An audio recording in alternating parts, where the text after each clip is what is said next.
Solving happen. Is this any better? Do I need to start over? We're good? Okay.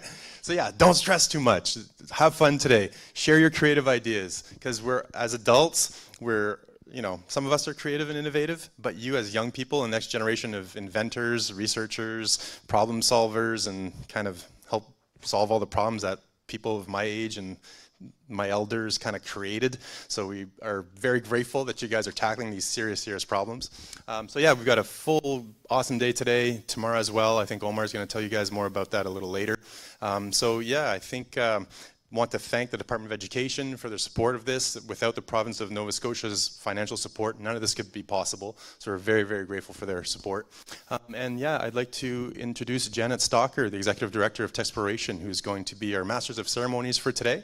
And so maybe a big round of applause for her, who is volunteering to do this. Thank you. Thank you very much. Welcome everybody. Thank you so much for having me today. This is a little strange with the numbers versus seats in here, so bear with me. So delighted to be here today. Rain is not really helping, but I think it's still, generally speaking, a beautiful day to be here in Mi'kma'ki. Thank you all for coming and being a part of this. I, as Jeff said, am the Executive Director of Texploration. We are an organization that empowers young women and gender diverse youth to explore careers in STEM and the skilled trades. So obviously the STEM alignment is really strong with us here. But part of the reason why I'm here today is I am full on an ocean nut. I grew up on the ocean. I spend all my free time in or on the ocean. And it's been the backbone and kind of a driving force in my career and in my life. So it's a passion of mine.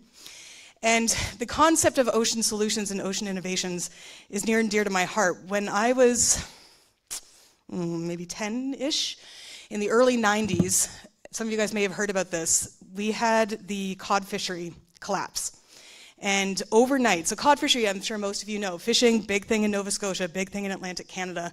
Cod fishery collapsed overnight. It was something like 40,000 jobs were lost across the Atlantic provinces. It was hugely devastating. And being from Lunenburg, which is a fishing town, and I remember looking around and seeing the impact that had. And at the time, I remember thinking, surely, if we can put a human on the moon, we must be able to figure out how to fish sustainably. There is a solution to this, right? We just need some people to innovate and come up with it. That was a huge part of what drove me in my career. So I'm delighted to know that you are all here and putting in your own time towards ocean innovation, because, without a podium, this is kind of awkward. Ocean innovation is not just exciting, it's essential. We are facing some very significant and real challenges with the ocean. Ocean, of course, being the backbone and driver of our global climate. It's a huge importance to our culture, to our recreation, to our economy. And yes, it's facing a lot of challenges, but guess what? Where there is challenge, there is opportunity. And those opportunities require people who can innovate, who can come up with new ideas and creative solutions. And so I'm so excited to see what solutions you guys have come up with today. There we go. We have a busy day planned. A few housekeeping things before we get into our speakers. The exits to the building, we've got exits on this side and over here, and I think most of you probably know where you came into the building, straight out the entrance. In case of fire or an emergency, just calmly exit out there and we will rally out front of the building. If you need to use the washroom, there are washrooms if you exit on this side, around the corner there's a set of washrooms, and there are some next to the judging rooms up on the first floor. Cell phones. Can I ask everybody to go ahead and pull your cell phone out and check right now that it's muted. We want to make sure that it's not buzzing or ringing when people are presenting. And please make sure that you're respectful of all of our speakers today and not be on your phone when they're presenting, right? You would want the same respect when you're up here too. Other than that, I want to add a very heartfelt thank you to all of the sponsors. You can see them here. These kind of programs and projects don't happen without them. So big thank you in that regard. So, without any further ado, anybody have questions about our agenda for the day before I dive in? We're going to have speakers I think we've got quite a lineup of speakers actually, we're at 6 or 7 speakers. Then we're going to switch into presentations. I will add, because we're not going to have a break in the middle, if you do need to use the washroom, please just make sure that you kind of exit quietly, hopefully in between presentations instead of in the middle, and make sure you find your way back pretty quickly too. So, without further ado, we're going to start with a virtual speaker, which is Gillam. Are we going to have her on camera, or are we just hearing her voice from above? Or is this a surprise? Able to see me too. Oh, we can hear you. Yay. There she is. Oh, we can see her too. Karen, we'll pass it off to you. Karen is the founder and CEO of Workforce Warriors. We're delighted that you are joining us here today. I will pass it off to you. Thanks, Janet. Great to see everybody today. I'm Karen from Workforce Warriors, and before we get started and hear from Elder George Paul to get started today in a really good way, I'm going to give a land acknowledgement. I'd like everybody to know who's here with feet standing or sitting in New Brunswick, that we all gather on the traditional unceded territory of the Wolastoqiyik, Mi'kmaq, and Passamaquoddy people. This territory we gather on is covered by the treaties of peace and friendship which these nations signed with the British Crown in 1726. The treaties did not deal with surrender of lands and resources, but in fact recognized the Mi'kmaq and the Wolastoqiyik people as having title. And really the treaty was about ongoing relationships and working together as nations. For all of us at Brilliant Blue Challenge, we want to pay respect to the elders, past and present, descendants of this land. We honor the knowledge keepers and seek their guidance as we strive to develop closer relationships in protection of our oceans. So before we get started today, I'm actually on the banks of the beautiful Wolastoqiyik or St. John River. You're in Mi'kmaq territory live, and I'm in Wolastoqiyik territory. So we've got both covered. Let's move to the next slide. I'm going to talk a little bit about who Workforce Warriors are. We're a national Indigenous not-for-profit bringing innovative solutions, increased capacity, wellness, resilience, leadership, and sustainable careers to Canada's Indigenous peoples. We're building a national community of practice of Indigenous excellence to really help Canadians move towards a more sustainable and indigenized model for development. Through a holistic approach with wellness at the core, we bring subject matter experts together from around the country and the globe on innovative projects to provide Indigenous solutions to societal challenges, really putting Indigenous excellence out in front. Workforce Warriors believe that Indigenous innovation, two-eyed seeing, and an Indigenous approach will benefit all people. While we have programming for all ages across many sectors, today I'm going to talk about one example of one of the projects we have in the ocean sector with the Ocean Supercluster. Next slide. The Indigenous Career Pivot Program, a really exciting work integrated learning program. We're really building a national community of practice for really about providing meaningful work placements to Indigenous participants and employers within the ocean sector, expanding Indigenous excellence in the ocean economy. Spanning a 3-year period, the ICPP covers continuous intake, multiple layer supports for both Indigenous participants and employers, including a beautiful wage subsidy, mentored supports, cultural competency training, and indigenized HR tools for the employer, and really nice wraparound supports for the Indigenous employee, like food, travel, training, equipment, basically whatever they need to be successful. So if you know an Indigenous person wanting to work in the ocean sector, or know of an ocean project or an employer that wants to hire Indigenous, please spread the word. And if you are an employer, check out our survey at the QR code. You may be our next participant. So next slide. the team at the Brilliant Blue Challenge and Workforce Warriors, Ocean Supercluster, all of our partners really are working diligently to create an Indigenous Brilliant Blue Challenge. And why is this important? Well, Indigenous peoples have been connected as caretakers of the land and the oceans for a millennia. And their traditional knowledge is vital to the sustained health of the ocean and growth of the ocean sector. Never has there been a more important time to bring Indigenous knowledge, two-eyed seeing, and Indigenous stewardship out in front of the forefront of advancements, especially for Indigenous youth in helping them reclaim their place as leaders in this space. To do this, we need your help opening opportunities for Indigenous youth leaders, bringing the Brilliant Blue Challenge to Indigenous communities. Please, please, please reach out to myself or Omar or Janet if you know of Indigenous communities or people interested in taking the challenge. Together, this growing community of excellence that's here today can take a two-eyed seeing approach for an Indigenous Brilliant Blue Challenge of the future. So before I end and get to Elder George, what is this two-eyed seeing I keep talking about? Let's finish with a little teaching on two-eyed seeing and what two-eyed seeing is. Let's go to the next slide.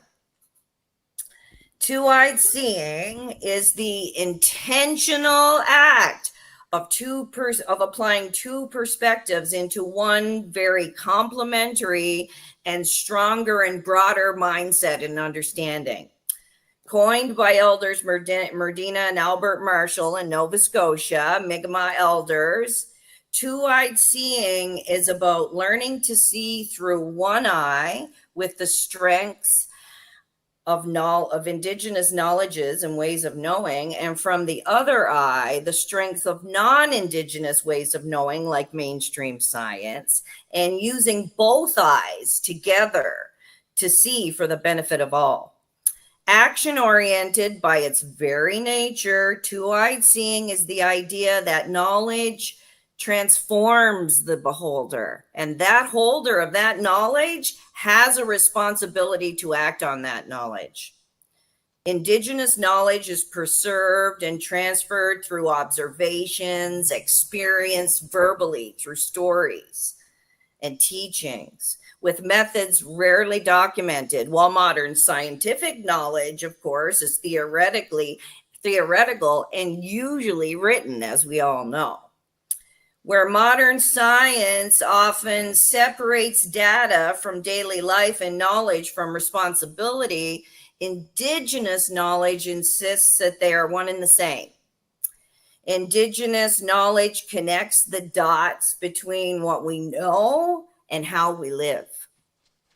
In contrast to theoretical models, Indigenous ways of knowing bring science back to the community, making it accessible, understandable, and driven by values. The future of the ocean, and really of humanity, will not be decided solely in laboratories, legislatures, or summits. They're part of it. It will be decided between cultures, between knowledge systems, and between people and the planet. Two-eyed seeing is not a theory to be admired. It's really a practice to live by. As Indigenous people have always known, the ocean is not separate from us. She is us.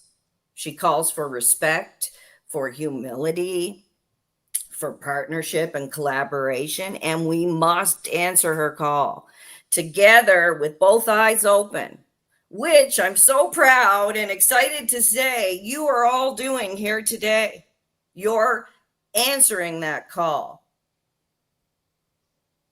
I'm so proud of all the teams and the projects, and I'm hoping you're all proud of yourselves. I know I certainly am. And I'm happy to see that the future of the ocean is in such good hands. Next slide. Thank you for listening to me today and learning about two-eyed seeing. If you want to know more, you want to just talk about two-eyed seeing more, this is my email. Please send me an email. We can get together and have a one-on-one discussion. I can even help you figure out how to apply two-eyed seeing into your research and your work ongoing. Now to finish off, excuse me, with a message from an Mi'kmaq elder, George Paul from Metapanagioc First Nation, composer of the Mi'kmaq honor song, really an anthem across Turtle Island. We got together with him last week and he recorded this beautiful message for you guys. Thank you all. Have a great day. I'm so excited to be a part of this today. Thank you.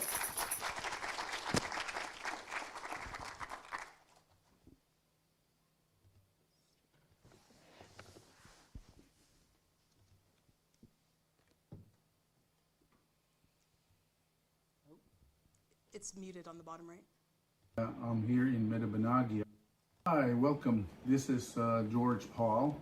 My spirit name is Moses Kamuksid Kitpu. I'm here in Metapanagioc. This is in Red Bank, New Brunswick. And I'm here to kind of like wish you all the very best in your projects and what you're doing. And I understand it's called Brilliant Bright Blue or something like that, Brilliant Blue project, yeah. So, and it's about the ocean and all the water systems basically.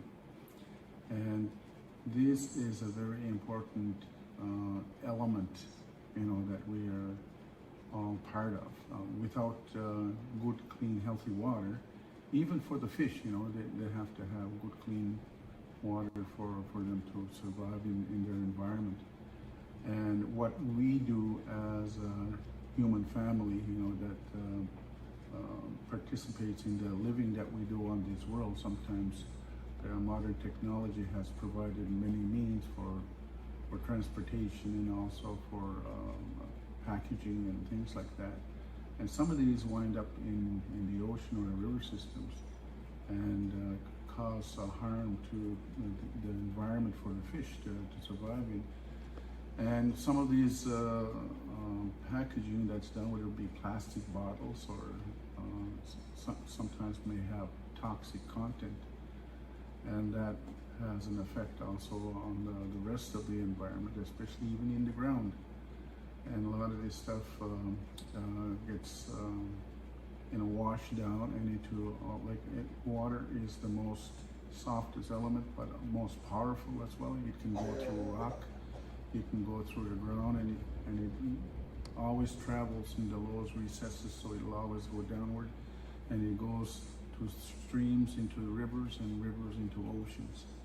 And oceans, it's a very large body of water that's out there in the ocean, and many different oceans, like the ocean that we have here, the Atlantic Ocean, the Pacific Ocean, and you have the Asian areas, the Asian water systems.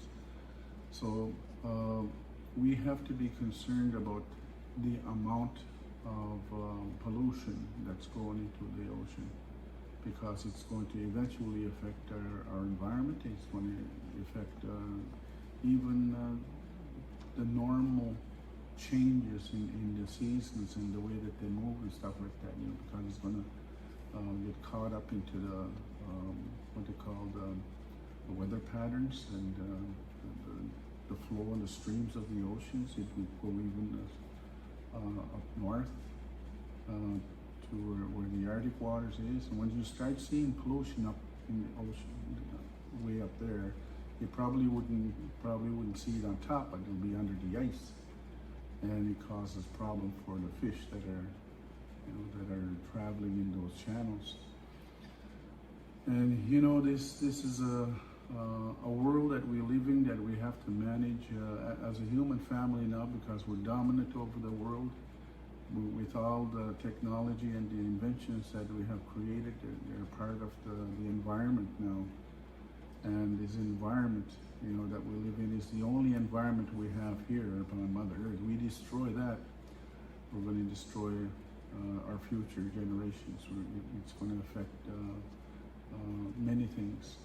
So I'm concerned, for one, as an individual, that our environment is being devastated by pollution. If we don't take a stand on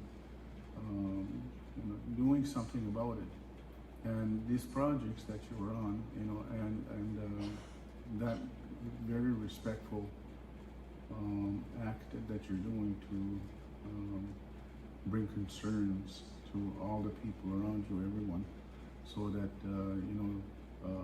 people will be aware of how these changes are happening in our world today, and how it's affecting our good health even. So we should all be concerned. And I'm glad to have shared with you a few words on that. And with that, I'm just going to leave you a little prayer.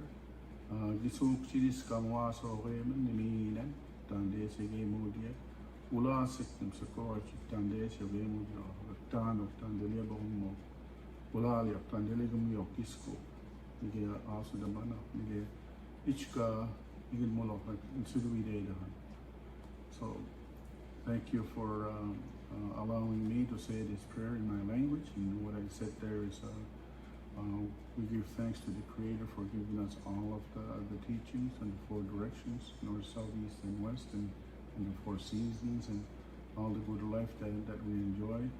And take this knowledge with you that I'm sharing, and help one another with. I think that's the main message that I have for you here today. And of course, to say it correctly, a brilliant blue challenge that you are on. Up the moot also. And we'll see you again. Thank you.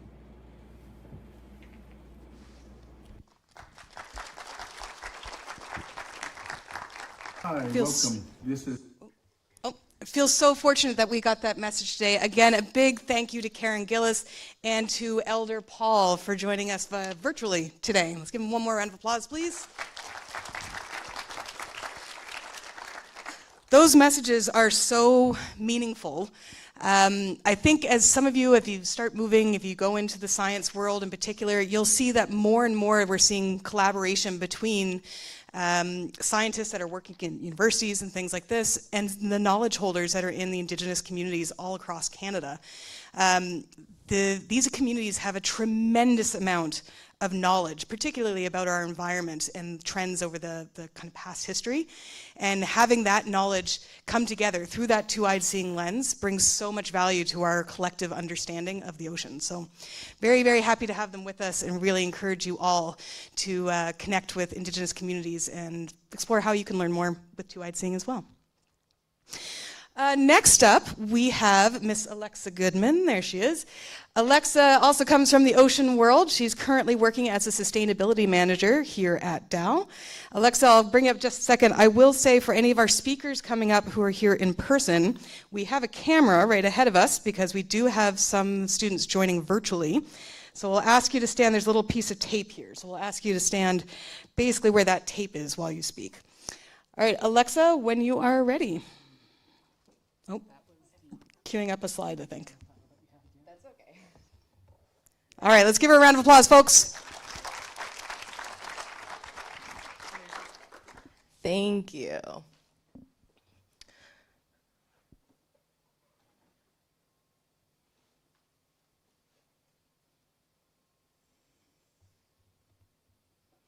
That's all right. I just had speaking notes in the PowerPoint version, but a good note to everyone to always have a backup and to know your content. Thank you all. I'm Alexa Goodman. As mentioned, I'm Dal's sustainability manager, but beyond that, I wear many hats. And so today I want to share a little bit about the sea of opportunity here at Dal if you choose to kickstart your career. I'll share a little bit more about the Office of Sustainability, and I'll tell a little bit about my story in hopes that maybe my journey will resonate a bit with you. Next slide, please. If you have a clicker, I can do that. Thank you. So, a bit about me. I'm a double Dal alum. I did my Bachelor of Science in Marine Biology and Sustainability, and I also completed a Master's in Marine Management here at Dal. I moved here in 2013 to really pursue a future, and although I was born and raised in Montreal as a fourth-generation immigrant of Jewish descent, I really felt connected to the ocean space here, and I knew that as soon as I left Quebec that I was never going to return. But beyond that, I wear many hats. I'm an educator in the College of Sustainability, and in my role in the Office of Sustainability, I focus on many facets of different projects, whether it's food sustainability, engagement and education, improving waste management. I use project management as my tool that really connects all the different pieces. I also have a consulting company that allows me to stay close to the ocean sector, where I get to work on different marine-focused projects, whether it's research or communications. But that's really just my resume. If you looked me up on LinkedIn, you'd learn that I'm a project manager passionate about doing good for our planet and its people. I use curiosity, compassion, and like I mentioned, project management to really lead the way. And I encourage you all to find inside of you what your moral compass is, what are your values, and what drives you. Because once you can clarify that, it makes decision-making so much easier when you're really rooted within yourself. But beyond that, I'm an environmental activist, I'm a proud paw parent, a gardener, a mentor, and I really encourage you to bring all those different intersectionalities that make you you into the work that you do.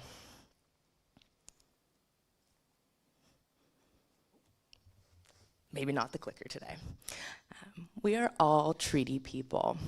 And that doesn't just mean that we have a right to uphold reconciliation. It means that we all have a part to play in moving beyond that towards decolonization. And that's going to look different for everyone because we all walk different paths. But I really encourage you to think about how reconciliation and the continuum of decolonization shows up in your projects and how you can pay it forward. I'd also like to mention that Dalhousie's Halifax campuses and Truro campuses are located in Sipekne'katik, the ancestral and unceded territory of the Mi'kmaq and Wolastoqey people. So some context about Dalhousie, which is where we are today. We are the largest university in Atlantic Canada. We have 5 campuses, so we're on the Sexton campus right now. If you're staying at Le Merchant Place, that's the Studley campus. In between, we have our medical campus, Carleton. We have an agricultural campus in Truro, Nova Scotia, and we also have a medical campus in New Brunswick. Altogether, we have 13 faculties, 180 different areas of study, and almost 4,000 courses to choose from. So there's a wealth of opportunity here. Moreover, our campus population is about the size of a small city. We're almost 30,000 people, not just students, but staff and faculty as well. And we have a commitment to sustainability with really clear sustainability policies and targets that we're continually working towards. So sustainability at Dal takes many shapes and forms. In terms of academics, we do have a College of Sustainability, but every single program here at Dal has sustainability learning outcomes integrated into their courses. In terms of operations and administration, that's where the Office of Sustainability comes in. We make sustainability happen at an operational level. So whether that's through active transportation planning, landscape management, or food improvements, that's really where our office comes in. And there's also lots of opportunity for student leadership. There's many student societies that are involved in different sectors, and we also have the Dalhousie Student Union Sustainability Office. So maybe you're thinking, where does sustainability fold in with the Brilliant Blue Challenge? The Brilliant Blue Challenge is emphasizing the blue economy, and a central piece of that is sustainable development, ensuring that our innovative solutions and economy in the ocean sector is considering the health of the environment, social importance, as well as economic importance. And the Sustainable Development Goals really do outline several key targets. There's 169 targets, over 17 different goals that we're trying to reach by 2030, and that's really, really ambitious. And we need all hands on deck to bring that together and to realize that. And that's where our office really comes into play. We are championing that for the university, again at an operational level, but bringing together many different academics who are doing research in that space as well.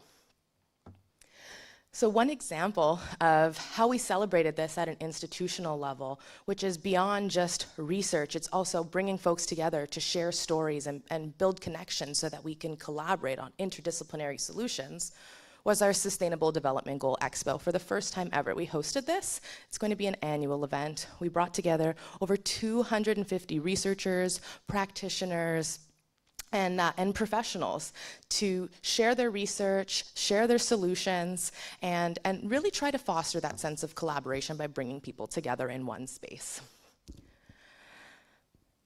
So, I knew from a very young age that the oceans is what made me feel special. And I knew that if I wanted to pursue this as a career, I had to get to a coast. I was in a landlocked area for the most part, surrounded by rivers, but I really wanted to be by the ocean. And this is a picture of me when I was a young child. And I knew that Dalhousie would have been the place to be, so I moved here. In 2013, that's a picture of me from my very first visit before I was even a student. I was so excited at the possibilities of what Dal had in store. And maybe that will be you. And I was so proud 4 years later to have graduated, and I know young me would be really proud. So maybe today you want to set an intention for yourself of where you see yourself in a year. What does this challenge mean for you? Maybe it's the start of something great, and maybe it's the start of a future here at Dal. But beyond my undergrad, I stayed curious.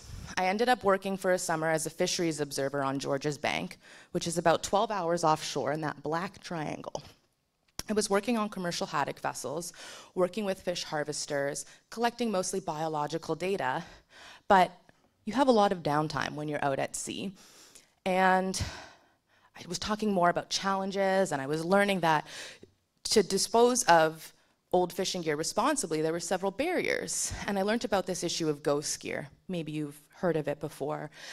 Ghost gear is a huge problem for so many reasons. And at that time, there was growing concern. We knew about the Great Pacific Garbage Patch, that North Atlantic right whales were becoming entangled in gear and were being impacted by vessel strikes. And at the time, there really wasn't much action. There wasn't even much knowledge. We didn't know how much of this gear was lost. So I decided to pursue a master's in marine management and focus on this issue. And I used that curiosity to drive my research and to eventually drive solutions. I ended up coordinating ghost gear retrieval efforts, collecting groundbreaking data, developing a baseline economic study so that we can understand the impacts of this lost gear. And why is this important for you? Because your curiosity and ideas can take you places. Even if it's challenging, even if the road ahead isn't super clear, hold on to your values and your ideas because they matter and you will make an impact. And here I was presenting my research actually at Dal just a few years later. So, something cool about Dal. We have a College of Sustainability, and so you can choose to major in 2 different areas of study because we believe that sustainability doesn't exist in isolation. I was even looking at this poster, right? Sea life below water, one of the SDGs, and there's so many other intersectionalities. So the sustainability program allows you to choose what you're passionate in. Because we don't just need scientists, we need communicators, we need folks who are skilled in policy, we need engineers, we need scientists, but there's so many different avenues that you can take, and we need all these different types of skills to bring that together. So I do encourage you, if you're interested in studying at Dal, to check out the College of Sustainability, but there are many other departments as well that can open those doors for you. So with that, I want you to take inspiration from my story. Maybe there's something that resonates with you, and think about what your next steps are. Where do you see yourself after this challenge? Maybe Dal is the place for you. I'll be around later today, so if you do want to chat, feel free to come on up. And at lunch, I'll also be doing green roof tours, weather pending. There's a large solar array up there, lots of different plants, and there's even 2 observation hives, beehives. So with that, Walalio, thank you all, and I'm so happy to chat with you after. Good luck, everyone. Thank you, Alexa. So as Alexa mentioned, certainly there are loads of ocean education opportunities, science and research, engineering, and so on opportunities here at Dal. I will say, you know, being an ocean province, it means that Nova Scotia, we feel a lot of those ocean challenges more directly than a lot of other parts of Canada. But it also means that we are in a better position to do something about it. And because of that, you'll see we actually have quite a lot of universities. We've got the Nova Scotia Community College, other organizations out there. There are lots of avenues where you can get involved in helping to develop the skills that we need to build our ocean knowledge and our ocean economy. So thank you very much to Alexa for that. Next up, actually we've been sitting for a while, and I know that's sometimes a challenge. So I'm going to ask real quick to get all of the students to just stand up where you are, real quick. There we go, stand up. All right, so jump once. Jump twice. Shake. There you go, spin in the circle. Jump one more time. There you go, grab a seat. Just gotta loosen it up a little bit sometimes. We've been sitting for a while. All right, so next up we have Kerri McPherson. She is a science consultant with the Department of Education, which means that she is one of the people that helps figure out what you guys learn about science in your day-to-day at school. So let's welcome Kerri to the stage. All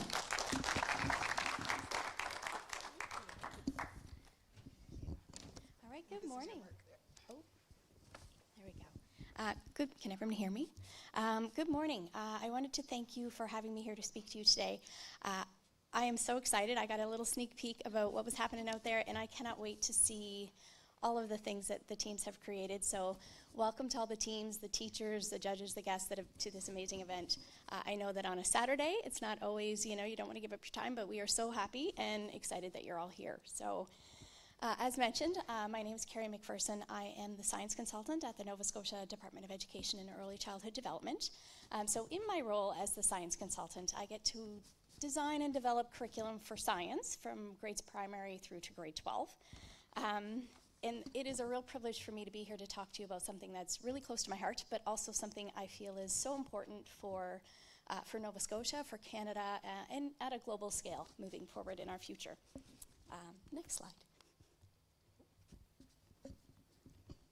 Okay, I'll start by giving you a little bit of context of why ocean education and sustainability and programs such as the Brilliant Blue Challenge are so important to me.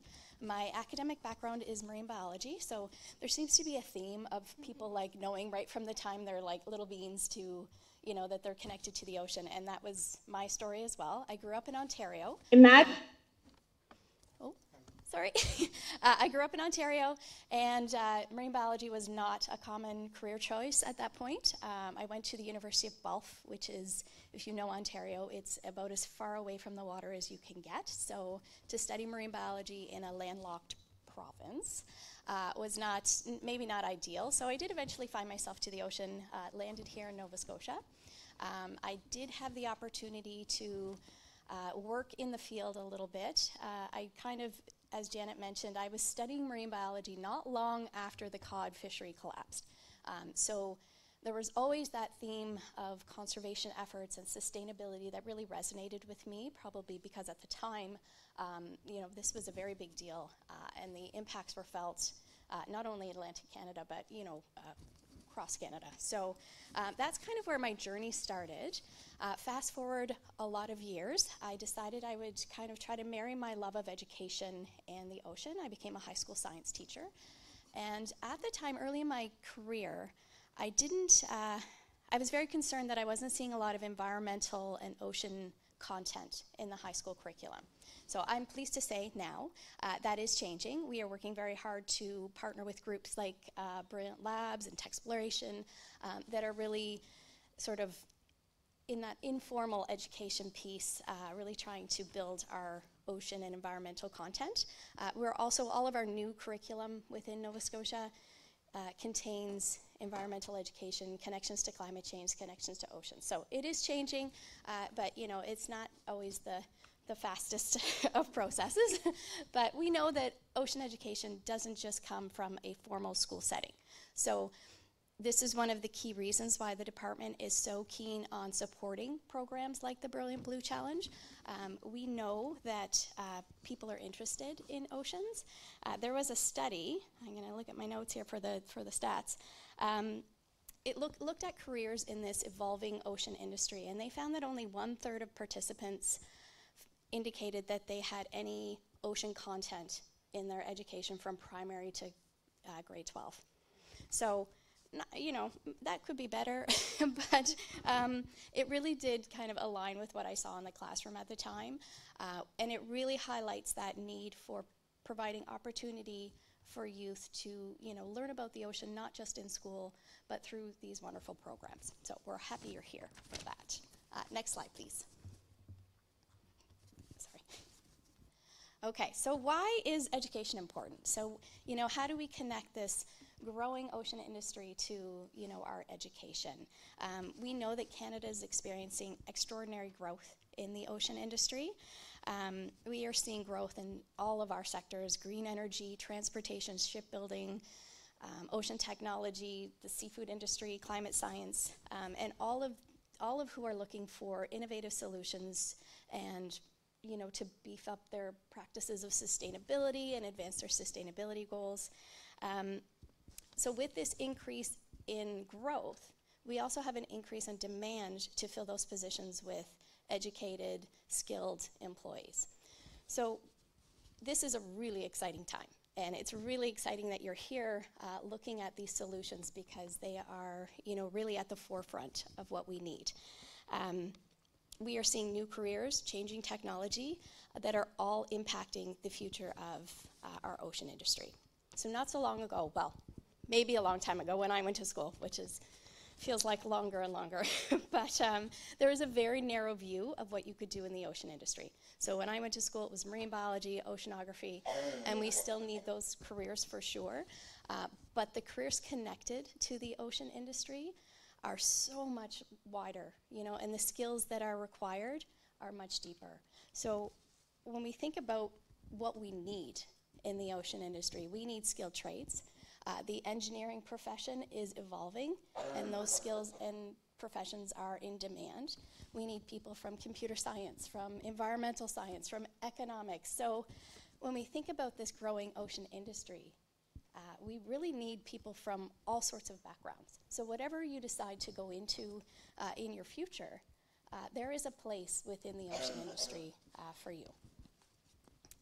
Next slide. Okay, so when I think about the role of education, we really want to prepare our youth for these exciting new careers, and I think we have a responsibility, especially here in Nova Scotia. We know that there was a study done in Nova Scotia a couple years ago, and it really highlighted the fact that youth are interested in learning about the ocean. They want to be involved in those things, especially here in Nova Scotia, where the ocean is part of our heritage, part of our way of life. So we really want to see that happen and see more kids connect to that. There is a little bit of a gap, but we're also at a really unique area where there's high student interest, and it corresponds with an area where there is potentially high employment rate and economic development. So we're kind of at that sweet spot where these careers are really taking off, and we're developing new and improved careers all the time that are connected to this industry. So becoming involved in programs like the Brilliant Blue Challenge, it really has the potential to open some doors to this untapped industry. There's so much out there and so much happening that is really exciting. Education, being it informal or formal, plays a big role in sort of creating an innovative, resilient workforce and develop skills that you can take with you to the future. So I hope that becoming involved in this program, and I hope that you've learnt some skills that will help you in your future. Again, I cannot wait to see what you've created, and I hope that the next 2 days are fun and exciting and inspiring, and I hope you enjoy your time. I know you have a huge agenda, and it's going to be super fun and exciting, and I'm very happy to be a part of it. So thank you.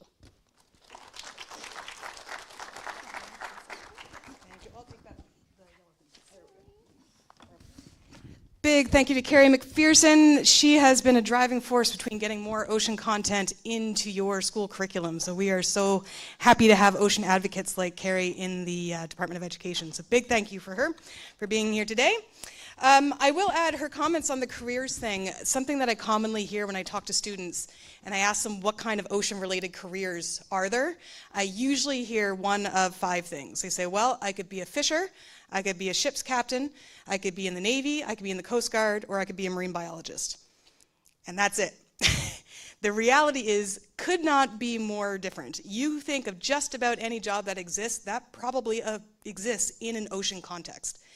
Anybody here play video games? Show of hands. You play video games? Anybody think it would be cool to be like a video game designer, to do all the kind of the coding in the back end, to create all that stuff? Well, they need people with that skill set in the ocean sector, right? They're trying to make computer models of how the water moves and all the physics of the ocean. It's the same skill set. It's doing the same cool stuff, but it's ocean related. A lot of people don't know that exists. So, and Kerri also made a good point about the trades. We have a huge shortage in skilled trades folks in the marine industry and a massive amount of job opportunity there too. So. Anyway, thanks so much, Kerri, for that. Next up, we have Kent Smedbol, who's the Acting Senior Director of Science Programs at the Department of Fisheries and Oceans. This is the Government of Canada's federal department that deals with our oceans and fisheries. And they've got a huge amount of science and management work that they do there. And obviously, you guys may have seen the BIO facility that's right across the bridge on the other side. That's where they operate out of for the most part. But we'll have Kent come up and tell you a little bit more about what they're doing at DFO.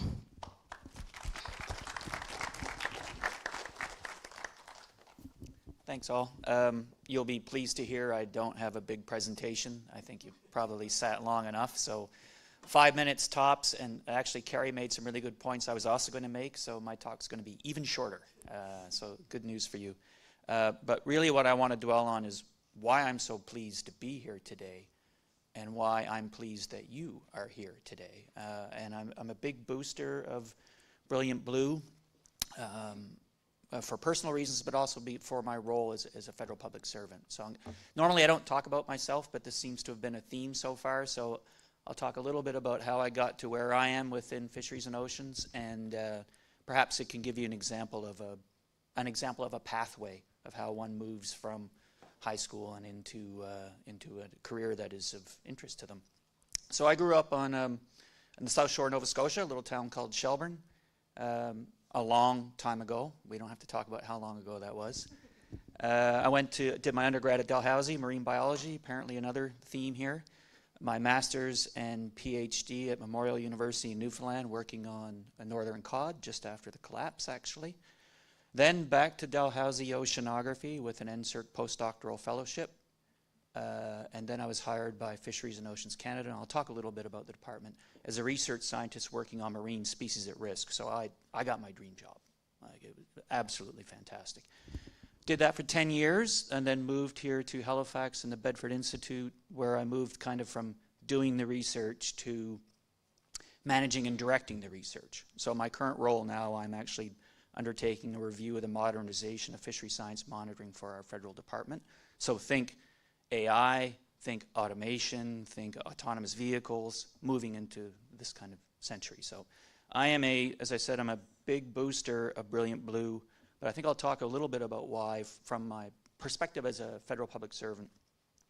So I work, as was mentioned, for Fisheries and Oceans Canada, which is the federal department here, and I work in the ecosystem and ocean science sector, mainly responsible for research and monitoring in the oceans. There are a couple other federal departments that are also involved, but that's the main role for us, and we work mainly within Canadian waters, but also internationally through partnerships with international fora or individual countries. So lots of collaborations too.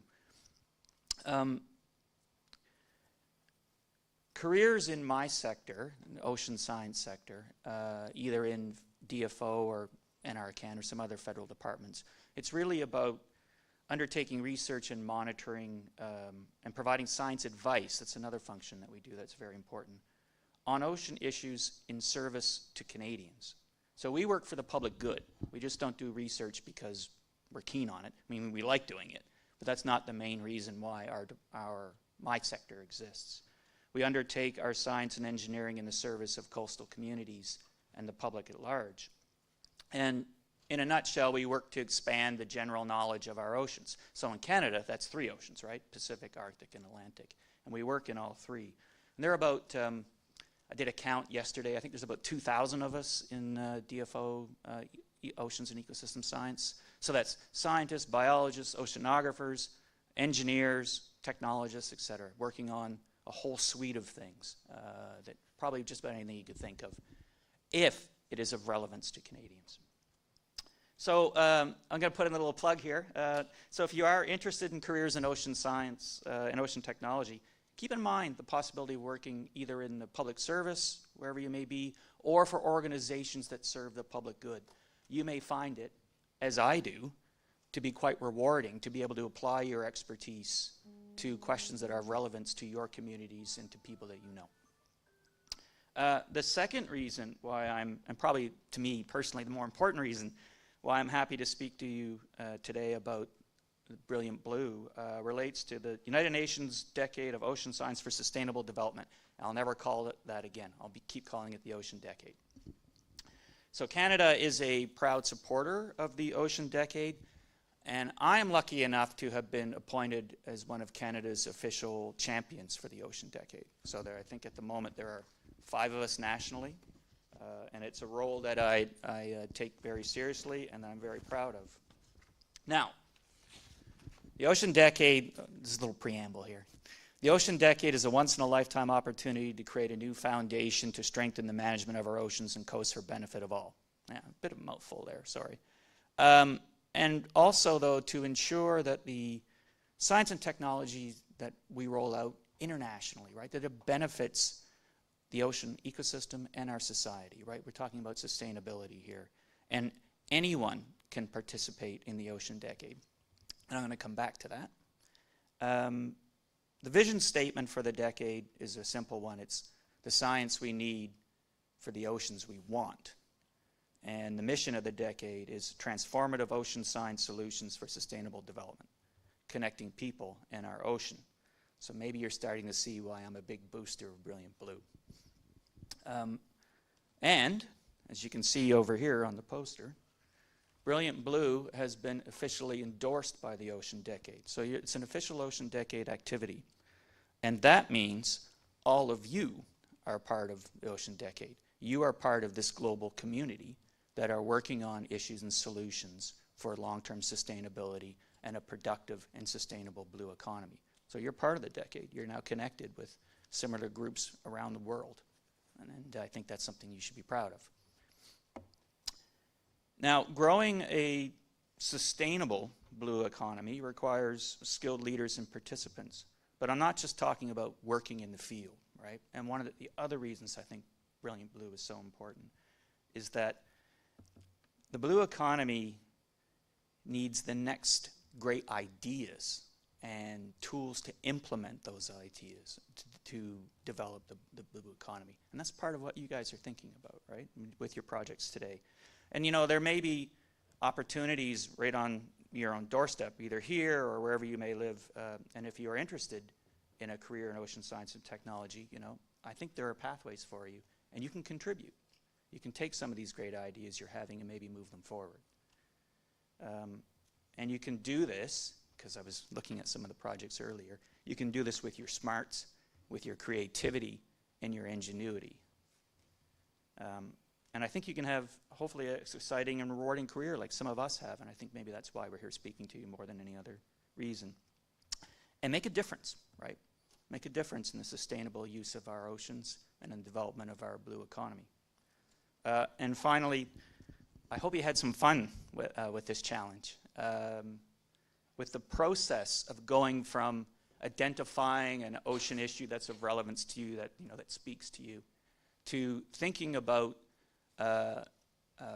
methods or pathways to addressing that question and to finally getting to like an engineering prototype or design for a scientific experiment or some other pathway to address that issue that is of relevance to you.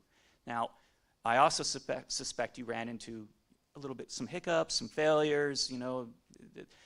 When we're working on things in ocean science and technology, we're doing research, we don't know the answer. So I just want to say that failure is often part of that work, right? Because you don't know, if we already knew the answer, you wouldn't be sitting here. I wouldn't be here. There'd be no need for my career, right? So that idea of creativity, working through some of those bottlenecks and getting to a solution that speaks to you, I think is a real value. I enjoy it. That's the fun part about science. So anyways, thank you all for participating in this, and good luck today with your projects. Thank you.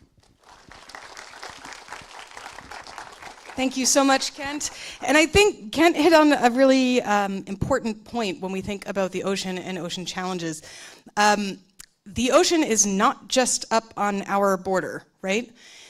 We are so connected that fish don't know where Canada ends, international waters begin, and then French water begins.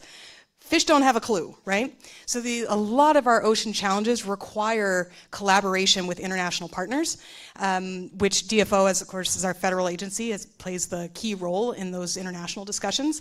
It's also part of the reason, I suspect, why this ocean challenge is or the Brilliant Blue Challenge is global, trying to foster those international conversations. Real quick, before we move on to our next speaker, just in case anybody's watching the clock, it is 10 o'clock now, which is when the agenda has the first round of judging starting. Clearly, we're running a little bit behind. So just, you can assume if your time is at 10 o'clock, don't worry, it's being delayed. So your judging will start as soon as our last speaker wraps, and I'll tell you when that time is. So we're gonna end up having to kind of do a bit of a pushback, and we'll keep you posted on that.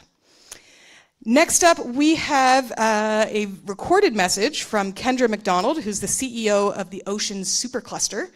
The Ocean Supercluster is essentially an organization that's meant to help gather and pull together organizations working in the ocean space all across Canada to try to drive collective impact.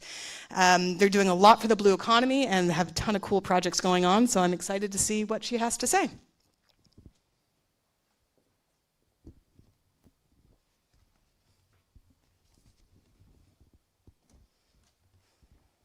Imagine standing on the edge of the ocean, feeling the power of the waves and the pull of the tide. Imagine standing on the edge of the ocean, feeling the power of the waves and the pull of the tide, and knowing that what lies before you is not just a body of water, but a massive economic opportunity. That is the ocean economy, and it is calling to you, Brilliant Blue Challenge participants, the next generation of leaders, thinkers, and builders to shape its future. My name is Kendra Macdonald, and I'm the CEO of Canada's Ocean Supercluster, and I am so thrilled to join you virtually here today. I have just arrived in Nice to attend the United Nations Ocean Conference and celebrate World Ocean Day, and I'm looking forward to a great week. The opportunity in the global blue economy and Canada's leadership role in it is something we can all be excited about, and certainly a focus for us at the cluster in the work that we do every day. For those of you who may not know us well, we are Canada's national ocean cluster, with more than 850 members from coast to coast to coast in Canada, as well as many international associate members and strategic partners. Our purpose is to accelerate the development of more made-in-Canada ocean innovation to sell to the world, and to help solve shared challenges in food security, ocean energy, marine transport and defense, and climate solutions, all while building diverse and robust innovation ecosystem here in Canada to help support the transformational growth potential that we know is possible. This means starting and growing more companies, where we've helped almost 200 new ocean companies start in Canada in the last 5 years alone. It means building capacity so companies can adopt emerging technologies and become early adopters of artificial intelligence, and providing learning opportunities for companies and workers to move at the pace of the sector here in Canada and globally, and building awareness around the opportunities for youth, Indigenous peoples, and underrepresented groups, regardless of whether you live by an ocean or not, of the role that they can play by exploring roles in this sector. Through our on-the-job campaign with Sean Kanungo, we reached more than 7 million youth with this message last year, and know that there is a lot of work to do to build a pipeline of talent now and for the future. I know, as participants of this challenge, you are probably just as excited about the opportunity that exists in the blue economy as we are. And that's why I want to encourage you to be bold and to think big. Last month, the OECD released a report that showed their earlier prediction that the global blue economy would double in size by 2030 was actually achieved today by 2025, a rate faster than ever anticipated. And so the time is now to shape the contribution you want to play in what is one of the fastest growing segments of the global economy. Through Ambition 2035, we set a 5 times growth potential for Canada's blue economy, which would see us achieve a $220 billion ocean economy by 2035. What does that mean? The Conference Board of Canada recently released a report at our event in Ottawa that shed some light on what it could mean.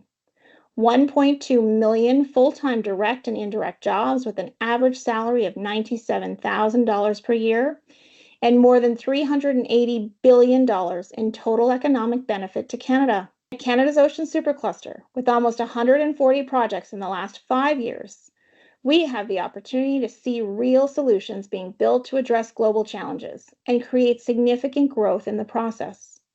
In areas of ocean observation, remote operations, predictive maintenance, sensor technology, autonomous vessels, fisheries management and aquaculture, alternative fuels, worker safety, ocean climate solutions, and many other areas driving new opportunities for innovators and industry together. But there is so much more to do, and we need all of you. One of the biggest challenges in the ocean economy is not just building the solutions, it's creating the awareness of the opportunity. The ocean covers almost 70% of the planet, and yet there is much of the deep sea that is yet to be explored. Many people don't realize that whether your love is coding, or climate, design, data, engineering, or entrepreneurship, just to name a few, the ocean has a place for you. Whether you want to be in a lab, on the water, or behind a laptop, this sector needs your ideas and skills. So don't hold back. Be curious, ask questions, explore how the unique perspective you bring can be part of building an ocean solution.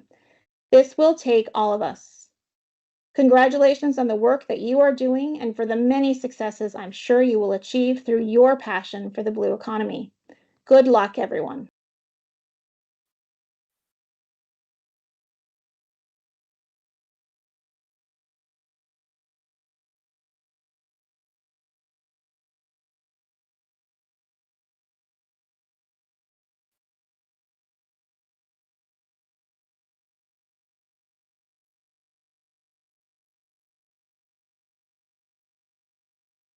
Objectives and targets that they set out for our global community, which is cool.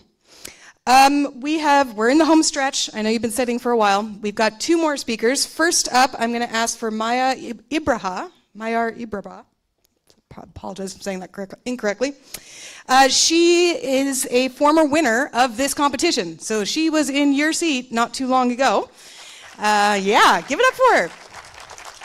She is currently a student at Dal studying science, I believe, and is an intern with the Brilliant Blue folks here as well. So I will pass it off to you, and your mark is right there. Perfect. Thank you so much. I'm so excited to be here, and I hope you guys are excited as I am. Thank you for that introduction. My name is Mayar Ibrabah, and I was a participant of this challenge that you guys are competing in now. So I competed back in the inaugural competition in 2023.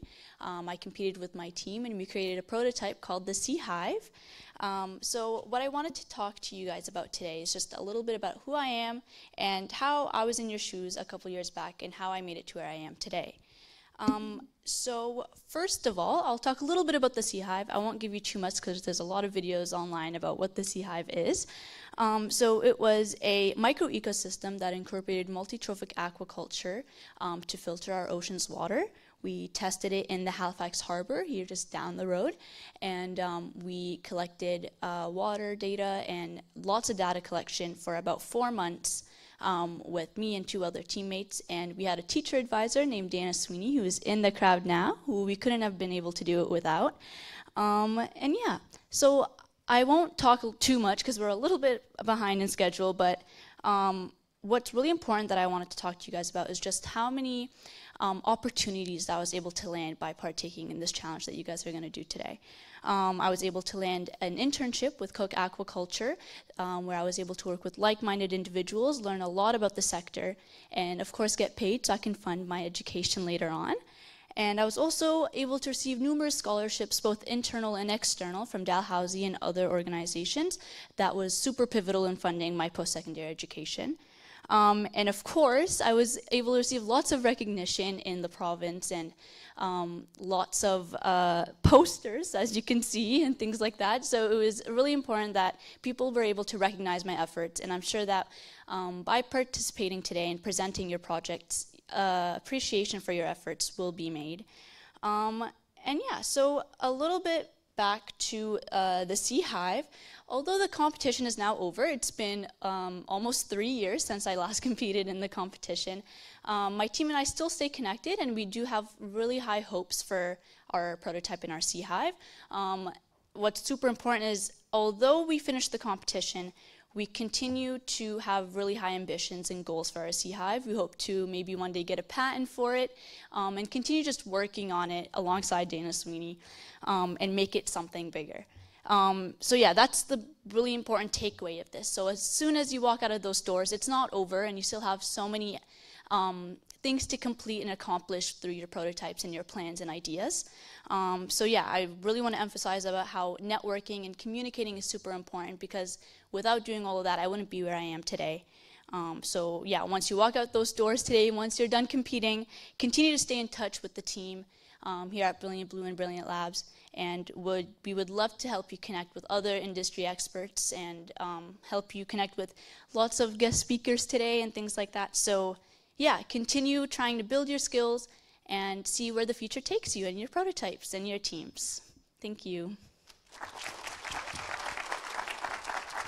Thank you so much. So nice to hear from somebody who went through the program themselves and now has returned to be on the other end of the stick here, being an intern with the staff, which is wonderful. We have one last speaker. I'm going to ask Omar Hussein to come on up. He is the program manager for Brilliant Blue, and as I understand it, was really the driving force behind getting this competition here. So let's give him a warm welcome. Thanks, Janet. Good morning, everyone. So I shortened my speech, try to go through it briefly. I know that you're all excited for judging. I'm kidding. So good morning, everyone. Today marks something big. For the first time, this national competition connects directly to the global competition. The winners here won't just take home a trophy. They'll go on to represent Canada at the global competition in October, standing alongside young innovators from all across the world. You've already put in the work, the effort.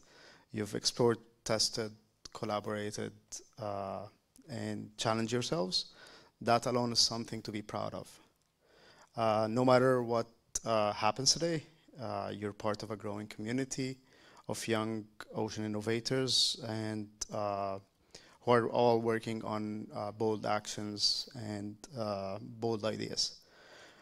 Huge thanks to the teachers, parents, judges, volunteers, the Nova Scotia Department of Education for funding us. That was it was very generous and very supportive to us.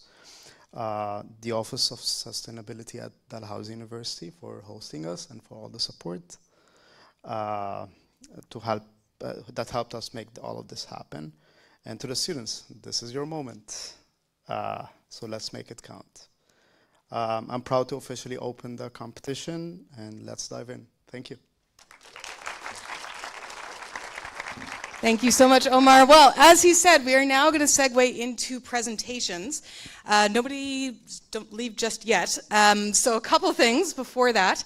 A reminder, the judging is going to be happening concurrently with presentations. Obviously, our times are going to be shifted, but once I finish this set of announcements, the first group for judging will head out to do that. The rest of you will have to watch the clock, add 45 minutes onto it, and that will be your time to go as well.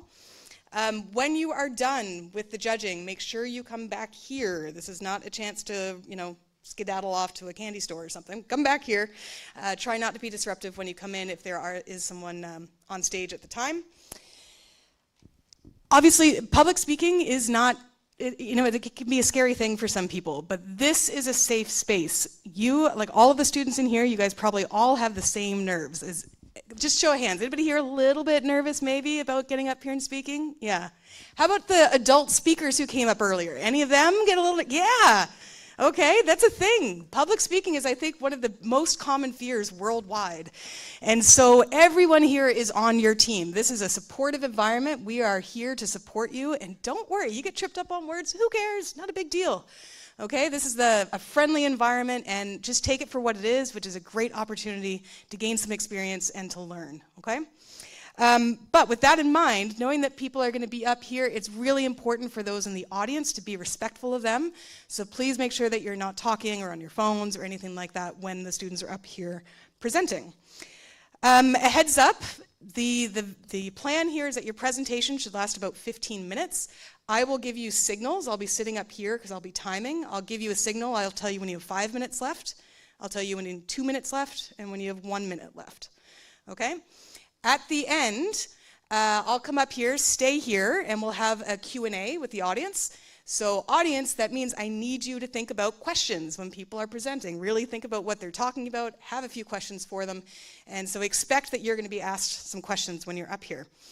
The other thing, when you are up here, you will notice we have made a duct tape box, so to speak.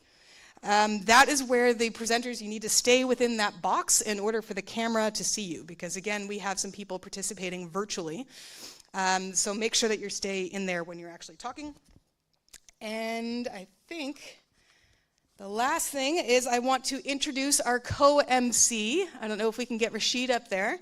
Rashid Idu is our co-MC for the presentations. There he is. Rashid's a ball of energy. I think he might be muted right now. I'm not sure if you can unmute him, but... Can you guys hear me? There we go. We can hear you now, Rashid. Tell us where you're coming live from. Well, I am reporting live from Cairo, Egypt, only the country that has the best diving spots in the world. Oh, very nice, very nice. And have you been involved with this competition before? I have been, actually. So, as some of you probably know, the Brilliant Blue Challenge is actually a global competition. So we've had it for 2 iterations so far. This is the first time we do it in Canada. Hopefully we'll be holding the global competition for this year in October. But I've been the MC for all of the Brilliant Blue Challenge virtual competitions so far. Except this year, you lucky lobsters get Janet.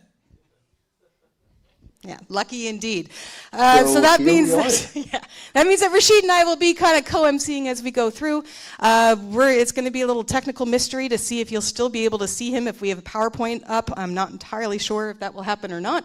But regardless, we will make him reappear for the Q&A section so that he can get involved in some of the question asking too. Okay? So without any further ado, are there any questions before we get started? Yeah, questions, comments? Yes. So just an announcement for teams. Because some teams are going to go up now to the judges' interviews, it'll be a 25-minute shift from your original time. So if you were supposed to go in at 10, you're now going in at 10:25. So just keep note of that when you're getting ready, and make sure you walk out very quietly so you don't interrupt the team presenting. Thank you. When you're done your judging, we have 7 youth here from schools around Nova Scotia doing media. So instead of us tracking you down, as soon as you're done with the judges, come down to the lobby and there'll be a team ready to grab you for your interview. So that way we get every team. Any judges, before you dabble off, we're going to pull you in for an interview as well. So the crew is going to head out now and get ready. And yeah, so just please make sure if before you leave today, you don't have to do the interview, we would enjoy for you to partake in the interview so we can motivate others to get involved and share the experiences of those who are involved. So yeah, please check in with the media team. They're just sitting in the hallway. You'll see the camera. It's not that scary. That's great. Thank you so much. I'll just kind of reconfirm for anybody who's watching virtually, we are doing a time shift of 25 minutes for our presentations and judging. So I did see a bit of an exodus happen there. Again, if it's your time for judging, you can head on out. And then we'll be asking up our first group, and I apologize, I don't have team names, I just have team codes. So the first team up is HML02. So right over here, come on up. What is it? Stellar Systems. Stellar Systems. Ooh, I like it. All right, come on down.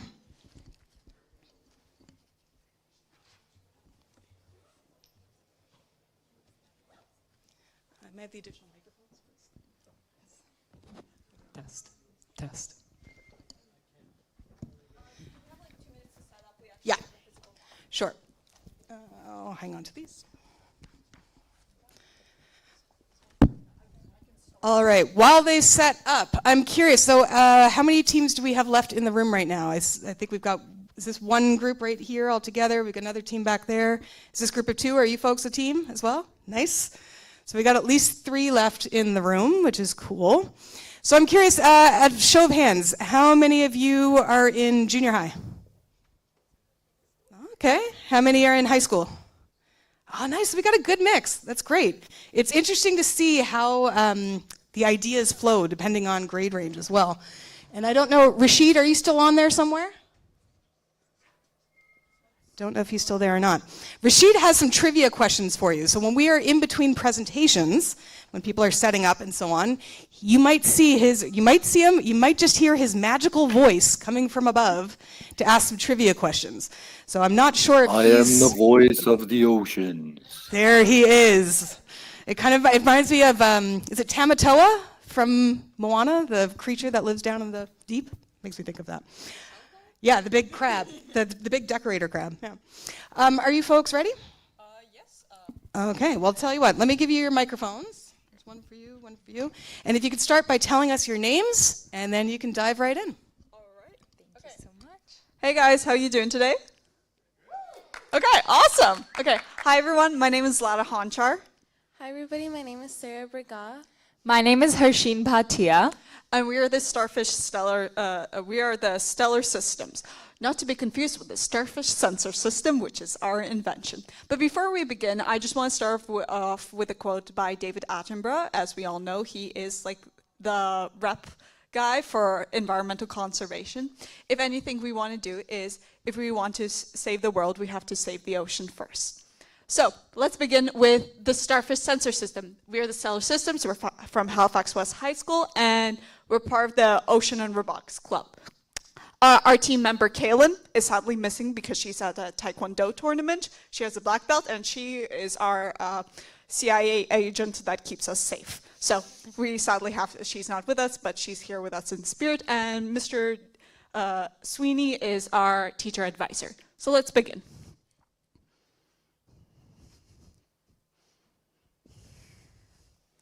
I'll be saying our our introduction. The Starfish Sensor System is designed to transform the way field research on aquatic plants and marine life is conducted. It offers a sustainable, cost-efficient, and versatile solution for monitoring and data collection. It was originally developed to monitor eelgrass beds in eastern Nova Scotia. Now it is optimized for use in a range of shallow coastal ecosystems, and it supports conservation efforts and responsible for monitoring in commercial settings such as research facilities, shipping ports, and research research.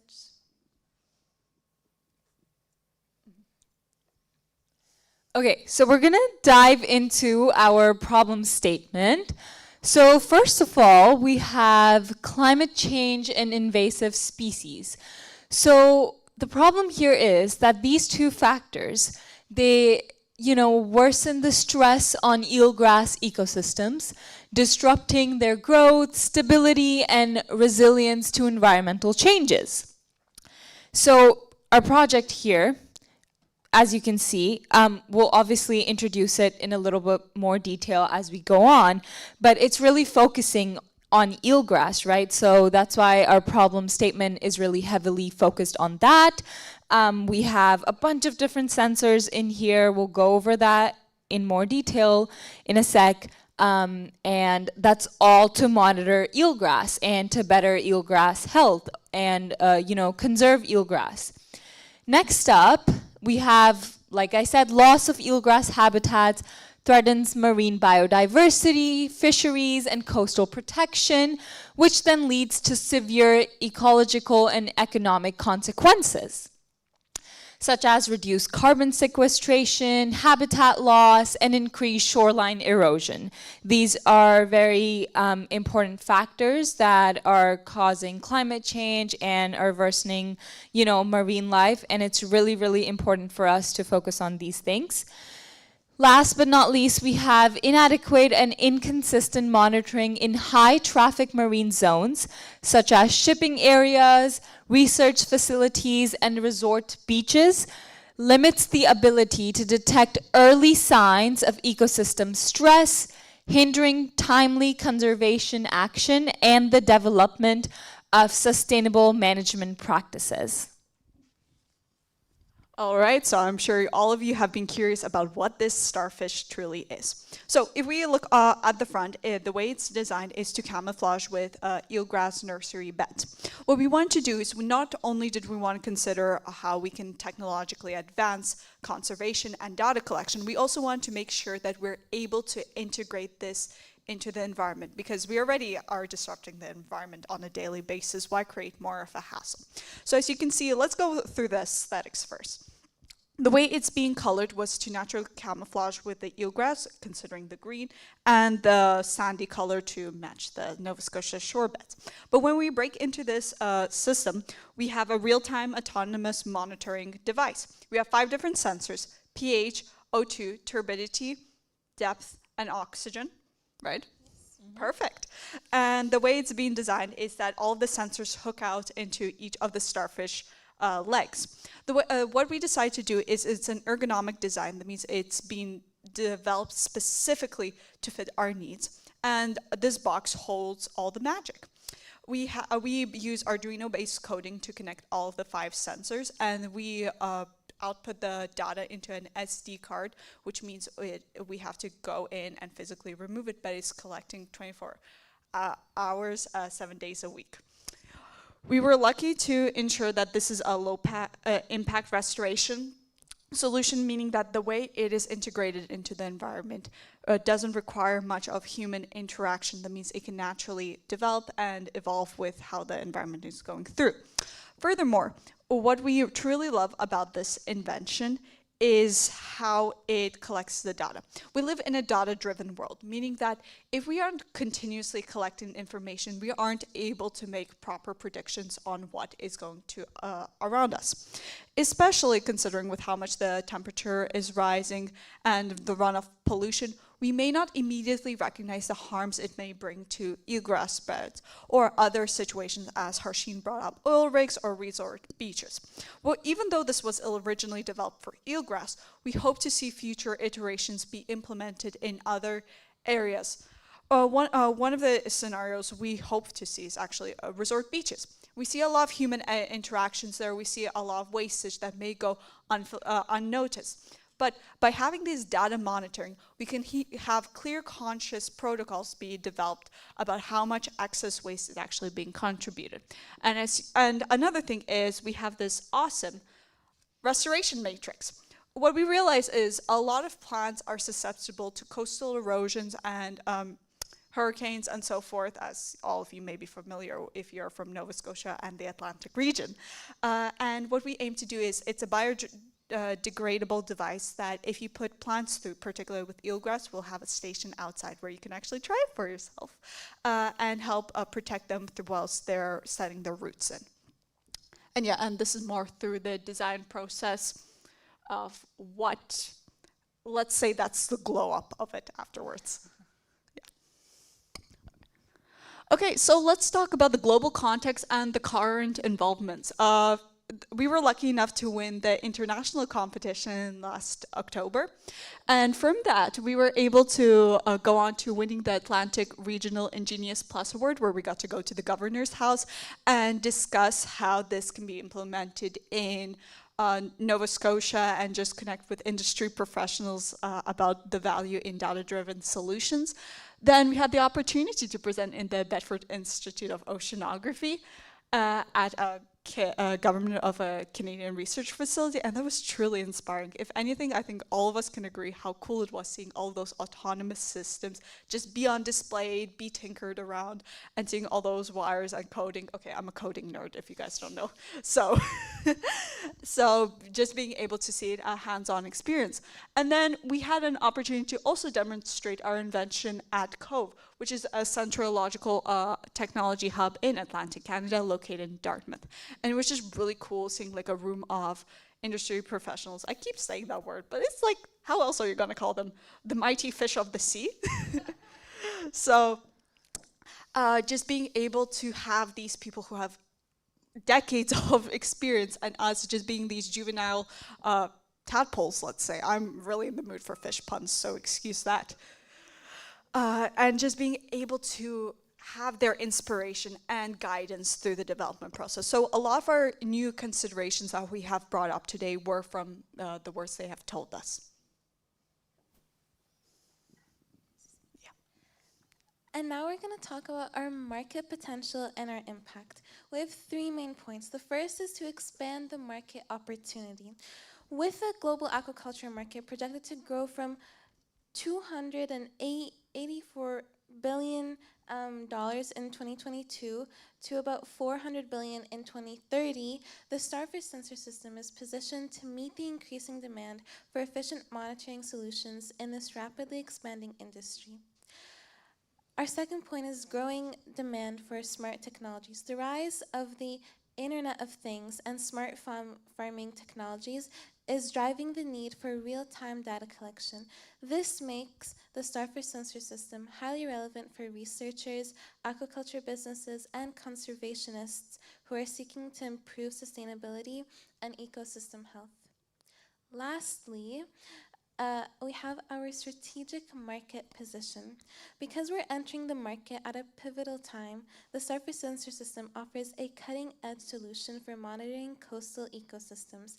It fills the gap in the blue economy as sustainable and environmental monitoring becomes our top priority.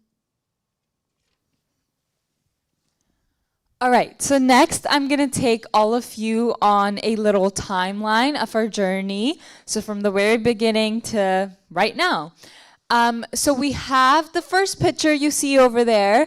It says May/June. That was May/June of last year. So it's almost been like slightly over an year since we've been working on this. And as I'm saying that out loud right now, it's hard to believe. Happy 1-year anniversary to us.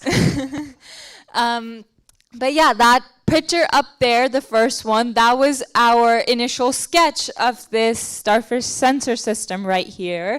Zlata came up with it, and then we went over it together as a team, and we started to brainstorm more about where we wanted to take this further, and that was our final project. And then we have September to October of, again, last year. We were building from that initial sketch to, you see our 3D printer up there, and that is this box right here that you see. We used a lot of 3D softwares to first take that sketch to a prototype that could be directly printed using a 3D printer up there. So we spent some time on that. And then we separately printed each leg, and I forget how much time it took exactly, but I think in total it was about 128 hours, right? Yeah, so that was for all the legs in total. And then last picture up there is us testing it in October, right before the international competition. It was a very last minute thing. But you know, we're grade 12s, a lot of commitments going on, but we made it, we did it. And we went down to Dingle Park and we tested our project there. So yeah, that was our little journey and timeline. And then it was the international competition. We secured second place under the Healthy Marine Life category. And then since then, like Zlata mentioned and Sarah mentioned, we've been working on a lot of improvements that we want to do with our project here, and we will continue to do that even after today as well. So for some closing remarks, as a team and honestly as a person working with these awesome girls, it was just a truly life-changing experience, you know, starting this all the way back in grade 11 before, you know, all those university applications. Well, okay, if it's no longer your problem, that's amazing. But the thing I feel like all of us learned was being courageous throughout of it, that even in moments when you feel like the whole world's gonna suffocate you or you feel like you're drowning, enough with the fish puns and ocean references, but sometimes it can feel really suffocating in a world where you don't know how to problem solve. You don't know the exact specifics of how to break down this machinery. You don't know the details of how things work, which is why it's so important having amazing teammates, having an amazing mentor, and being in a community such as this to pave way for your ideas. Because if something starts on a piece of paper, you're truly certain you can bring it to life. So with such, thank you so much for our time. And this is a Stellar Systems signing off.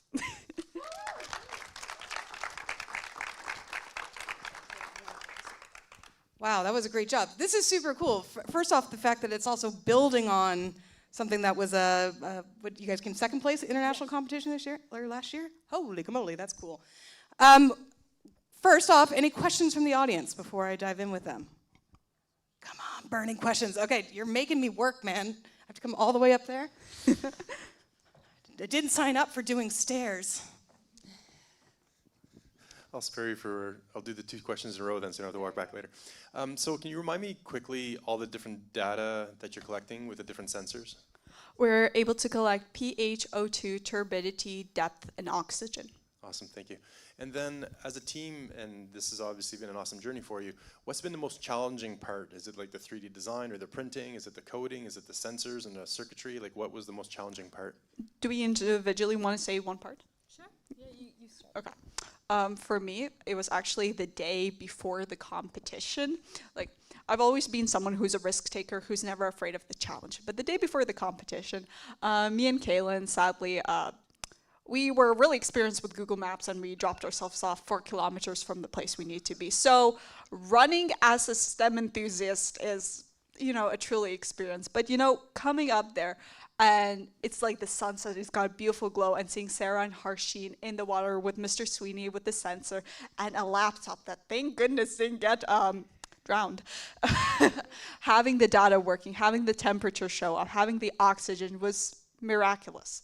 Because we knew that our idea worked. And I think that set the tone for how we entered the competition later on, because we had the confidence, we had the courage, and we were able to make something happen. I'd be more than happy to say what was my most challenging part of this. I was in charge of the 3D printing of the starfish, so I spent many evenings with Mr. Sweeney after school working on the 3D printing. We spent about 120 hours 3D printing this, and it was my first time using a 3D printer. We used the Anycubic Cobra 3, and it was multicolored, so that was another aspect that I had to navigate, and it was really interesting with our final project looking so beautiful as it is today. Yeah, so like Sarah mentioned, we were having a lot of first times in this project. So to take this from the initial sketch that we had, like I previously mentioned, to a prototype that we could print using a 3D printer, we used the FreeCAD software. And it was my first time encountering that software. And given the time crunch that we had, a challenging part for me was to kind of get a hang of it quickly. But honestly, if we got through that, there's only one reason, and that's our teacher advisor, Mr. Sweeney. He helped us a lot throughout this, and like I was looking after a little bit with him of, you know, the prototype, designing the leg on FreeCAD, and then Sarah was looking after the 3D printing.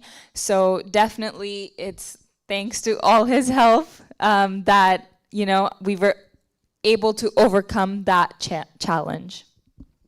That's great. I'm sure a lot of you guys have seen, I suspect these projects, they don't just do themselves. A lot of challenges along the way, and that's half the fun, right? Is getting to figure out how to overcome those. We got time for maybe one more question. Oh, I got to pick. Oh, Kerri, you're closest, and this way I don't have to do stairs.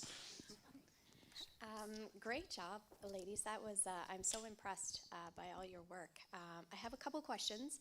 One is, you mentioned you tested it at Dingle Park, maybe? Yeah. Did you test it after that, or was that like your only opportunity?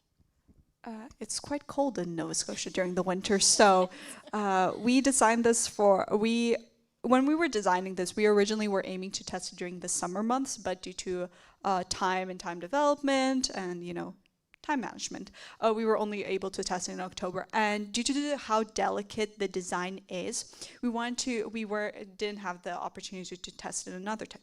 However, as it's sunny and warm outside, excluding today's rainy day, we really hope to go back down to Dingle Park and test it again, and then test it at different water sites, like perhaps Hubbard's Beach or Queensland, to truly see what different data we can gather from it. And one last question. What was there an inspiration for the starfish design, or was that, did I miss that somewhere? I can actually also answer this question because well, there are two parts to it. Let's talk a little bit about more the philosophical part. There are 5 parts to it, and there's 5 of us. And I think it's really important when you're in a team, and that sometimes we can all fall into our strengths and weaknesses, that being able to uplift each other and knowing that we're united, that these starfish hands represent ourselves. But the design itself was me, just someone who really likes to integrate things and making sure everything blends in and camouflages with it. Because, you know, we always in society want to stand out. We want to be something unique. But when we think about the environment is designed to be the way it is. Things that stand out are actually an integral part. So if we create something flashy and out of the blue, we can actually disrupt the systems we're trying to conserve. So that's the idea behind it. Very good job. All right, well, let's give them a big round of applause. Very, very well done. You folks, why don't you leave the microphones on the table? We'll leave the table set up in case the next team wants it. I have to check and see. Our next team is going to be HML 10. There we go, if you guys want to come down and get ready. Thank you so much, ladies. This is super cool, and I can't wait to see how this goes. All right, our voice in the sky, Rashid. What's going on, man? What do you think about that presentation? I thought it was awesome. Have you got to use the 3D printer But then again, before? I'm biased. I love starfish. I know, that's true. And you know what, their comment about the design, I wonder if that design also helps it stay fixed on the sea floor, not as vulnerable to waves and things. I suspect that might be a helpful feature as well. Okay, ladies, are you pretty close to ready? Yeah, we're just getting waiting for something. Oh, you're waiting for something. Okay. Rashid, do you have your trivia handy by any chance? I do. All right, hit us with a question.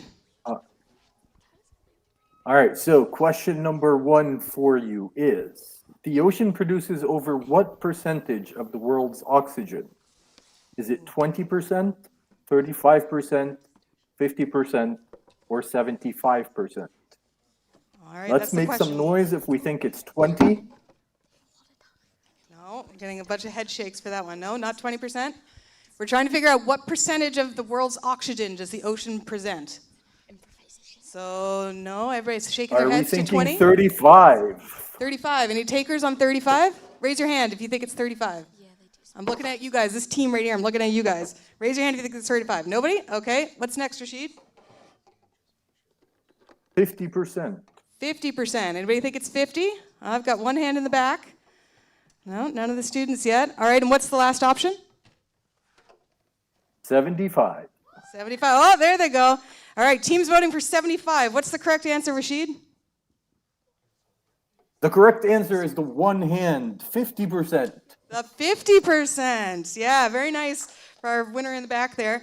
Yeah, the ocean is a major driver of oxygen production. Does anybody know what creatures in particular play a really important role in making that oxygen in the ocean? Any idea? They're teeny, teeny, tiny. Yep, right here.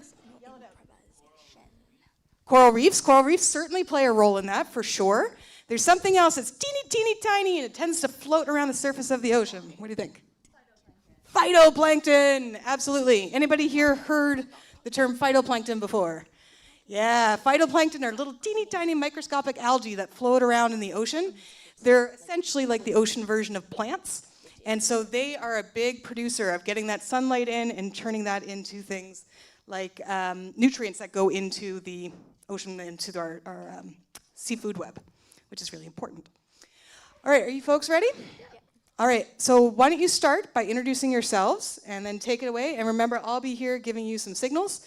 And keep in mind, too, where the tape is here for the camera. All right, take it away. I'm Portia Murray, and I'm Emma Fredericks. And this is the Deep Blue test. by me and Emma.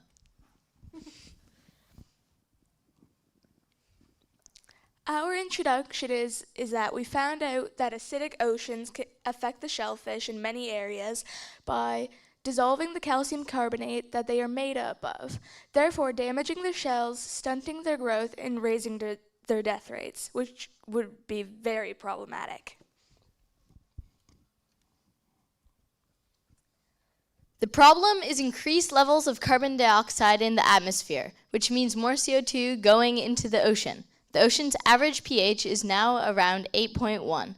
We also found out that by 2100, the pH of the ocean will most likely be around 7.67, or possibly even lower. If the oceans become too acidic, the shellfish in various places will be affected drastically.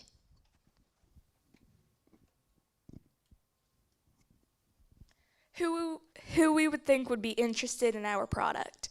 The people we think would be interested in our product, which is our remote sensor, are fishermen, specifically shellfish, aquaculture, government, house owners, well owners, and possibly even farmers.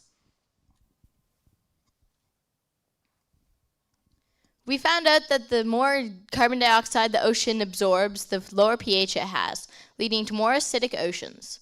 When the water gets too acidic, the shells of marine animals dissolve, which makes their shells thinner and softer.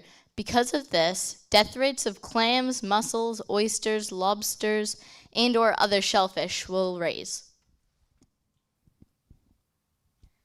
Our solution. A solution to slow the process of ocean acidification is kelp. It absorbs CO2, therefore stopping ocean acidification in the area, providing a safe spot for the shellfish. But since we are only grade 6s, what we would do to help ocean acidification would be to give a higher authority our data and idea. In our case, this higher authority would be the government.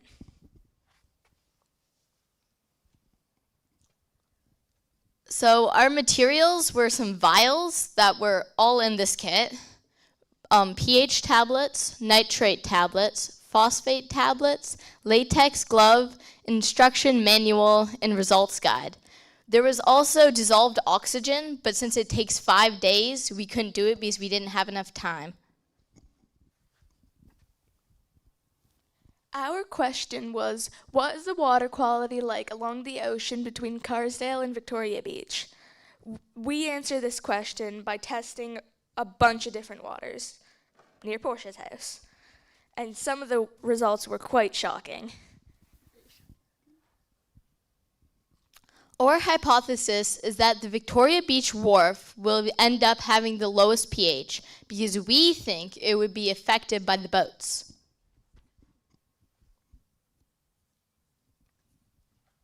The locations that we did our sampling from. We are testing the pH, we tested the pH of nitrates and phosphates of Thorns Cove and Carsdale, the Victoria Beach Wharf, and the Mary Pisser. both the ocean and the waterfall. They had very different results. And on the left is a picture of everything that's in the water monitoring kit and a temperature device that we would have used, but we didn't have enough time. The bottom right corner is Thorns Cove in Carsdale.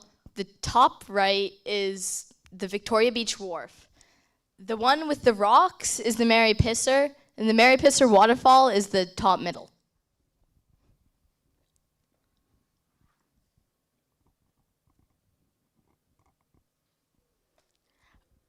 This is our design for the remote sensor that would collect all of our data.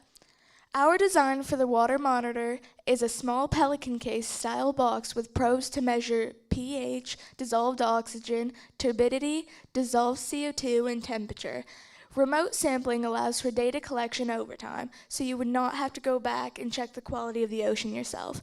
This data can be sent by satellites down to computers. This is the results of every single area that we tested.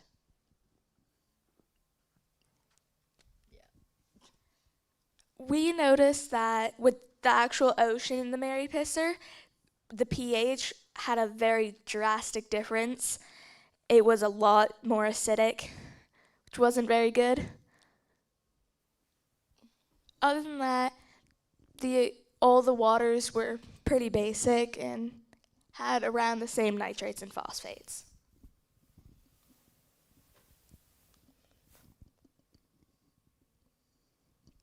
The pH of the water altogether was mostly basic. The phosphates ranged from 3 to 5 ppm, and the nitrates ranged from between 3 to 5 parts per million, most of which were 5 parts per million. Our final design of sampling. The final things that we are going to test on our remote sensor are pH, temperature, nitrates, phosphates, dissolved oxygen, dissolved carbon dioxide, and turbidity.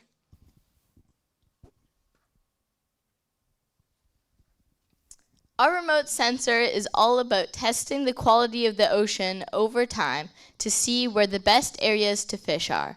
It collects data and sends it to a device. Our sensor would help aquaculture plan even more safer farming sites. Our problem. The problem is that the oceans are becoming way more acidic as time goes by, which affects shells and the health of marine life all over the world, which will be a problem later.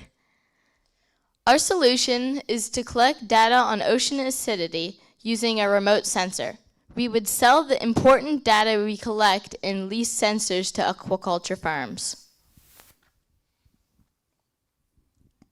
Our customers, aquaculture, which would be like mussels and oyster aquaculture farms, and especially PEI because they are a major producer of mussels in an area with a vast amount of farm runoff. Our remote sensor can collect data and store and or send it to a connected device so you can check the water quality regularly without having to go into the ocean.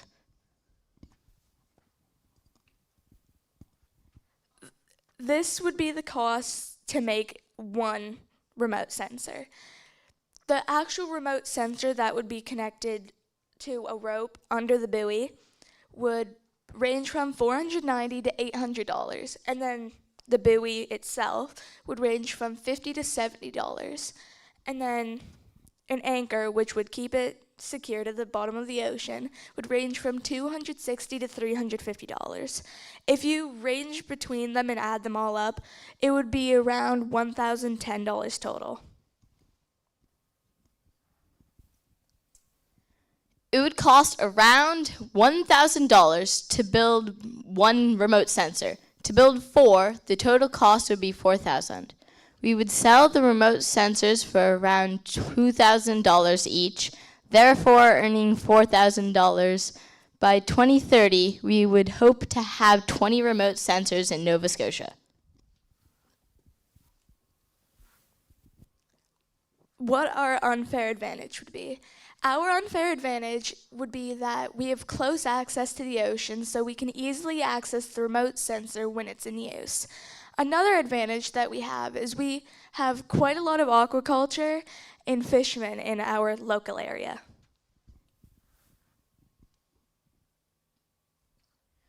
We would go to the 2025 Aquaculture Canada Conference after the Brilliant Blue Challenge to pitch a remote data sensor idea. We could also go to a lot of different aquaculture conferences all over Canada. Our conclusion. Our hypothesis was very incorrect. The area with the lowest pH was the waterfall of the Mary Pisser. The water overall had a mostly basic pH, which is good news for the shellfish of Victoria Beach and Carsdale. But low pH in freshwater is not good news for freshwater fish.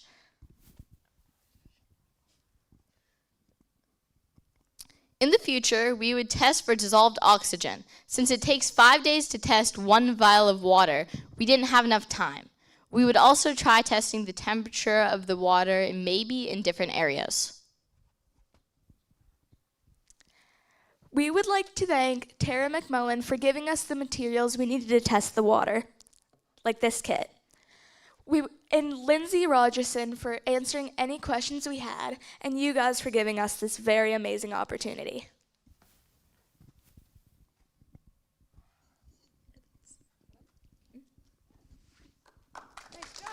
Great job, ladies. Super cool, and a really, really interesting topic. Ocean acidification, remember that this big international conference that's happening where global ocean communities coming together? Ocean acidification is most definitely one of the topics that they're going to be talking about there, because it certainly is a big issue. So let's start with some questions. Do we have any questions in the audience? Oh, got one over here.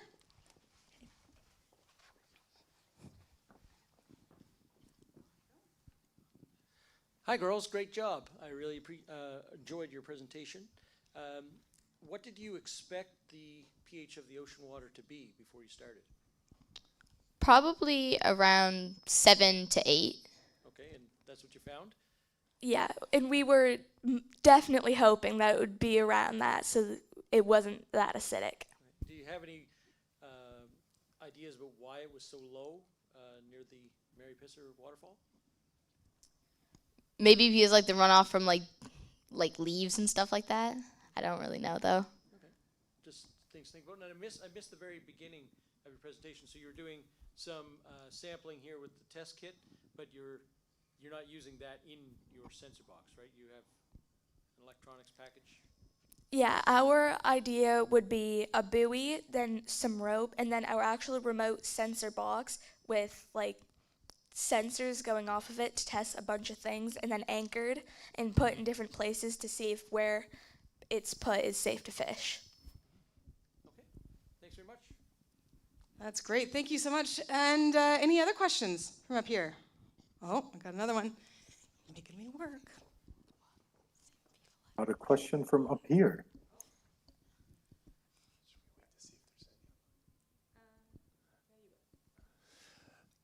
So the data that you would be collecting, and you talked about maybe selling it to aquaculture, fishing areas, communities, how do you plan, or have you given thought to how you would package that data? Are you thinking like the data would go to a website and people would pay like a subscription to access the data, or some other way of doing it? Or is that something that you're going to think about in the future? That would be something that we would think about in the future. Yeah. Quick follow-up question. Do you guys have summer jobs? I don't believe so. If we found some funding, would you want summer jobs working to develop your prototype? Yes, that would be pretty cool. Okay. And very fun. And the last question I have for you would be, what was the most, just like I asked the last group, what did you find the most challenging part be? Collecting the water. For the Mary Pisser waterfall, I got like half of my entire body soaked in water, very cold water. That wasn't very fun. and we had to fill them up in these tiny little jars because we forgot to bring another mason jar. So. Well, not so much a question, just a comment. Have you ever heard of the Argyle Aquaculture Business Park? No, I have not. In Argyle, Nova Scotia. So that's an area where there's an initiative to pre-approve aquaculture sites, and I know I've been looking to try to coordinate with them with some projects, but this is the kind of thing I think that probably work with them to find a test site and a long-term test program. So just want to put that out there for you. Absolutely. I would add to that, so somewhere up there you noted where you would be marketing this, and you noted PEI in particular, because there's a big shellfish industry there, right? I'm guessing when you did your research, you found there was a big shellfish aquaculture industry in PEI, but not so much in Nova Scotia. We had some, but not a ton, right? Well, to his point, there's some work around that happening right now to try to get more shellfish aquaculture in Nova Scotia, so this is super well timed for that. And there's also quite a lot happening around kelp farming, and I noticed you guys mentioned that at the very beginning, and the idea of maybe having kelp farming go hand in hand with shellfish aquaculture, which is cool. I heard from the voice on high that maybe we had a question from the ceiling that was going to appear. Rashid, do you have a question? Yes. So as a diver, one of the things that really, really makes me sad when it comes to the ocean pH is coral bleaching. Have you considered working with coral conservation groups? We have not, but we also figured out that ocean acidification doesn't just affect shellfish, it can also affect coral by damaging it. Absolutely. And I know that Rashid, to your point, the coral reefs, some of them are in pretty challenging spot right now from a combination of ocean acidification and ocean warming. Both, that combo is a bad combo for them. So I'm curious though, through this whole process, was there anything that was particularly surprising that you learned along the way? And not just necessarily your results, but something surprising that you weren't expecting at all to kind of come across through this project? It was mentioned in the slideshow, but that by 2100, that the average pH of the ocean would be around 7.67 or possibly even lower, which at that rate, in a couple hundred years, it'd be quite acidic, which isn't good. Yeah. That's not a good forecast. Well, thankfully, we've got young minds like yours that are going to help us do something about that. Any other questions before we move on? All right, let's give them another round of applause. Great job, ladies. That was really well done. All right, as they break that down, our next team up is going to be MRE04. MRE04. Oh, all the matching red. I love it. All right, while they get set up, our voice in the sky, do you have another trivia question for us? Rashid. I do. Oh, there he is. Okay. But you probably already know the answer to this, so let's take a stab at it. What is the deepest part of the ocean? Is it the Sunda Trench, the Mariana Trench, the Puerto Rico Trench, or the Philippine Trench? Oh, okay. So what is the deepest place in the ocean? So Rashid, we'll get you to say them again, and raise your hand for the one that you want to vote for. So Rashid, what was the first option for deepest place in the ocean?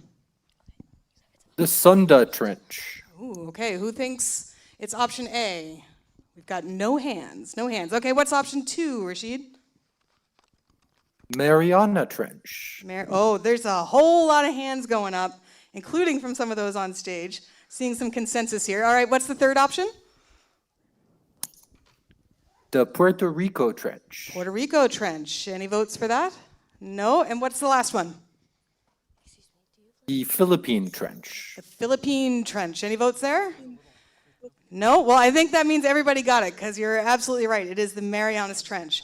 And I believe you could fit Mount Everest inside of it, if I am correct. My memory serves, which is pretty cool. And then some. And then some. Yeah, I think it leaves still another mile above it or something. It's insane how deep that is. All right, so next up, we'll get you guys to first introduce yourselves, and then you can jump right in. As a reminder, I'll be sitting right there and I'll give you guys some time cues. So I'll tell you when you've got 5 minutes, 2 minutes, and 1 minute left. And otherwise, have fun, okay?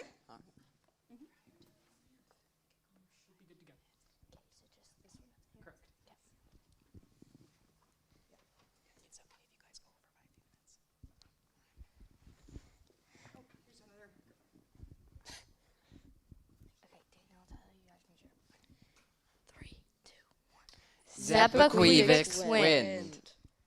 Making offshore wind better since yesterday. By Anne, Callie, who couldn't make it today. Daniel. Indio. And Tyler. Introduction. The problem is there are only so many spots on land to place wind turbines, and we need more ways to create green energy.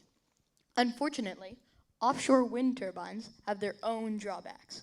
We will be taking existing offshore wind turbines models and improving them so they are easier to sustain and better for the environment, specifically the blades. Anne McCormack.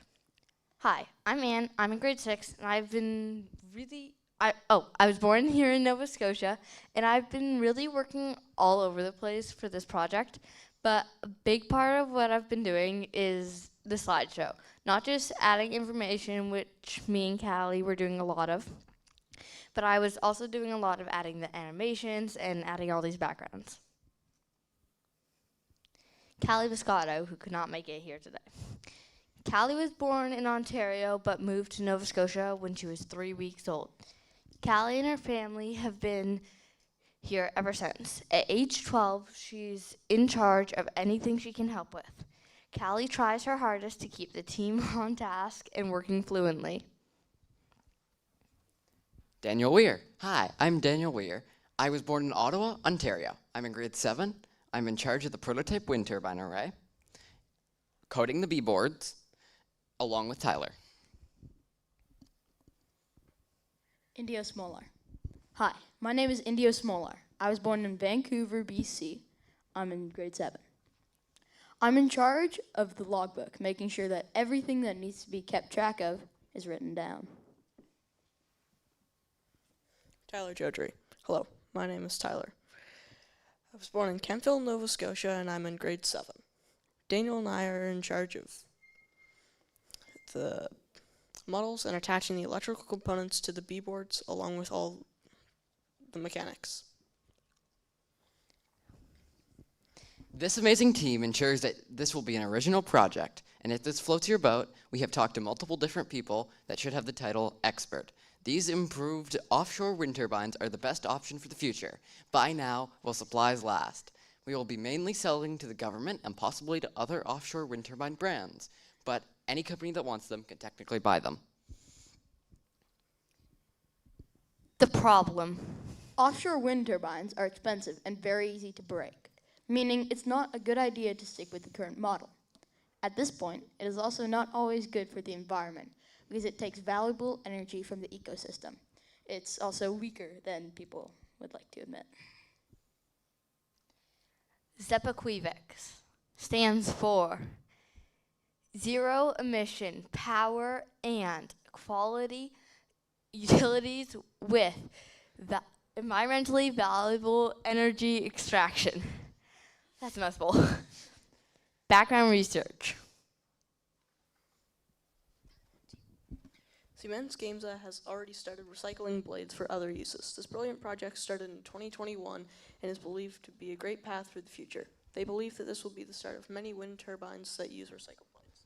Nabro Wind has also been documenting the demand for modular blades over the last 6 years. They have done some predicting. For example, they assume that 40% of the market will be modular wind turbines by 2027. They will also go over the drawbacks of using these wind turbines.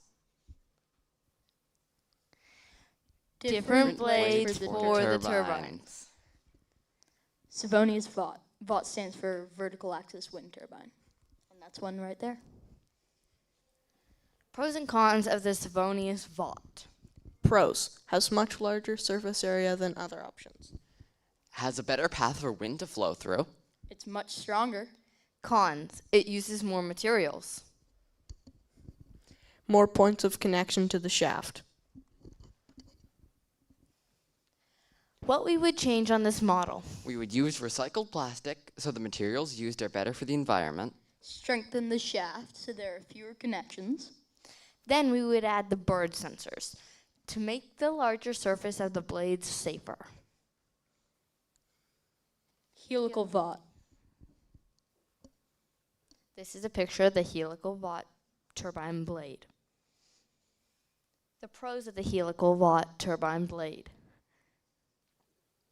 Helical vot advantages. A massive tower structure is less frequently used, as vots are more frequently mounted with the lower bearing mounted near the ground. Designs without vot mechanisms are possible with fixed pitch rotor designs.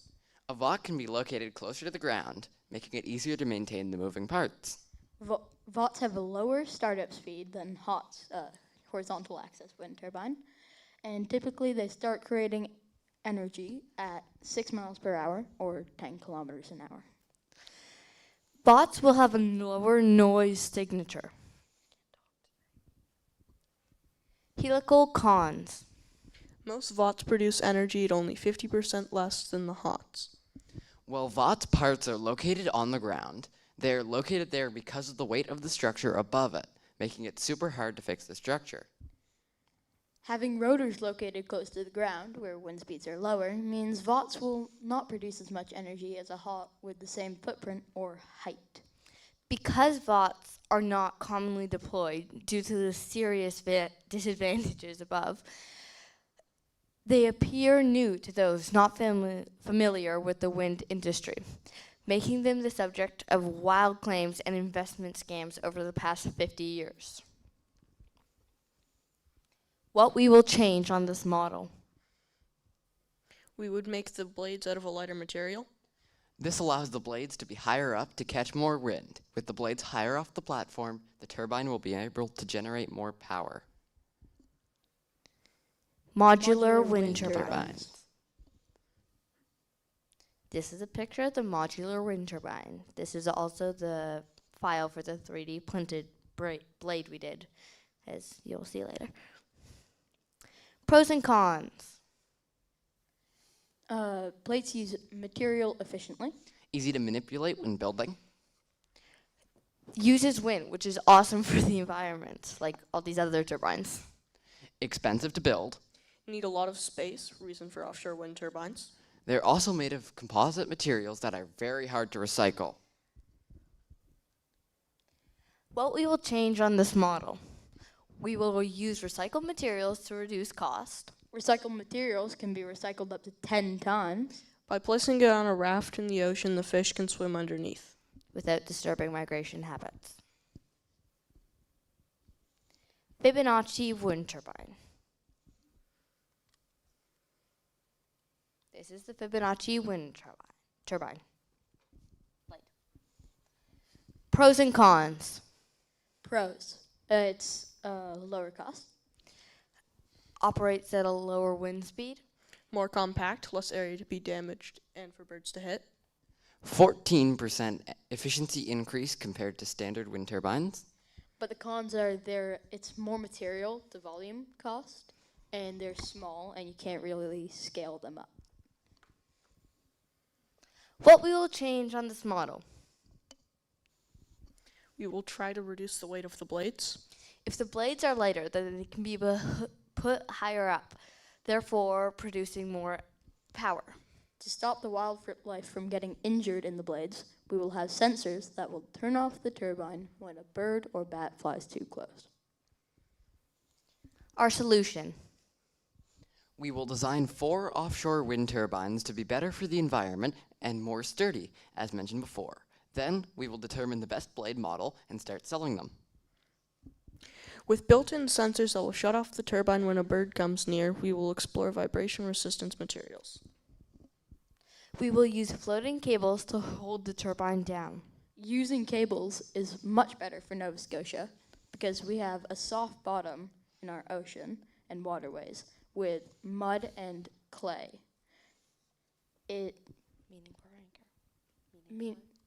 Meaning for our anchor, we would use a Danforth anchor, or it's sometimes called a fluke anchor. Future research. Examine the effect that offshore wind turbines have on the environment. Look down beneath the surface to see changes near the turbines underwater. Investigate into the cost of our improvements to the blades and turbine. The prototype. This is our prototype. As you can see here, we will give you a demonstration as soon as we've finished our presentation.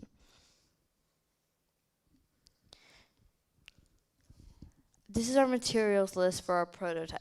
We used wooden boards, wooden dowels, screws, metal braces, B-board, alligator clips, LED strips, micro bits, and recycled plastic bottles. Along with cardboard sheets and 3D printed blades. We used tools such as hot glue guns, pencil sharpeners, screwdrivers, rulers, pencils, hair dryers, and a drill. Our design. A turbine spins, which moves the rare earth magnets in a circle, which is spinning above a copper wire. This produces energy. They were constructed by gluing 2 wooden rods onto a wooden board. Then another rod glued along the top of the 2 rods. There is an eye screw attached to the center of the horizontal one. In that, there is a wooden dowel that has been sharpened and is held by a screw. The power output of the turbines is hooked up to B-boards, which measure the energy. The energy is graphed and displayed on the LED strips for easy reading. The code. We use a 30 LED light strip to graph the power output of each wind turbine. It is a delay of 15 milliseconds before inputting to the graph. Our results graph. For the vertical axis, we got a 1.4 on high speed with the hair dryer, and on low we got 0.9. The helical got 0.4 on high and 0 on low. The Fibonacci got 1.2 on high and 0.6 on low. And the modular got 0.1 on high and 0 on low. Our discussion. The best blade is the one we have decided to choose for our blades, is a Savonius Vought. We believe this turbine worked the best because it had the largest blade with the most surface area, letting it catch the air much easier than the other models. Our business pitch. Introduction. Zepaquweveex wind is all about creating new renewable energy by using a different wind turbine blade. Our design is not like the average wind turbine you can see on top of the mountain. We have designed one that is different and more efficient than your average wind turbine. We need at least $500,000 in order to start up Zepaquweveex wind. Once we get the funding, we will be able to make one wind turbine blade. And if everything goes well, we will start making some profit in 2030.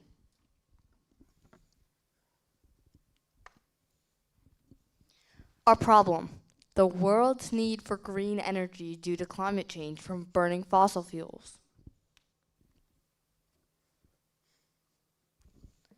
Our solution. Offshore wind turbines. Customers. The offshore wind industry will want to buy our blades. A mix of independent and governmental organizations. Canadian and European countries. Catapult Ocean, a Norwegian company that invests in new businesses that have a positive impact on the environment. Unique value proposition. Use of recycled materials to make the wind turbine blades. The environment sustainable way to make the blades will appeal to our customers. It will be great publicity for the wind companies using our blades. To help the environment, we would find as many local sources as possible. Then we wouldn't have to pay for shipping. Unfair advantage. Our company will use large quantities of recycled plastics and metals. We will purchase recycled plastics from multiple sites, such as Scrap-O, Vandam Recycling, and other brands yet to be discovered by us in our short research period. Another unfair advantage is that in Nova Scotia, so locally for us, there is already offshore wind turbine development starting. So our team might already have some buyers, and we wouldn't have to pay for shipping. Channels and advertising. conferences and other events to network with investors. Take advantage of the free ones. In person. Cold emailing. And references. Cost structure. Cost to make one blade is about $500,000. Blades made with recycled materials, including plastic, styrofoam, aluminum, and steel. Cost to repair one blade, $20,000 for minor damage and up to $300,000 for severe damage. Revenue streams. We will sell our blades for $1 million each. Key metrics. We have a website called Zepaquweveex Wind. On this website, you can see all the information on the slideshow and some that isn't on the slides.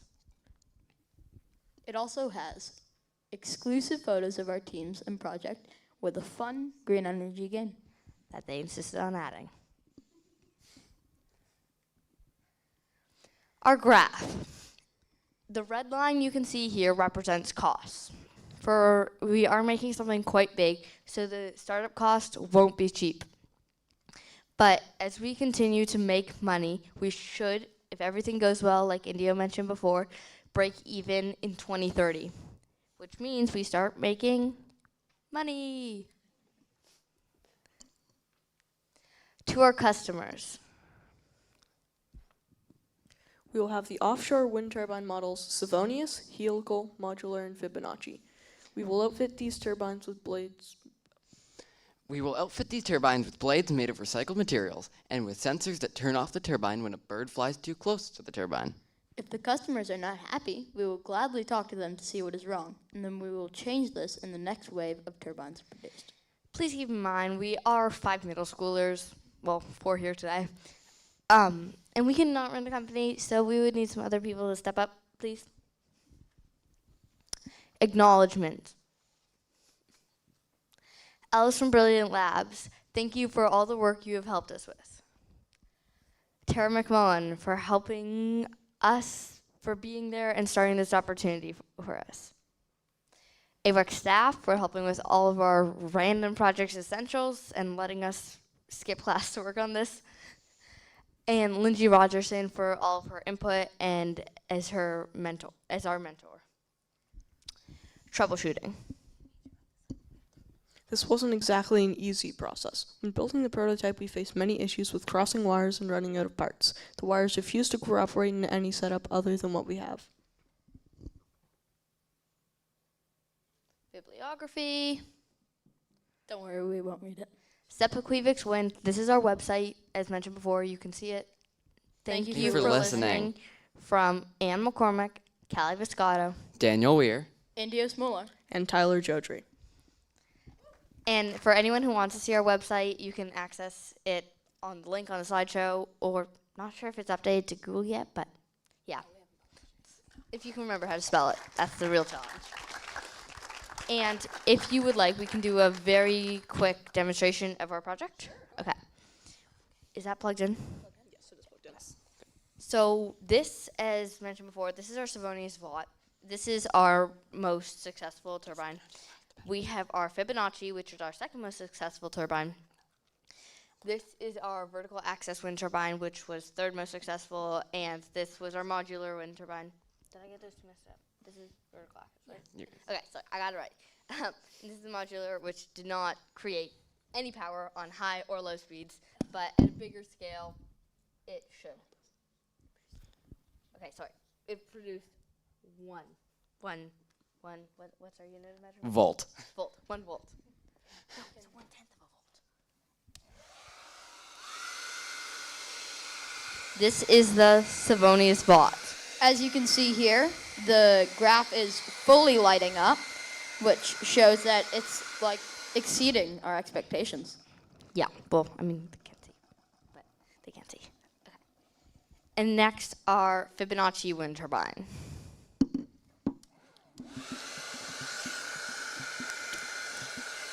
The battery's dead. Which the battery is dead on.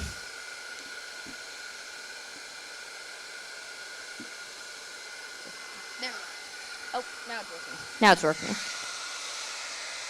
Then we have our vertical access wind turbine, which came third place.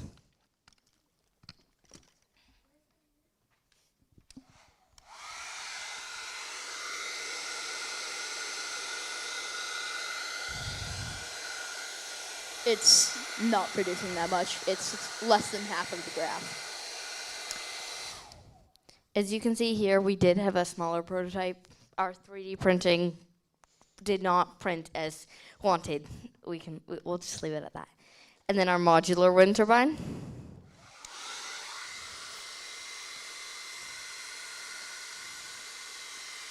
Barely lighting it up. Okay, we got 2 of the lights lit up, 2 out of 30. It's something.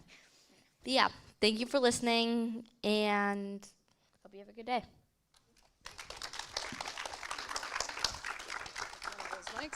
That was super. You can hang on to that one for questions and stuff. Yeah, that was super cool. And I have to say, you guys hit on a very salient topic for Nova Scotia. As you guys mentioned that in there, offshore wind is a huge buzz happening right now. There's a lot of interest in exploration in that area. So I think you guys picked a really great topic. Looking out to the crowd, any questions? We get any questions from the audience? Oh, okay. See some. I'm going to start up there and then I'll come down.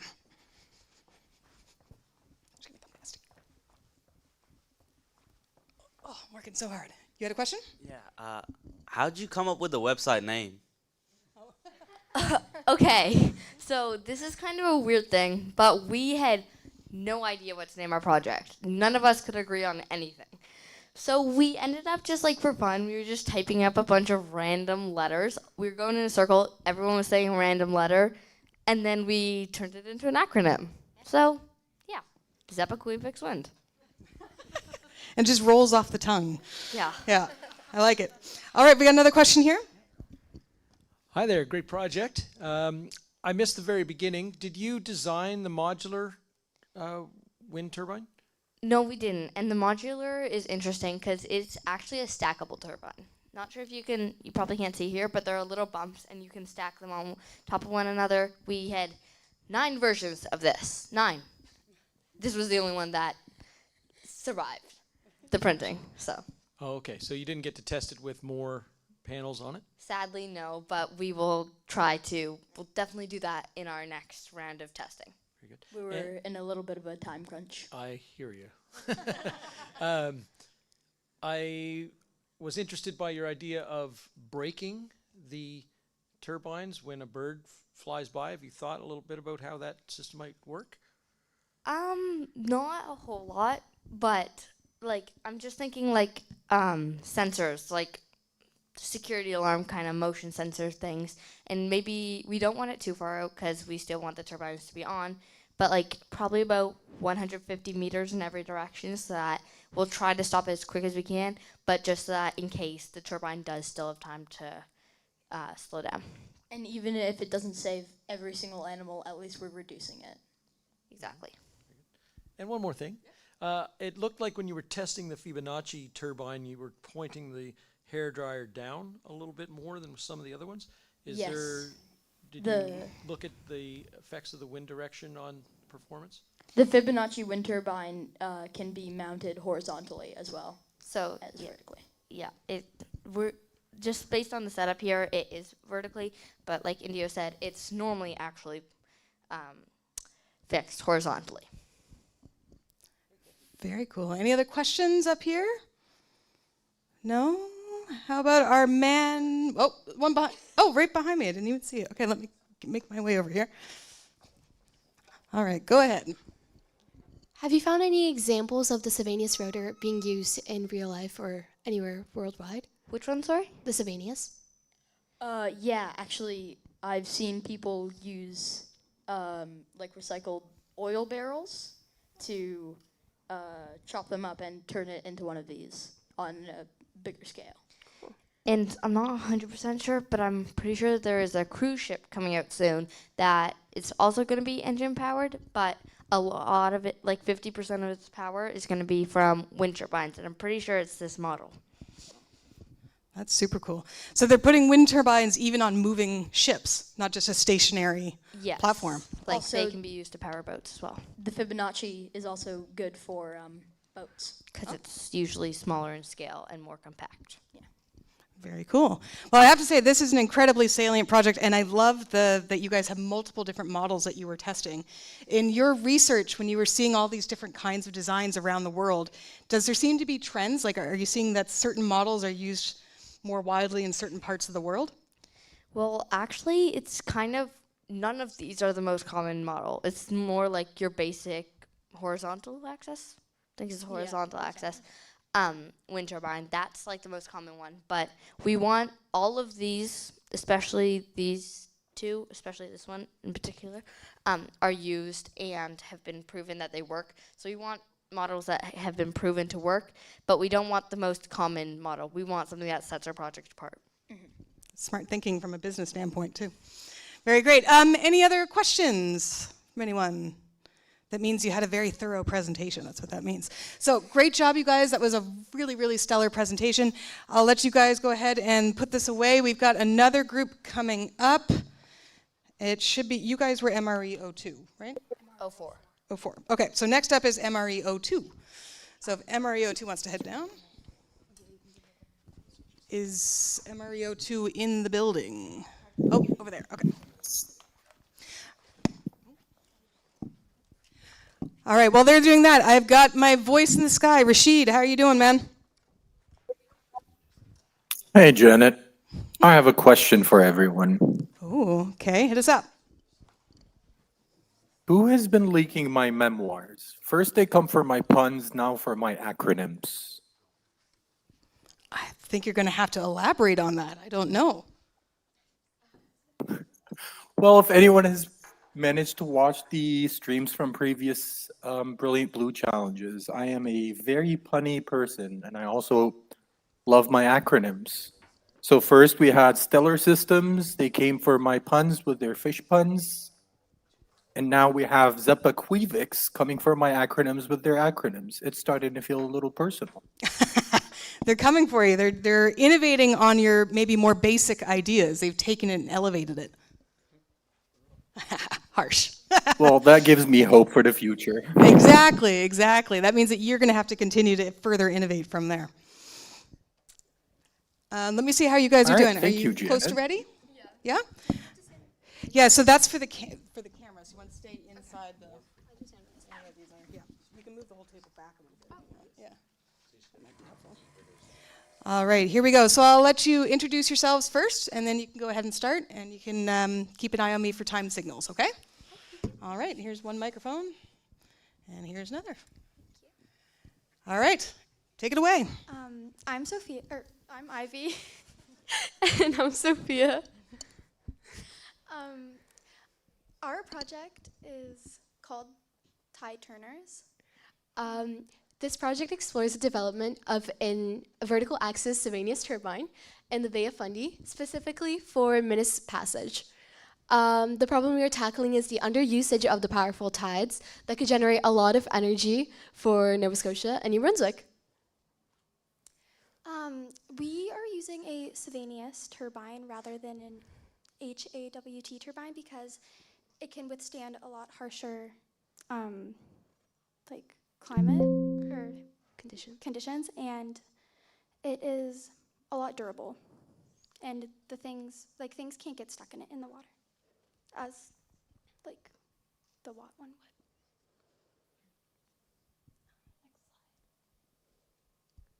Next slide.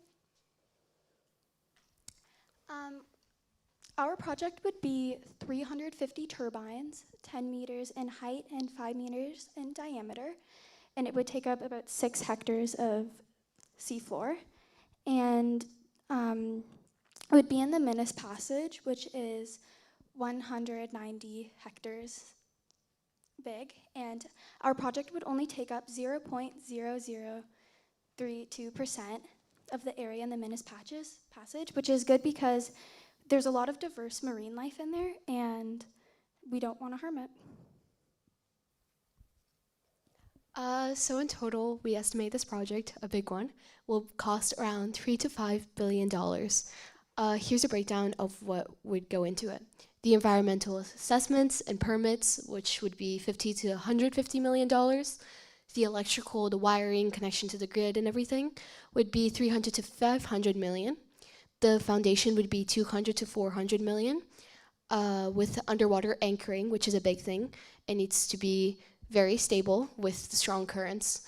The turbines would be 2.5 to 2.3 billion for manufacturing and installing. They're really big, so it would take a lot to make them. And in total, again, it'd be 3 to 5 billion.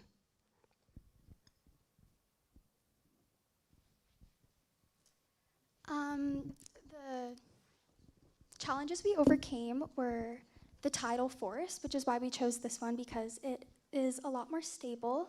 And the ways we chose to protect marine life is there is a cage around it, and we have, it'll be covered in a silicone coating to prevent like barnacles from sticking to it. And in each corner of the farm, there will be a vibration sequence that kind of repels fish and barnacles and biofoul. Also, for like corrosion, it would be all stainless steel, which is kind of corrosion resistance, and it would have a sacrificial anoid on the top and the bottom, and the cage is covered in silicone, so there will be a unsilicone part that it is bolted to, and the sacrificial anoids work. It'll corrode before other parts of it will corrode, so it would just need switched out when it is all rusty. Our project comes with many benefits, one of which is powering many homes and generating clean energy. It would have a 25 to 30-year lifespan, which is a long-term solution for fossil fuels and alternative sources. It's predictable. Unlike wind or solar, you know when the tides are coming through and in and out, so you know how much energy is being generated daily. And it's low for operating costs. For maintenance or anything, it would be like at low tide when it's only 45 meters, when divers could actually go down and check up on it. Constant maintenance just to check in to see if it's okay.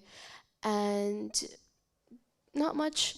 It's a renewable energy source, so a step toward a greener future. With tide turners, we generate energy from the tides, a green solution in this ever-growing climate crisis. The timeline for the implementation of this would be around 25 years to get it fully running, and then 25 years of it running. It would take 1 to 2 years for the regulatory approval, the building permits, and all the studies that need to be done.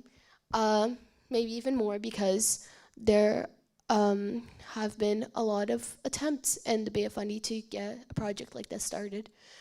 Construction and installation would take around 3 to 4 years. There's a lot to be done. And testing and the grid connection would be around 1 year. And also, as for like testing if it actually works and test rounds, it would take a while, like, to figure out something that actually fully works. So, yeah. In the bay, where the tides rush and roar, we're turning waves into powers galore. With turbines that spin in deep blue sea, we're building the future's clean energy. Tide turners, we turn the tides into electricity.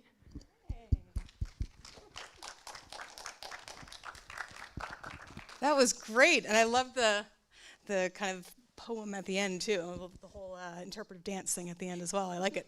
That was really wonderful. I'm wondering if we have any questions from the audience. Oh, we've got one over here.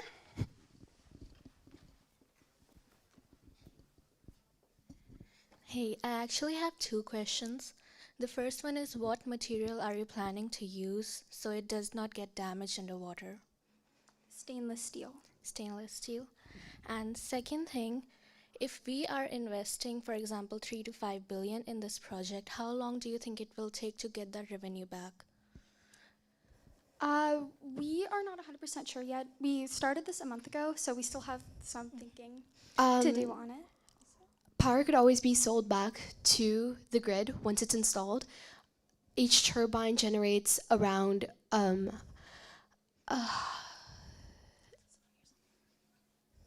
do you know where that is? Oh, each turbine can generate around 51,000 watts. So in total, the whole farm would be around 18 megawatts per hour, which once it's up and running will be a lot of energy that could be sold back to the grid. So, for example, a wind turbine, it usually takes around 1 to 2 years depending on the model to get the cost back.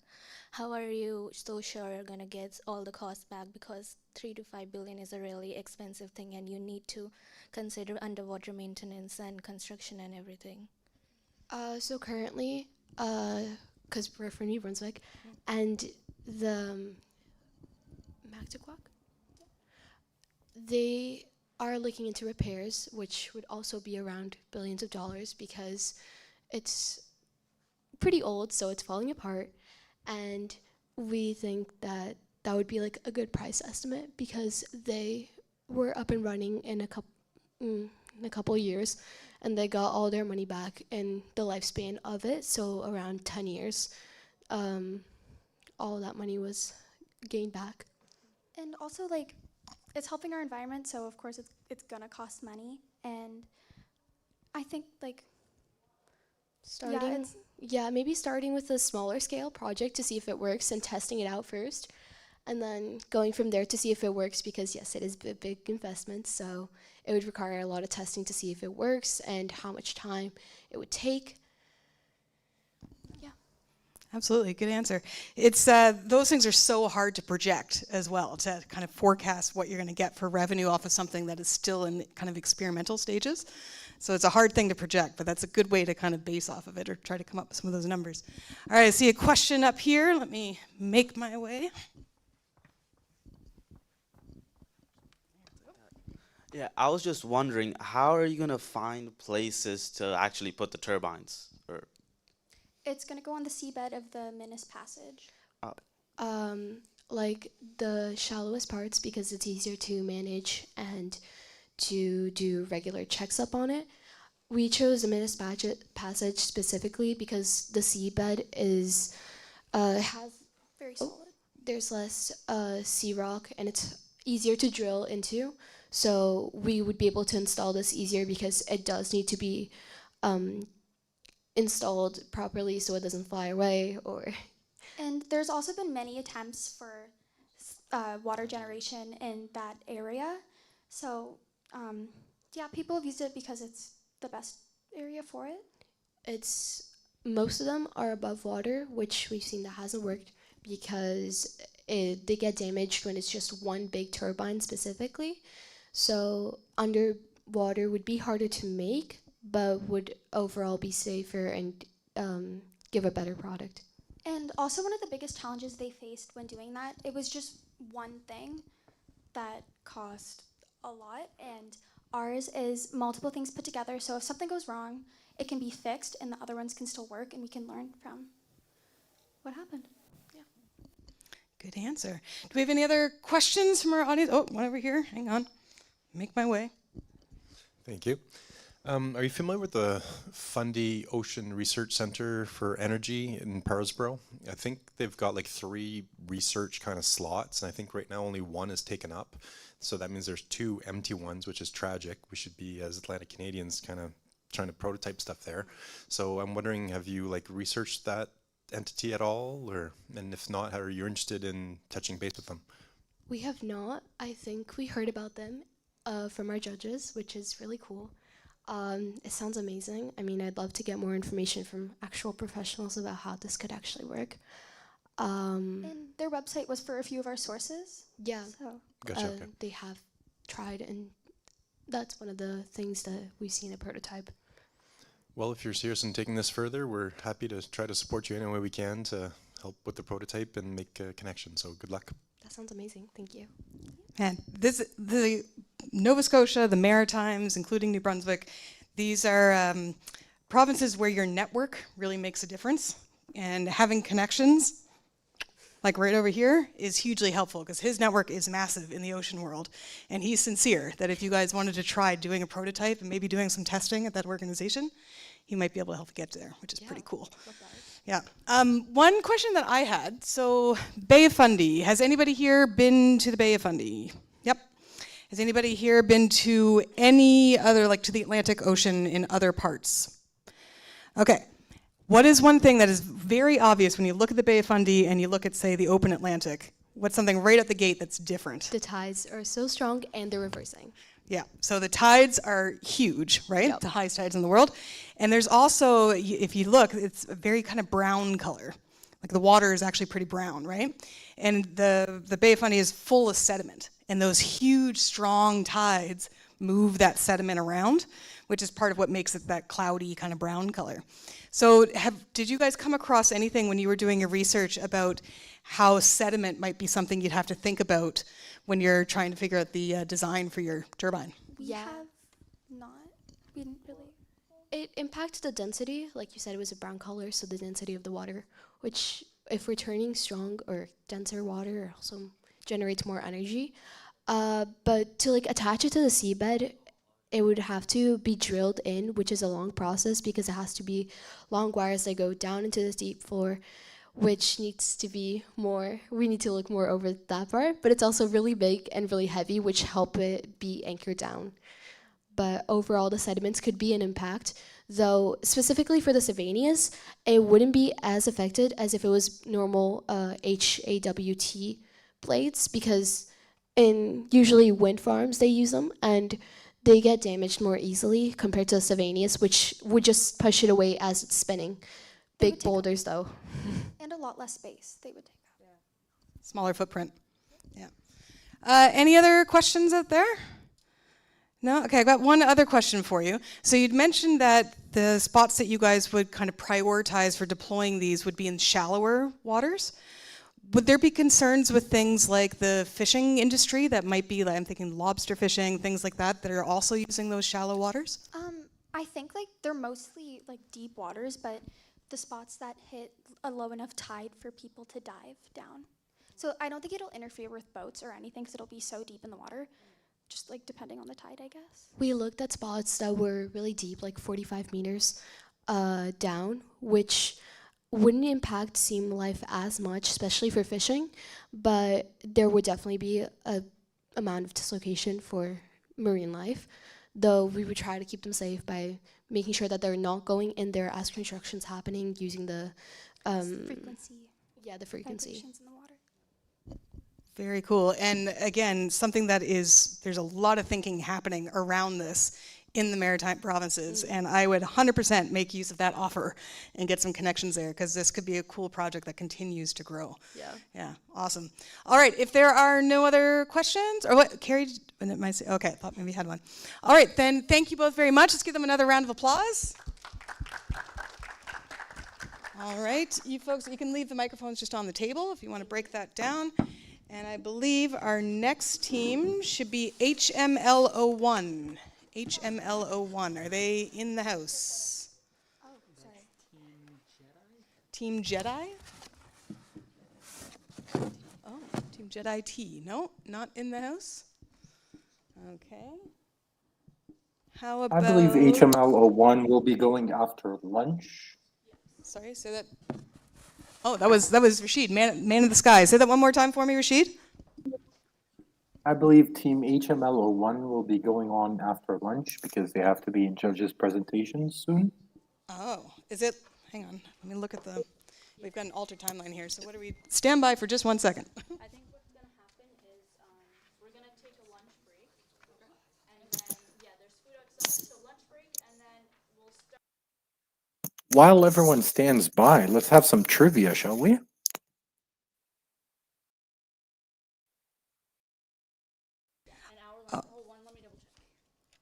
All right, folks. So here's what's going to happen. We are going to break for lunch. Lunch you will find behind the auditoriums. You can go out either down here or out the back to get to it. Oh, change of plans. It's actually over here now, so come out these doors. And remember that there are a lot of people that are very well connected that are floating around here right now. Use that lunchtime to go find some of those people and do a little networking. Highly recommend. And then we'll need everyone back here for, what time did you say? 1 o'clock? Okay, aim to be back here for 12:50, 12:50. All right, so with that, we will take a break. Rashid, our voice in the sky, we will circle back to you around 12:50. All right, I will see you in 2 shakes of a clownfish's tail. Love it. All right, thank you, everyone.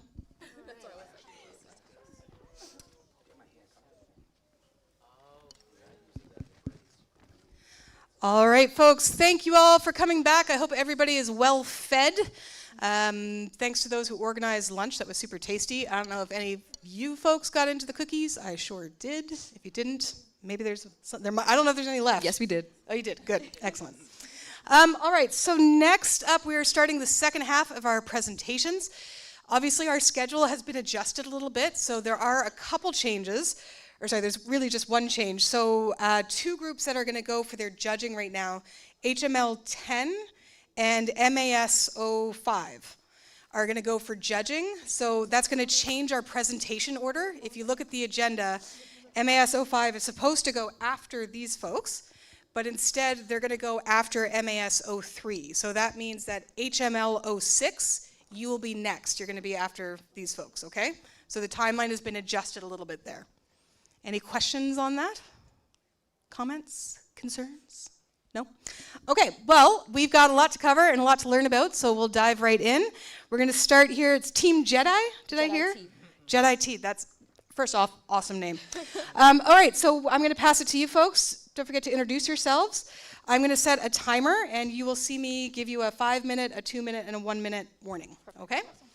All right, everybody, please make sure if you did unmute your phones that you mute them again now, and let's give them all our attention. All right, wonderful. Good afternoon, ladies and gentlemen, esteemed judges, and my fellow innovators. We are Team JEDI T from Halifax West High School, and we are extremely honored to be present here today among all of you to present our project for the Brilliant Blue Canada Challenge 2025 within the category of healthy marine life. So now, introducing to you all the Crustacean Removal and Biodiversity Support System, CRABS, with an extra S in the end. We represent a group of passionate grade 11 students who truly believe that youth-led innovation can make many changes. With the help of our teacher advisor, Mr. Dan Sweeney, we were able to build a prototype that we hope becomes part of the solution to protecting our Atlantic Canada's marine ecosystems. All right, before we dive into our prototype and the solution that we have to offer, let's first have a look at the problem we are trying to solve.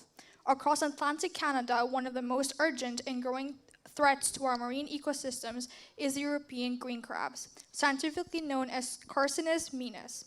These crabs are listed among the world's most invasive marine species, and for some good reason. They are aggressive, highly adaptable, and reproduce quickly. Unlike native species, they have no natural predators here, which means their population continues to grow with very few checks in place. But the damage they cause goes far beyond just numbers. One of the most serious impacts is their destruction of eelgrass meadows. These meadows play a critical role in the coastal health. Eelgrass stabilizes sediment, stores carbons, and provides essential nursery habitats for juvenile fish and shellfish. When green crabs burrow and feed, they rip up these meadows, leading to habitat loss, coastal erosion, and in many areas, a complete breakdown of the local ecosystem. These effects do not just stop there. Green crabs are known to prey on soft shell clams, mussels, scallops, and even young lobsters, which directly threatens Nova Scotia's fisheries and aquaculture industries. This is not just an environmental problem, it's an economic one. Coastal communities rely on healthy shellfish stocks to support jobs, food supply, and local businesses. The unchecked spread of green crabs puts all of that at a great risk. Despite these threats, however, the current monitoring methods which are available for the trapping and removal of these green crabs are extremely inadequate and outdated. They are labor-intensive, infrequent, and they are poorly scaled for larger coastlines, which is exactly why we need a more modern and autonomous system which is capable of gathering this environmental and species data at a high quality and in real time, which is exactly where CRABS comes in. The Crustacean Removal and Biodiversity Support System is a cutting-edge seafloor-mounted monitoring device designed to address the escalating ecological threat posed by invasive species, European green crabs. Engineered for autonomous operation in shallow coastal waters, CRABS uses a downward-facing camera and embedded sensors to continuously track green crab activities and gather high-resolution environmental data. So the unit not only collects valuable and real-time data to support research and conservation efforts, but it is also built with modularity in mind, which means that it allows for future upgrades like AI-driven species recognition, sonar imaging, and pheromone diffusion systems, which are aimed at disrupting crab mating cycles and reducing population growth and population in general. Crabs is scalable and adaptable, which means it is ideal for development across multiple coastal locations, where it can serve as a part of a broader mesh network of marine monitoring tools. And in the future, we plan on using solar power in shallower waters and turbine power in deeper waters, which of course introduces a modern and data-driven solution that empowers researchers, policymakers, and environmental organizations to understand and manage invasive species, not just the European green crabs, with greater precision and longer-term impact. Now, how does crabs work? It relies on the Raspberry Pi 5, which is a small but powerful computer that controls the system's monitoring and data collection systems. It's connected to a downward-facing camera on an ABS pyramidal frame, and images from the camera allow researchers to estimate green crab population and to monitor their behavior. The idea is to have multiple modules of crabs stationed around an area like a coastline, and then to be able to combine the data and have the modules take pictures at defined intervals, and to combine the data to get an idea of what a local green crab population is doing at a certain time, using a quadrant sampling method, basically. We're also exploring using rechargeable lithium-ion batteries with future versions of crabs because of their long life and high energy density. And then we're also looking to incorporate solar panels to enable long-term use. And data is currently stored on a local SD card, but we're looking into technologies that allow for cloud storage and to be able to upload data so that people can access them without needing to directly and remotely access the modules, which just allows for researchers and policymakers to just have better access to information from a computer, for example. And finally, we're looking to explore anti-biofouling technology like ultraviolet light and lens cleaning systems to maintain the visibility of the camera and the accuracy of the data.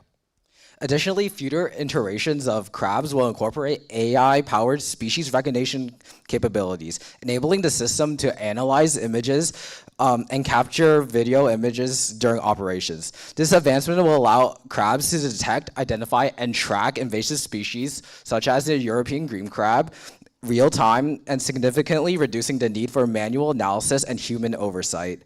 The system will continuously improve its accuracy and efficiency over time as altogether, the smart, modular, and scalable design positions crab as a forward-thinking and adaptable solution for tackling the complex challenges of modern marine conservation. Okay, now I'm going to talk about our timeline and our progress. Coming up with the idea as well as the prototype was a pretty long process that took a lot of lunchtime hours and after school hours. So we will walk you through the process right now.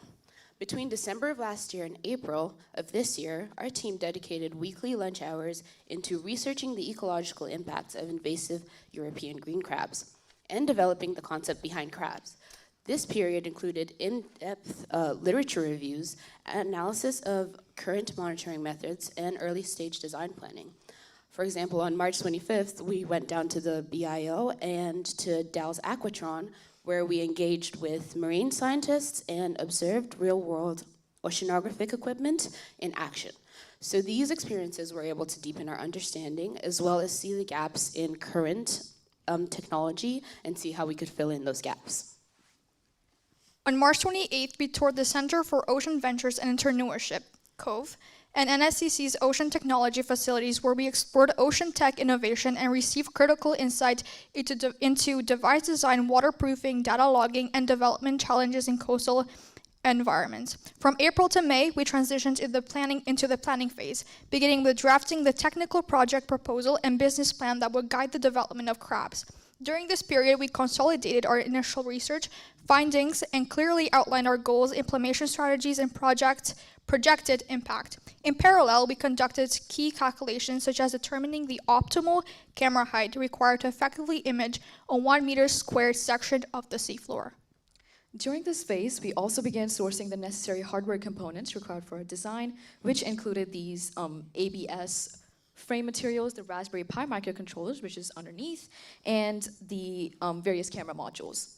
After receiving a grant on May 21st, which was just 2 weeks ago, we officially entered the final and most hands-on stage of our process, which was the actual assembly and technical integration of our prototype. From late May through early June, which was just a few days ago, we started to actually work diligently and actually bring the crab's prototype to life. We began by assembling the structural frame, as you can see here, using the ABS piping, carefully measuring, cutting, and securing the joints to ensure stability and durability. It took us a very long time to drill these, actually. And then we started mounting the electronics, which included the Raspberry Pi model, the camera modules, and the power systems. We also ensured that each component was securely housed and also waterproofed where necessary. By the end of this phase, we had successfully completed and transformed our initial concept of an idea into a fully functioning crabs model, which was now ready for testing underwater and for real-world deployment.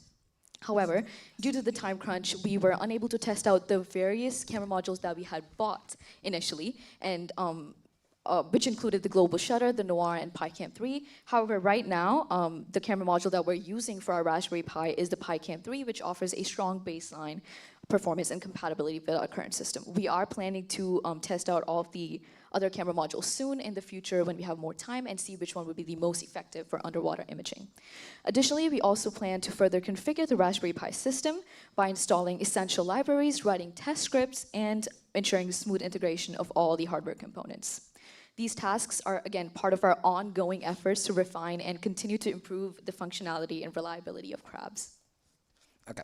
Crabs is much more than just a high school invention. It represents a scalable and future-ready solution designed to meet the growing demand for smarter, more efficient ocean monitoring technologies. Our long-term vision is to transform crabs into a fully autonomous marine surveillance system capable of operating independently in diverse coastal environments. In addition to hardware improvements, we aim to develop a sophisticated real-time dashboard which will allow researchers, policymakers, conservationists to visualize, analyze, and interpret both environmental data and species activity with ease.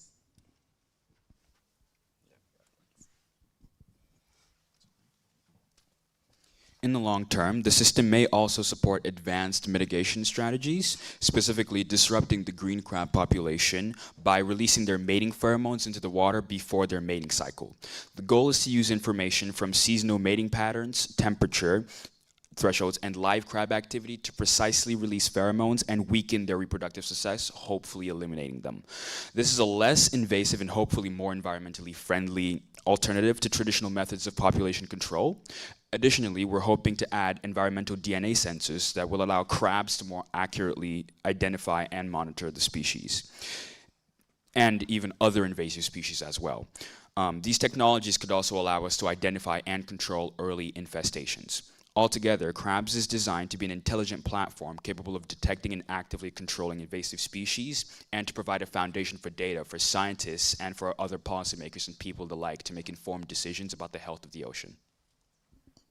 There is a clear and growing real-world demand for innovative automated technologies like crabs in Canada's expanding blue economy. Our system is uniquely positioned to serve a wide range of users across multiple sectors.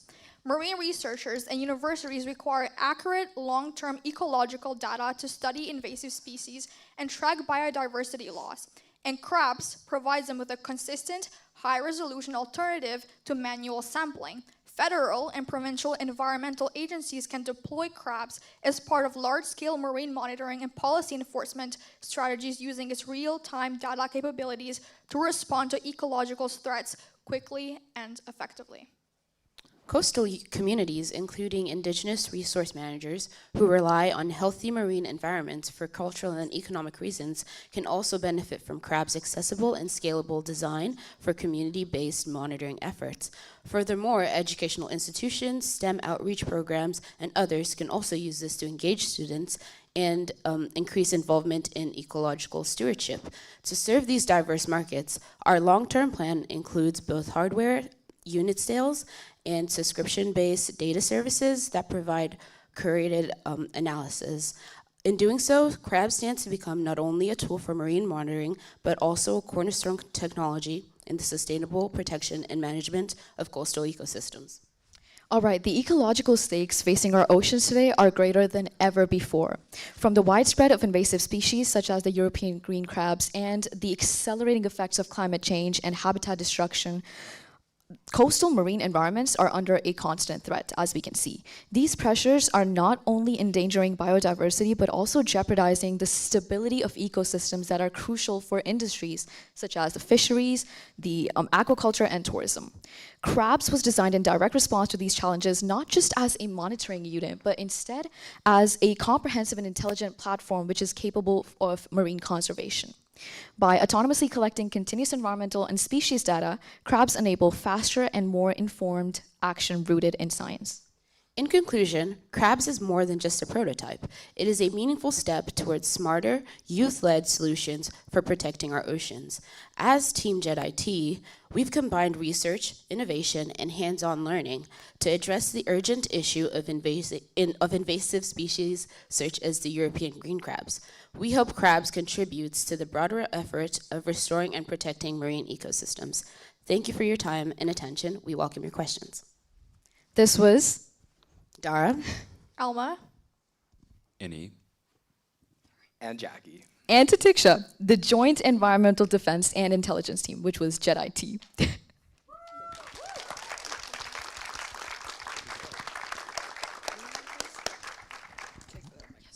That was an amazing job, and you had me guessing right to the end about where the JEDI came from, so that was a nice little surprise at the end. Super cool. Love that you guys brought this in here. I don't know what size vehicle you needed to transport this thing here, but nice work on that. We had to assemble it once we came here. She said that they assembled it when they got here because it wasn't traveling in this assembled state. Okay, so that was super cool. Great job, you guys. Do we have questions? Oh, wow, lots of hands. That's good. All right, I'm gonna start here, and then I'll go up to the red shirts, and I'll come back to the blue. $1,000,000 question. Great fan of this. What was your guys' favorite part of working on this project? I think definitely my favorite part about work on this is actually building it, the hands-on experience of being able to build this structure, being able to field test it. That was my highlight of this project. Yes, definitely. I'd also add that coming to the competition itself is one of the best things about it because even though it took us a lot of time and a lot of research to build this project, it was all for this and we're really excited to be here. So that's really fun. Nice. Great job. All right, we had a question up here. Who's the microphone going to? Here? There? We'll start here, I think. Go for it. I was wondering, like, when you're releasing the thing that I'm forgetting the name of, for the green crabs to stop them from reproducing, will that hurt? Pheromones? Yeah, that's what. Sorry, I'm really bad memory here. Like, will that hurt any other species or affect any other species? No, as far as we know, the pheromones are specific to the European green crab. Okay. Did you have a question as well? How soon can you actually market it, do you think? For its full capability, we have to develop the AI program that'll analyze the data and to figure out what how the population is behaving, how it's moving, which would probably take a while. And then for the pheromones, the main compound in the pheromone has been manufactured in the factory, but when discussing scalability, it is a new idea. So it's hard to give a timeline based on that because it is something completely new, and we would also have to investigate how the pheromones actually do affect, because it is quite a fresh idea to try to disrupt it using pheromone by releasing it slightly earlier than when they need it to be. Oh, good answer. All right. The question you had was the same question as one of those folks. All right, so any other questions up in this direction? Oh, down here. Great presentation, that was really impressive. Quick question about the actual device itself. You mentioned that you can use it for other invasive species. Wondering if, like, is it species specific, so if it's testing for green crabs, that's what it does, or is it possible to have it look at a variety of invasive species at the same time? So currently we are just specifically testing for green crabs, since that is like the biggest issue that we found right now when it comes to invasive species. But as a longer term, like looking in the future sort of thing, then yeah, I think we would love to expand into other invasive species, because, you know, sky's the limit. And specifically, we could add environmental DNA sensors that are specific to other invasive species too. And because we're mainly taking photos of the ocean floor, and if we can develop an AI to specifically detect green crabs for like species, there's AI that can find an animal species in the photo. We can also adapt that and make it find another animal, for example, in the same photo. Well, and you know, there's so much work that goes on right now with tracking not just invasive species, but even, you know, local native species as well. That, to your point, if you could get something where it can identify multiple species, there's probably be loads of people who'd be interested in getting data from various species, which is cool. Yeah. There was a question over here. Perfect. So just putting everything you said together for the future, where do you see this project in the next 10 years? I'd say that I think one of the biggest reasons why we made this project is not just to help support research, but also, again, the real reason for this is so that we can have an estimate of the population and then identify and monitor green crabs. But additionally, we'd also like to see this being used to teach other students and in university institutions so that we can learn more about how such prototypes are used, how they're designed, and how you can also advance onto them. Yeah, just adding on to Tiksha, like adding on to the point of trying to empower more students into creating these more projects. I think this is just a great example of how students, whenever they put like something to mind, anything is possible. We came out with this project from all of our ideas. So basically giving the students more courage to take on these challenges. Yeah, so in 10 years, I guess, in classrooms and in the ocean at the same time. Yeah, very good answer. That's great. You know, I will add, just kind of fun fact, I was recently at an event where there was somebody from Nova Scotia Power who was there, and they were talking about how they have dams, right? So some of the power that we get comes from hydroelectric dams. Well, fish need to migrate up some of these rivers that the dams are in, right? So they have scientists on staff that come up with ways to get the fish around the dams. So sometimes they use something called a fish ladder. So it's basically a series of pools that the fish can jump between. But they also told me about something called a fish elevator. And the fish elevator uses recognition software, probably something kind of along these lines, that somehow the fish swim in, and in this elevator it detects that it's the right species of fish. It then locks them in this box, moves the box to wherever, you know, to the other side of the dam, and then releases them. And so that idea of recognizing things through photos and video is being used in lots of cool ways. Those could be an interesting group for you guys to reach out to and chat with. Talk about, and you get to see a fish elevator, which is pretty cool to see too. This was wonderful. Thank you guys so much. Let's give them another big round of applause, everyone.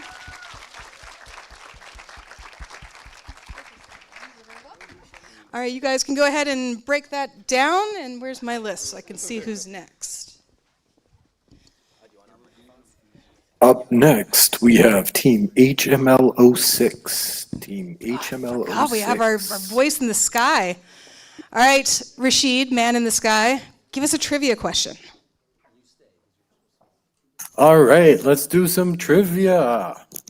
What unique adaptation do deep-sea anglerfish use to attract prey in the pitch black environment? Do they release a strong chemical scent? Do they make loud clicking sounds? Do they use a bioluminescent lure? Or do they create a powerful vacuum? Oh, all really good options. Okay, we're going to do this with a survey by hand. How about that? So the question is, what evolutionary trait does the deep-sea anglerfish use in order to lure its prey? So Rashid, help me out here again. What was the first option? We have a chemical scent. All right, raise your hand if you think it's a chemical scent. No takers on that one. All right, what's option number 2? A loud clicking sound. Ooh, loud. Any takers for loud clicking sound? No. All right. What's the next one? A bioluminescent lure. Bioluminescent lure. Oh, hands just went up all over the place. I think it's actually pretty unanimous. But just for fun, why don't you tell us what the fourth option is? A powerful vacuum. Powerful vacuum. Any takers? No. Guess what? You're all right. Is that correct, Rashid? Is it the bioluminescent? I mean, it is light? in the name. It is an anglerfish. That is correct. Yes, it is. So, great job. Everybody clearly knows about the anglerfish. That seems like a kind of an obscure thing for everyone to know about. So, nice job. All right, we are going to transfer over to our next group. So, we've got some I don't know where the microphones disappeared to. Where's our outgoing group? Where do those mics go? Do you guys have the other microphones? Oh, you do. All right, so you guys can start by introducing yourselves, and then you can dive right into your presentation. I'll be sitting right there, and I will give you a 5, 2, and 1 minute warning, okay? Hello, everyone. We are Group Sapphire, and today, our team presentators, me, the team lead, Shelly. Hello, I'm Adun, the group advisor, and I'm Shane, and I am the project coder. Today we are presenting our prototype, the Super Scooper. Before we begin, we would like to thank Ms. Keller for supporting us. Okay, we'll start with the problems and how we solved it. Did you know that over 12 million tons of plastic ends up in the ocean every year? It's like dumping a truckload of plastic in the sea every single minute. At Team Sapphire, we believe that ocean deserves better. That's why we created the Super Scooper, our robot solution to help clean the ocean floor one piece plastic at a time. Super Scooper is a robot designed to reduce ocean plastic waste. Our team, united by a shared love for the ocean, developed this project to tackle the growing issue of plastic pollution that harms our water sources. The ocean is home to fascinating creatures like the giant hatchetfish and the leafy sea dragon. But plastic pollution is pushing them towards extinction. This threatens the balance of the ecosystem and breaks harmony between land and sea. Our prototype is designed to go to the ocean bed and collect plastic waste. It is estimated that if our products are used to scale, it could carry 5 tons of plastic in one go. Our proprietary technology uses hydraulic and sensor to autonomously detect and collect plastic from the ocean floor, reducing human intervention and maximizing efficiency. We've used Arduino to code our robot. We're replacing wheels with propellers to enable underwater movement. Based on submarine principles, our prototype will use 2 tanks that fill with water or air to float or sink as needed when plastic is detected. Our challenges are to establish a code for our prototype to expand our knowledge depth and avail resources. Our objective is to eliminate plastic from the ocean and tackle a major environmental challenge. And our mission is to use hydraulic and sensors and technology that navigates the ocean floor to detect and remove plastic waste, aiming to create a cleaner ocean for future generations. Our technology uses hydraulics and sensors to autonomously detect and collect plastic from the ocean floor. This reduces the need of human intervention and ensures highly efficient waste removal. Our focus is on an eco-conscious investors and organizations committed to sustainability and ocean cleanup. These stakeholders understand the urgency of plastic pollution and seek innovative, impactful solutions to address it. We're seeking initial funding to develop our prototype and scale operational models. The investment will support research, material, manufacturing, and testing, highlighting our cost-efficient technology and scalable approach. In conclusion, the Super Scooper is not just a robot. It represents a significant step forward in protecting and preserving our underwater ecosystems. Designed and built by Team Sapphire, this innovative robot is equipped to efficiently collect plastic waste from the depths of our ocean, making a diligible difference in combating pollution. Through our dedication and teamwork, we have created a solution that not only showcases cutting-edge technology, but also highlight the importance of environmental responsibility. As we continue to develop and improve the Super Scooper, we're excited about its potential to contribute to a cleaner, healthier ocean for generations to come. Thank you for your time and support, and we hope to inspire others to take action in preserving our planet.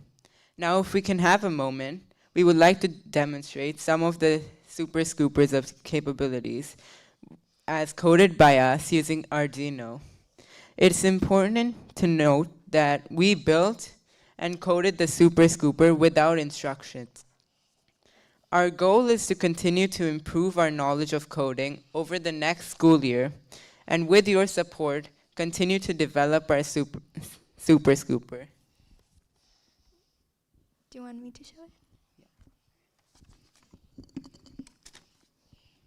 I'll talk.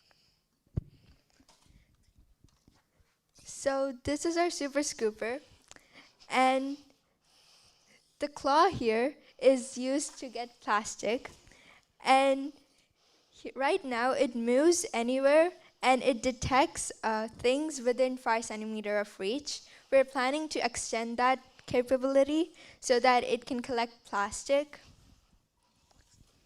and this is how it works.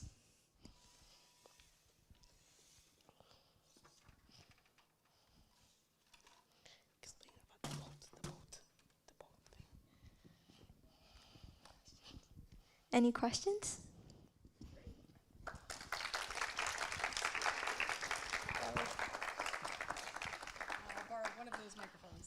That is very cool. And you've hit on another major ocean issue, which is ocean pollution, and in particular, plastic pollutions, because we know plastic takes forever to break down.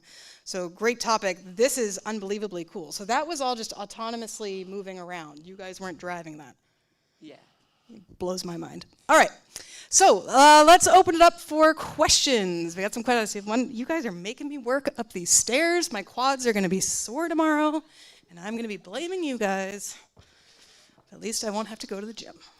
All right, question right here.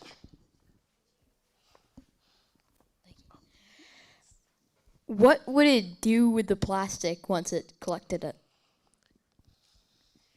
Right now you can see a garbage bin, but we aim to put a garbage bin so that the plastic that we collect gets collected into it and then gets recycled once the robot hits land. And we can also put it in the back of a boat, so if the boat moves, it detects it, and then it picks the plastic and put it in the bucket. So the boat moves, and if it sees any plastic on its way, it picks it and then put it in the bucket. Wow, good thinking on that one. Yeah, because that's going to be probably one of your bigger challenges once you've figured this out, is how to actually get the garbage out of the water. Yeah. All right, more questions. Oh, all the way over here. This is Alexa from the Sustainability Office here at Dal with a burning question. It's a two-part question. What's the minimum size that your Super Scooper can pick up? It mainly can pick up how much the claw can hold at a time. So basically we're trying to first of all expand on how our claw can move first, since for now it can only move like this. So we're trying to expand it up more to move like a wrist, like our wrist can. And yeah. Because I was wondering if you could attach maybe some type of metal basket to the scoop so it could pick up really small little microplastic pieces and go through sand. But I wasn't sure if your little pincher could get that without a little basket. Our aim is to pick up plastic that is big, and its capacity we are aiming for 15 to 40 tons. Wow. On a scalable size. Wow. Man, if you guys can get that working and get that amount of plastic out of the ocean, That will be amazing. That'll be a game changer. All right, question up here. Coming to you. What's your long-term vision for this project? Where do you see this going in a couple years from now? Our long-term vision is to make it scalable and improve the health of the ocean in the harbor. Because like sometimes I see plastic floating around randomly, and we aim to reduce that plastic waste. Very nice. And I know we had a question. Oh, you guys are going to make me go all the way up. They're literally in the back row at the top of the auditorium. Yeah, thank you. Meet me halfway. Killing me here. All right, next question is here. If you do make a working prototype, how will it stay on the seafloor? Yeah, we're gonna like use propellers. We're gonna replace the tires with propellers, and then there will be 2 buckets on this, one with water and one with air. It determines whether it sinks or floats. So it's like almost like a submarine. Oh, so you'd build in like a buoyancy mechanism Yes. of some sort. That's cool. And a very good thought about that too. I hadn't thought about that. Amazing. One question that was brought up earlier that I want to ask you guys again, or ask you guys as well. What did you find as one of your biggest challenges when you guys were going through this project? Definitely building or coding it, since we were doing it by ourselves. And I mean, Miss Keller has been a very big help, and also fellow team members have been a big help. I believe that. All right, well, I got one more question up here. We'll take one more question, and then we'll move on to our next team. Oh, thank you. Bless you for coming down those stairs. How will it affect the marine life?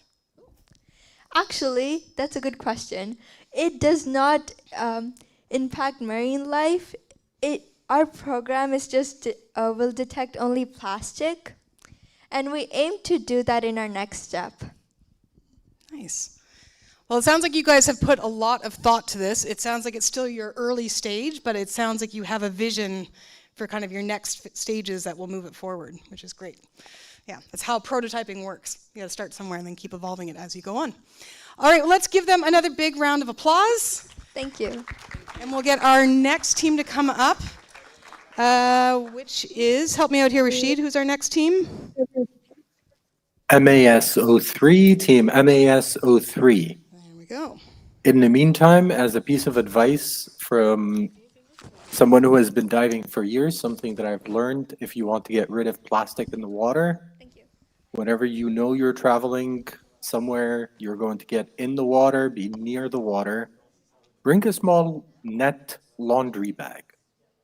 They're great for collecting plastics, and that way you don't have to leave the water until you're done, and then you can empty it out. That is a great idea. Coming up. You guys can start setting up while we're chatting.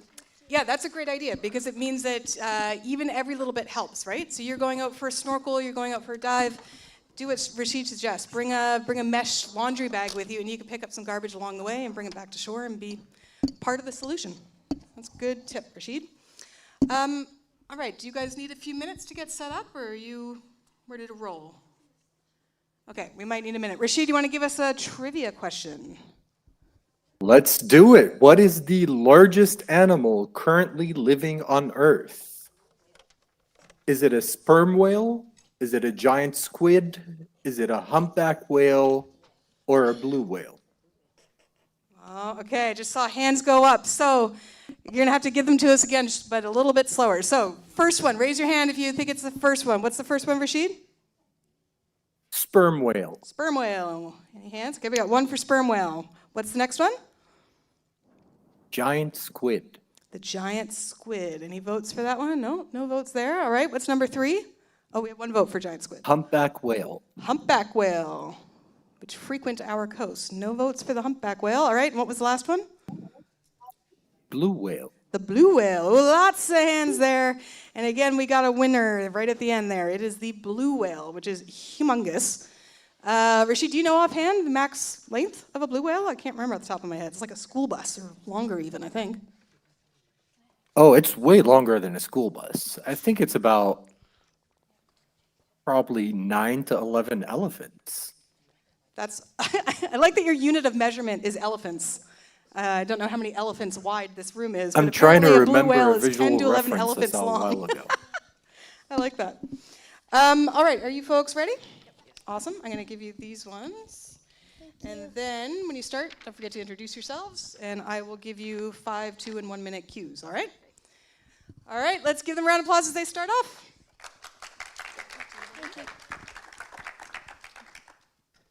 Hello everyone, we are students from the Halifax Grammar School. My name is Kerri and I am in grade 8. My name is Evie Nesbitt and I'm in grade 8. My name is Alyssa Campbell and I'm also in grade 8. My name is Shay Yuan. I'm also in grade 8. My name is Michael Campbell and I am not in grade 8. I am in grade 6. And we are extremely proud to present our innovation project for the Brilliant Blue competition. This season, we were tasked to dive into a problem faced by researchers who explore the vast ocean. And well, exploration is terrifying. There's something on the screen and it's not.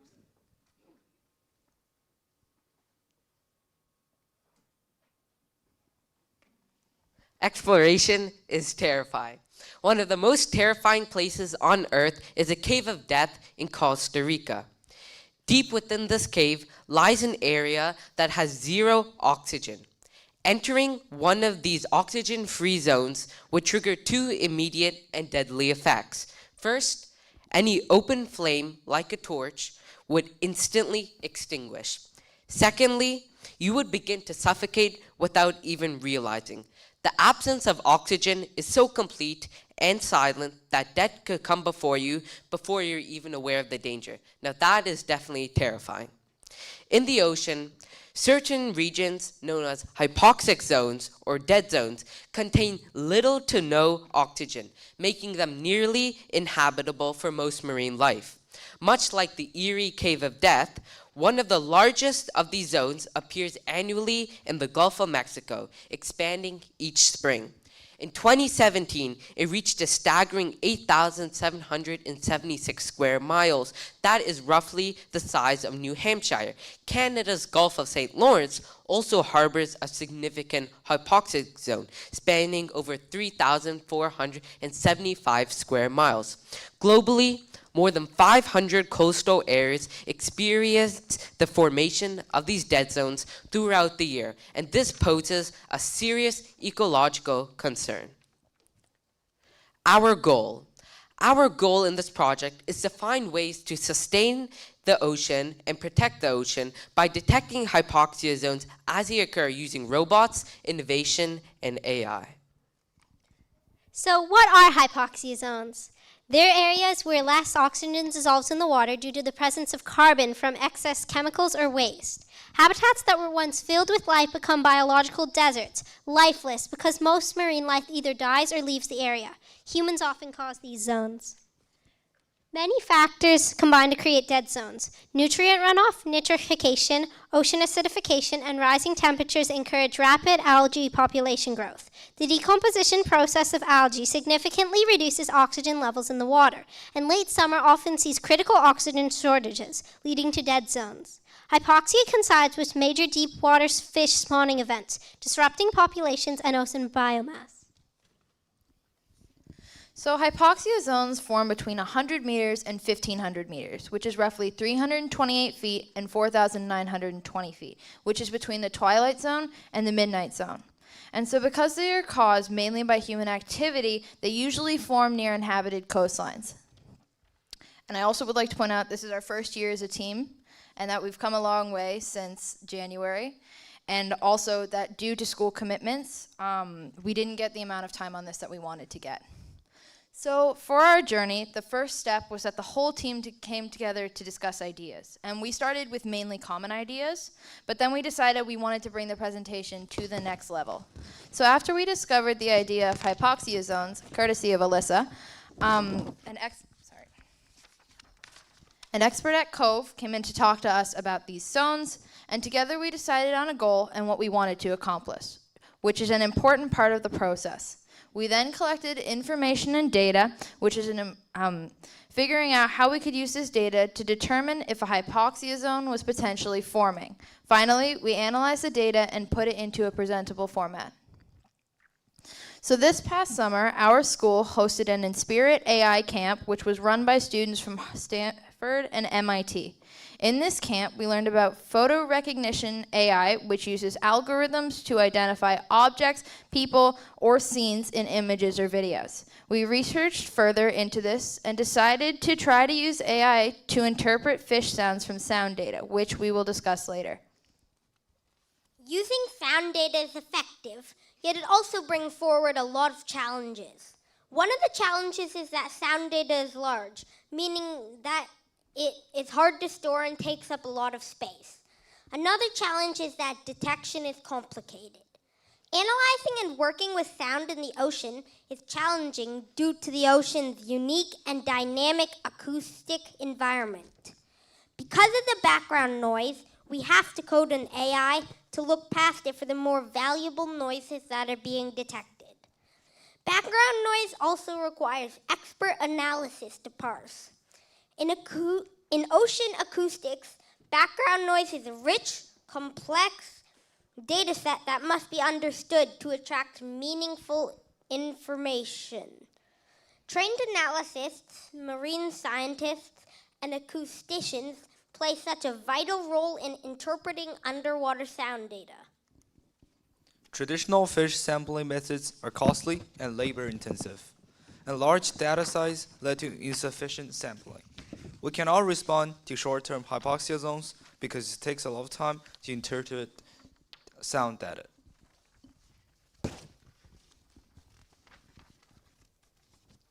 However, the way we created our robot, we use mainly oxygen data to detect the decrease of the oxygen levels, which means that we only need to turn the hydrophone when those levels drop. This helps minimize the time needed to detect the zones. A hydrophone is attached to our robot to detect the frequencies of deep water fish calls. Hypoxia zones can be measured based on a significant decrease in calls. If there is a decrease in calls, then we know that something's going on. It might be a potential hypoxia zone forming. This is Levi Morrison, the Director of Innovation at COVE. COVE is a government-funded research group that identifies problems in consultation with other industry experts. The Director of Innovation is in charge of cataloging these problems. Levi is a certified project management professional, and he has a master's in science. He talked about a lot of things, including marine exploration and hypoxia zones, introducing us to sound data and helping us discover challenges and flaws in our designs, as well as how to overcome them. Shortly after this, we participated in the FLL regional competition in March. This led us to realize that if we wanted to compete at a higher level, we needed to level up our innovation project. And that meant building a more advanced and impactful prototype. He knew that we had to create something that was not only functional, but truly innovative. Our next breakthrough came at an AI conference hosted by St. Mary's University. There we connected with DeepSense, a group working on ocean health through AI. Their project involved using photo recognition to detect whether oysters were open or closed, a way to assess water cleanliness. This connection was a game changer. They invited us to visit their labs, where we had a deep and inspiring project with Bryce McInnes, who helped us reimagine the direction of our project. This is Bryce McInnes, the data and AI algorithms lead at DeepSense, an ocean data innovation initiative headquartered at Dalhousie University in Halifax. In this role, he applies his expertise in artificial intelligence and machine learning to develop predictive models and analytical tools that address complex challenges in the ocean economy. including environmental monitoring and marine renewable energy. McInnes holds a Master of Computer Science from Dalhousie University and actively contributes to open source projects, reflecting his commitment to advancing AI applications in ocean science. Bryce advised separating the sensor from the main vehicle to minimize noise interference during data collection. He recommended employing a trailing sensor system, which could be tethered or either a buoyancy glider or autonomous underwater drone, which you can see here. The hydrophone is dangling off the buoyancy glider. He also proposed using audio analysis techniques to monitor fish vocalizations. This will involve converting raw hydrophone recordings into spectrograms, visual representations of acoustic signals, and applying an object detection model, specifically the YOLO algorithm from the Ultralytics package to identify and count fish calls. Additionally, Bryce suggested implementing oxygen level forecasting using time series analysis to predict potential hypoxic events in advance. He recommended beginning with a long short-term memory LSTM model and, as needed, transitioning to a more advanced temporal fusion transformer TFT model to improve predictive performance. After our talk with Bryce, we headed to Cove to learn more about the experts there. At Cove, we met a Dalhousie University professor who taught us how buoyancy gliders work. Their low power requirements and ability to dive deep for long missions made them the perfect fit for our data collection goals. We also connected with Josh Tabor, the lead ocean technologist at Go Spectrum, who helped us take another big leap forward. He built us a custom application that converts wave audio files into spectrograms, and his team generously donated a hydrophone to support our project. They also pointed us to Blue Ocean Robotics, where we can start sourcing materials for our do-it-yourself buoyancy glider. This is an image of a wave file of dolphins off the coast of Ireland. To tackle the challenge of limited deep ocean data, we visited the Dalhousie Oceanography Lab, where we gained access to the existing data set, including both sound recordings and oxygen level data. These will help us train our AI model more effectively, even before we can fully test our prototype in the field. This is our 3D printed prototype of a buoyancy glider. As you can see, here's a picture of a buoyancy glider in the ocean. And as you can see here, the initial structure of the prototype was fabricated using a double-layered cylindrical tube composed of high-strength waterproof filament selected for its durability, pressure resistance, and long-term reliability. So first here we have the hydrophone. So the hydrophone will be externally attached. So we will have its recording device connected inside of the robot, and this will be dangling out to make sure there's no noise interference. And then we'll also have an oxygen sensor attached into the robot. And since we all had examinations, we haven't had time to properly make all the corrections for our prototype and do it. So by the end of this week, we will have this prototype fully finished. We are in the process of developing a business plan, but we have been primarily focused on the proof of concept. One potential application of this technology would be detecting hypoxic zones in salmon farms. In an article from people working on innovating aquaculture, it says that in the context of ocean salmon farm fishing, early detection of hypoxia zones is critical for farm managers to mitigate these events to reduce fish stress. However, in complex natural systems, accurate forecasting tools are limited. This technology that we have developed could be vital to the substantiation of these farms, and early detection could prevent catastrophic losses of salmon. Other uses of this technology could be using a hydrophone, oxygen sensor, and water quality sensor to monitor the impact of development or pollution on marine life, in which we could see if human activity alters both acoustic behavior and water chemistry. Another use would be the fact that we can sense early warnings of hypoxia events, and that can help reduce water treatment plants and help them prepare for the impact of low oxygen levels. Our solution is designed to protect marine ecosystems and wildlife by preventing their environments from becoming hypoxic zones. By detecting when these low oxygen areas are forming, we can work proactively to halt their development before they occur. This vital intervention helps keep the ocean alive, ensuring the health of marine habitats. And it helps companies out too with the use of salmon farms, which can detect how human activity alters acoustic behavior and water chemistry, and helps reduce costs for water treatment plants when preparing for the impact of low oxygen levels. And the image from left to right is a healthy marine ecosystem down to dying because of hypoxia zone. And here we have a photo of us with Deep Sense and Dal with their researchers there.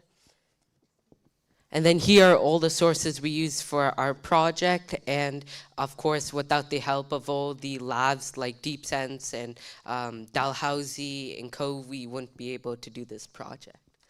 And the journey. So from regional competition to in-depth research, as we presented this competition at the FLL Open Event regional competition, and we qualified for the international competition next week in USA, Massachusetts at the Polytechnic Institute of Technology. So we will be showcasing our fully automated prototype with coding and robot, as it's international competitions. Teams from all around the world are going to be competing, so we're really excited for that. So we are now working on a complex business plan that's already underway, and a prototype, as you can see here, that uses AI, robotics, and real-world oceanographic data to detect hypoxia zones in a way that's innovative, scalable, and grounded in science. We are excited to keep pushing forward, not just to win, but to make a real big impact. Thank you for listening. Borrow this microphone for you. Oops. Great job, you guys. That was really, really well done. I will say you also made very good use, I think a couple other teams did as well, of hitting up a lot of the ocean tech folks that are in Halifax. As you probably realized, and some of you may have as well, Nova Scotia, and in particular Halifax, are major hubs for ocean tech. So you're in the right place for this kind of thinking, which is really amazing. All right, questions. We have questions out here.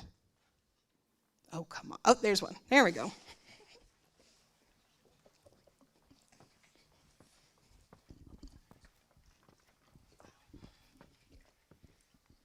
How deep would your final product be able to go underwater? So what the thinking is for this one is because it's a robot, it's going to have the hydrophone dangling below it, so the robot won't need to go all the way down to the 100 meters. We're thinking about halfway to 50 meters, and then the hydrophone will just dangle below it in between like the 100 meters, just slightly further down, to detect if there's because what we're trying to find is a less of a noise for the native species. If there's less noise of the native species, that means they've gone away, which potentially means that there's less oxygen there, which is what the oxygen sensor is for. It's to monitor. So basically, the robot's going to go about 50 meters deep. And maybe more. Maybe more, depending on the robot. Wow. That's quite a lot of depth, actually. You say 50 feet or 50 meters? Meters. Wow. Yeah, that's quite a depth. Another question over here. When did you start your project? So we started because we prepared for the challenge at Acadia originally, and so we started probably October? No, September? Around September. Yeah, late September. And then once we decided we were going to do this, we started working on it a lot more from January to now. It's improved a lot, let me tell you that. Wow, very nice. Another question down here. Last one. Do you guys have any ways to fix the hypoxia zones? And if there are ways that already exist, are they like, I don't know, do they cause any long-term effects on that specific part of the ocean? And does your project address that? So our project is mainly focusing on like detecting them as they occur, so like we can tell people and let them know so they can do something about it. But another way to help would be like putting something in the water that can like turn up the water kind of to make the oxygen from like the top kind of go down to the bottom where the hypoxia zone would be. Like right now in the world, scientists do have a way, like when they, after a long time, they realize it's a hypoxia zone, they will try, put, I believe, some chemical to try and fix that hypoxia zone, but that's after a long time after it's already formed. So what our prototype initiative is that we first address like the initial stages of the hypoxia zone, report that, and then we get scientists or ourselves, we go and then we solve the hypoxia zone, fix And it. to continue to address, this does have lasting issues because it will kill the coral, which is where like fish will, like live. And so that can really harm the ecosystem because there might just be this spot where nothing's living. And it just completely kills the entire ecosystem. It will kill the fish because there's no oxygen for them to breathe, and it will kill the coral, which greatly impacts the ecosystem. Wow, all right, we got another question here. Hi there, just looking at your, I think a really cool idea, just looking at your prototype there, are you going to do any reinforcing inside the cylinder? If you're going to go to 50 meters, Yeah, it's going to put a definitely. lot of stress on it. Yeah, especially after the Titan submersible disaster. Yeah. This is kind of just like for now. We're still like working on it. Right now, I was researching and I was coming up. There's a combination of a type of material, like because water pressure is a big issue also when you're going that deep. So it will be like coated on top, making sure that it's not that compressible also. And we're also going to have a lot of reinforcements from the sides to make sure no leakages or happen into the electronics. That's great. I've got a question for you. So obviously hypoxic zones, bad things. We don't want that to happen. Could this tool be used, because you mentioned earlier that there are very large hypoxic zones, but there are also small ones too that are much harder to detect. Could this be used, once it's fully developed, to help find those smaller hypoxic zones and then maybe help scientists better understand what's causing them? Because I know that trying to figure out kind of the triggers and what drives all of this is always a challenge. Is that a way that this would be able to be used? This can detect like small hypoxia zones because it uses like the oxygen sensor in the hypoxia zone, the hydrophone. Sorry, my mind blanked for a sec. And uses the hydrophone to like, if like there's fish and like their sounds are dropping below a set threshold, then we know that like the native species is moving away. So the like one of the causes that could be a hypoxia zone, but like it could also be different things. So that's why we have the oxygen sensor too, to like detect the oxygen, because there's a lot of reasons why a hypoxia zone might form. Nice. All right, well I have to say, you guys have definitely done your homework. You've done your research on this, and I'm excited that you guys are going down to Massachusetts, you said? Yeah. Competition? Oh man, well good luck. And good luck today too. And let's give them a final round of applause, everyone.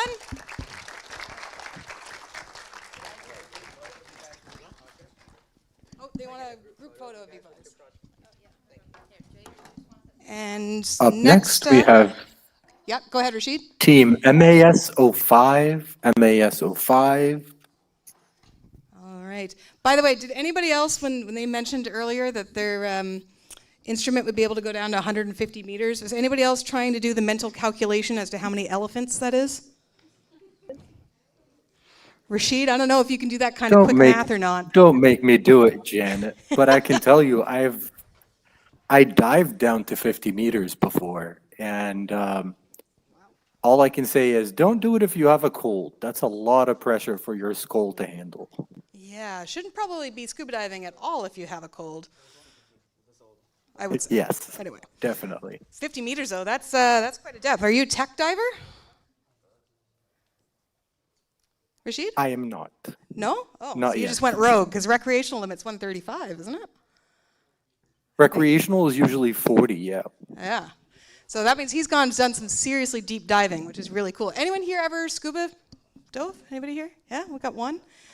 Two. Highly recommend it. It's cold doing it up here, but worth it. So I highly recommend you do it. How are you folks doing? Are you ready to roll? All right, here's 2 of these. And so don't forget to introduce yourselves, and I will give you guys from over there your 5, 2, and 1 minute warnings, okay? All right, let's give them a round of applause to start off. So hi everyone, we are Team InBlue, and our prototype or solution is Meadow Blue Bot Systems. So this is by Dorcas, Palash, Daniel, Tom, Pranav. Next slide, please. Okay, so like we said, that's who we are, and we are basically a nonprofit group, and what we're doing is we have an AI-based solution, a tool to optimize energy output for marine turbines, and what this is really going to do is revolutionize how we think about clean energy. And just a little bit of a shout out, I guess, to Lindsay Rogenson, who is our mentor, who is the founder of Bright Ocean Marketing. And we're also going to do a lot more, talks with her going on to her presentation. Also, Mr. Rambat from our school, he's a teacher, and he kind of really helped out by registering us as our mentor at the last moment because we couldn't find one.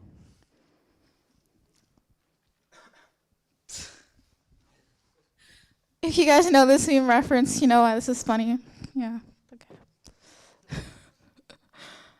Next slide, please. Yep. So now we'll start introducing our project. I'll begin this by first explaining our initial motivations behind this project. So basically, over the last few months, we've been focusing on finding ways where we can use the currents and the waves of the ocean and convert it into an actual usable energy. However, after some research, our initial idea was to create an underwater kind of turbine, but after some research, we found out that there are already some prototypes and other researches that are ongoing. So, and also we were initially thinking about making a marine turbine like that's built like a seaweed, so that it can withstand the damages of the waves if they are harsh, and also so that it can efficiently convert energy. Also, so that it shouldn't affect the flora or the fauna of the marine. For the biodiversity and kind of camouflage. Yeah. While researching about this, we also learned about the reasons why this turbine is not being used widely yet. One of the main reasons was that it is not efficient, and it is less efficient than wind turbine. However, since we believe that this idea has such a huge potential and that it can bring a big impact on our world, our team has decided to come up with a technology that can alleviate this problem by providing reliable and effective information about the waves and currents in the ocean that can help companies and governments implement the turbine. This is because we believe that while the fact that it is not efficient is not the only main reason, we thought that also the other reason why it's not being used widely yet is because it is not being implemented at the right location. Although more information will be provided by my fellow teammates, to kind of briefly explain, we created a technology that simplifies the traditional way that provides information in a kind of complicated manner with like high numbers and those stuff by visualizing it and making it more easily comprehensible. Just before we move on, I'd like to add on the reason why we chose the AI system is I'm sure you all have heard of like ChatGPT and like the GPT 3 and whatnot, but we know that this like is something that's like the forefront of like what we're doing right now with AI, and we think it'd be really beneficial to use.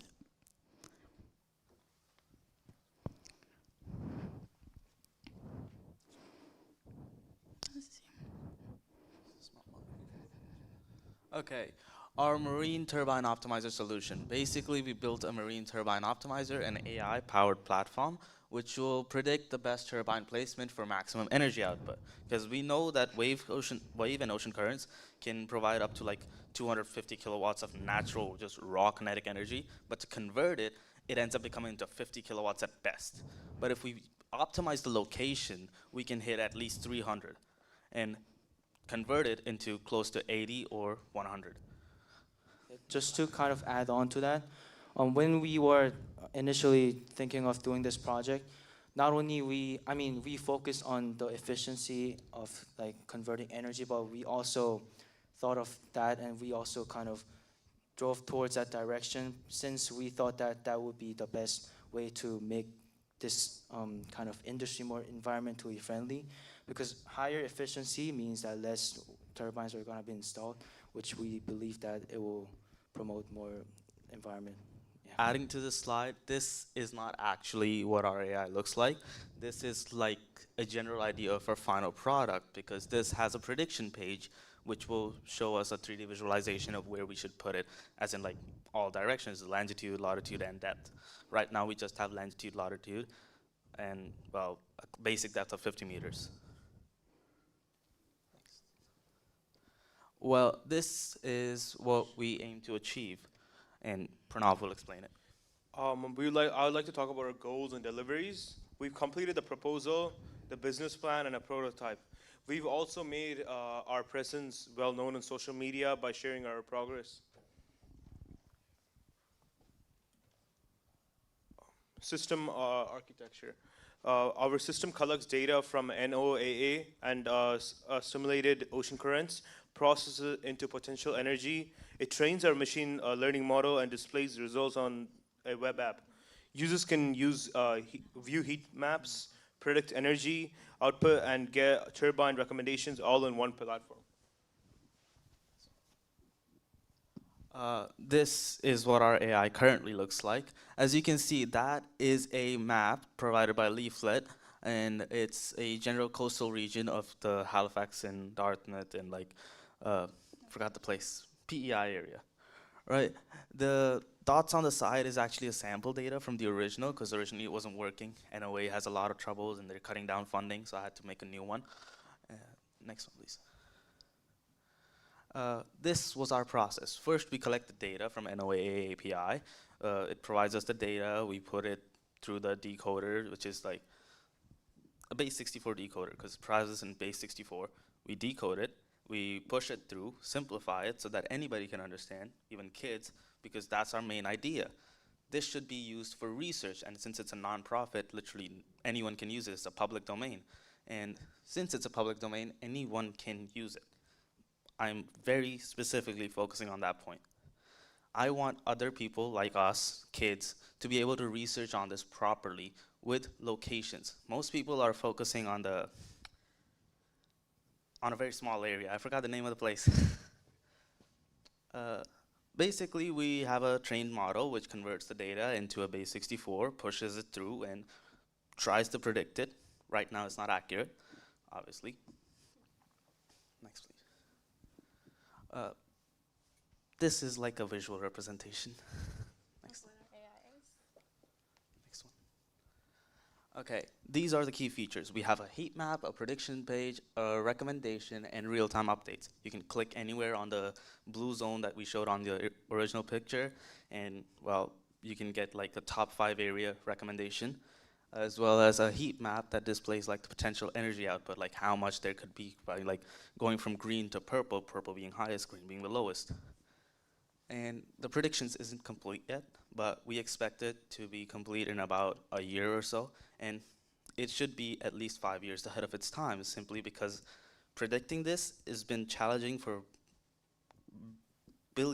billions of companies, millions, sorry. And if we can fix it, this should be really helpful. Next. This is, well, that picture is this Mr. Rombot, really helped us out. And this was our challenge. We needed to find a good way to find like real world ocean data and, well, push it through. And our innovation basically combines machine learning with software so that everyone can work together. That's the main idea. Thank you guys so much. You guys can also, if you want to learn more, look at our Instagram where we post a lot of updates about like the things that we do. And if you guys are okay with it, we just want to open our prototype, you know, our AI in the very beginning of phases. Yeah. So currently this is a local host. I'll use pythonanywhere.com to upload it publicly. And right now, this blue zone is anywhere you can use, right? And that's the energy potential. Since it's the evening, there is no energy potential. There's no tide that's good enough to provide energy. That's why we need the prediction page so that it can use old data to predict where it should be at night, which is the most highest potential. If you scroll down, you can hit a recommendation page.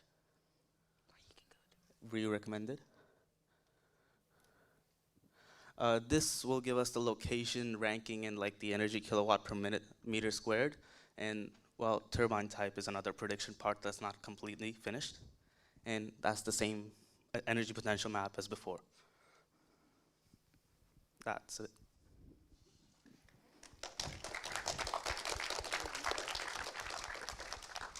Steal a microphone. There we go. Great job, you guys. That was super thorough as well. And I could see we've got still got this tech theme going on, but I thought it was really interesting that you weren't focusing so much on the design of the turbine, but where to put it, which, as you guys hit the nail on the head, that's a huge challenge, especially the places that have really a lot of tidal action tend to have a lot of chaotic things going on from oceanographic features, whether it's the seafloor, whether it's really powerful currents and things like that, sediment movement. I think I was talking about that, about the Bay of Fundy earlier. In fact, has anybody here ever driven over the not Canso Causeway, what's the Windsor Causeway down by Windsor in the Valley? Somebody have driven down that? Okay, some people have. So apparently when that causeway was put in, the builders had not really thought about the placement and how it would affect sediment deposition. And so when you drive across it, you'll see that, you know, what used to be quite a big harbor in there on the left is mostly filled in. And that's because once they put that causeway in, the sediment started being deposited over there. So it was a variable they hadn't thought about when they were thinking about where to place that, especially in a place with really high water movements. So yeah, you guys, this is a really important topic. All right, questions. Come on, hit me with some questions here. All right, we got one over here.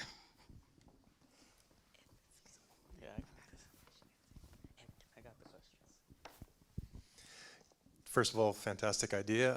You alluded to the funding issues and south of the border and NOAA data. So what could you do as a substitute or use as a substitute? Are you kind of hoping that things will regulate themselves over there and you continue to be able to pull from that API? Well, basically we're hoping to get more like APIs. Most of them are restricted behind like a paid subscription.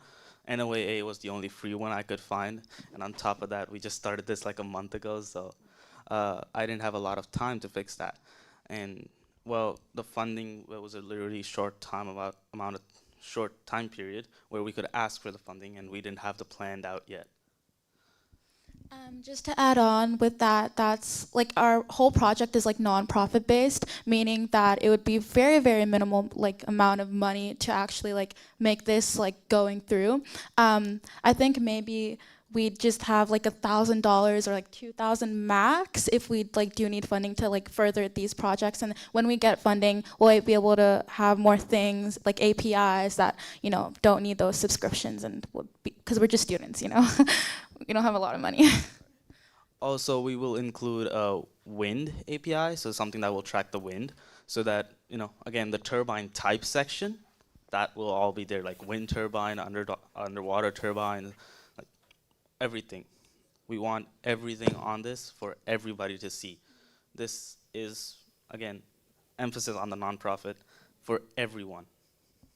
Yeah, just to kind of add on to that, I think that's where we think that I think that that's where like the reason why we think that this project has such a great potential, because the fact that it's non-profit is, we believe that it's very significant, since living in a land like this where basically all four sides are covered by the water, and because of that, where like many people go on trip to water, to ocean, to beaches, I think this project, when it's developed to fully, I think it can truly be very like influential to people even in the public. That's great. All right, we got another question here. With your AI model, how are you verifying that the position that it chooses is the best place to put your turbine? Okay, this actually happened coincidentally. My sister wanted to go to Lunenburg, right? So I minimized the entire location, put it to Lunenburg, went to Lunenburg, sat at the coast for like at least an hour, and just kept watching the waves. And like, I made this off of an old project I made when I originally came to Nova Scotia. It was called Ocean Pulse. It tracks waves itself, right? Gets the data from the buoy, puts it on a simple format. So I use that to track whether it's like actually giving me the right information. So I just sat at the Lunenburg coast for like an hour watching the waves, and if they were like timed properly. And I'd just like to reiterate that it's an AI, and most of you know this by now, but AI, the more data that's being inputted into it, the smarter it gets, and that's basically like what our whole project is based off of. Yeah. Also later, when this project is more developed, we'll also include more data, like how deep the ocean is and how the creatures underwater migrate or like move by using the currents, and we'll use those data to rank using AI. Shift movements. And shift movements. That's great. All right, any other oh, yep, one up here. When do you think your project will be done? Like, what's your final time? Within a year. Within like December 2025. Wow, that's ambitious. Good on you. That's a lot of work. Oh, behind me. There we go. How do you plan on collecting the data from the water? There's a lot of APIs for like IAS, for more accurate NOAA we're currently using. Wind will find something definitely. Funding. And with the funding, we can do whatever we want. Like 1,000 max. Yeah. I will say as an avid sailor, there's a lot of apps and stuff out there that you can get wind forecasts on, that like it'll show you a map. You're literally looking at a map of Nova Scotia, and it will show the wind predictions going forward, I think as far as a week, maybe in 3-hour increments. So those could be something to look at. And also, if you're looking for more wave data, any surfers in the house? Anybody here like surfing? Oh, a little bit over there. Windsurfing, okay. So surfers, what do they want to know about? They want to know about the waves. Yeah. And so wave monitoring is huge in the surfing community, and I know that there are a couple, don't test me on which ones are being used now, I haven't surfed in a long time, but there used to be something called like Magic Seaweed, and there was a few other sites like that people would go to get their wave information, and they'd be pulling that from buoys that are kind of all over the place. And I think a lot of those were pulled from DFO, Department of Fisheries and Oceans, maybe, buoys. So it might be worth connecting with them, because I guarantee you that Jeff over there probably has some contacts that he could hook you up with if I had to guess. Another thing, I'm running this off of a laptop, so I'm only using like the past 7 days of data. If I have a stronger computer, like a proper PC, I'd do like a month. If we have more funding too. So much of it comes down to that. Okay, we got time for maybe one more question. One more question out there in the field. If not, maybe will we get one question from up in the sky there, Rashid? Do you have a question for the team? I do not have a question for the team, but I just want to point out, I think Dorcas mentioned following them on Instagram and seeing what they're working on. I just want to remind everyone that this is the Brilliant Blue Challenge. It is not a competition. We're all working toward the same goal.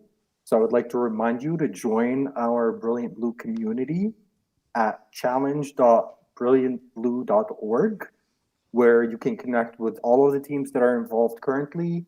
You can also connect with teams from around the world and collaborate, because a lot of the projects that we've seen complement each other.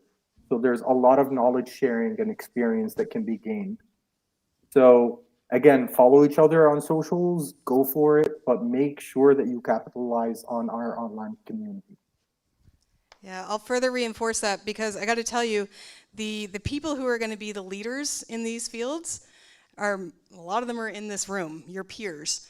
So making those network connections, not just with people who are in the working world right now, but with your counterparts, the other students here, you'll be surprised. Fast forward 10, 15 years from now, those are going to be people that are going to be important for you to know, probably. So good on you. One more question for you guys. I'm wondering, was there anything particularly surprising that you came across through this project? Something that you weren't expecting that you came across? Could be an unexpected challenge, unexpected new information. For it to fail like 24 hours ago, and I've been working on it since yesterday. I actually fixed it during somebody else's presentation. I think it was the second presentation in. I was almost about to scream in the middle of it. Well, thank you for not. All right, that's great. Thank you all very much. Let's give them a big round of applause. Great job, you guys. That's good. Oh, he wants a group photo. We can hang out there for a second. All right, Rashid, All man right. in the sky, who's up next? MRE01, and it is our virtual team joining us from BC. Ooh, they're far afield. So we will have, so everybody can stay where you are. I'm assuming we're going to bring it up on screen here. Looking at Neil, that's something he's going to work on. BC team, I'm hoping that you can see me. And we're going to put you on screen here in just a minute. This is our last presentation of today. Is that correct, Rashid? We're on our last one, correct? That is correct. Yeah, this will be our last presentation of today. I know you guys have been sitting for a while. We're in the home stretch. After this presentation, we're going to break for a networking break. And as Rashid and I were just talking about, this is a great opportunity for you to work that room, schmooze with some people, ask questions, get to know who's in the room, because you will be surprised at just how far that can get you. Halifax is a networking town. Nova Scotia is a networking province. So keep that in mind. Do we have any direct connection with the virtual team to know when they are ready? Yes, they are on standby and raring to go.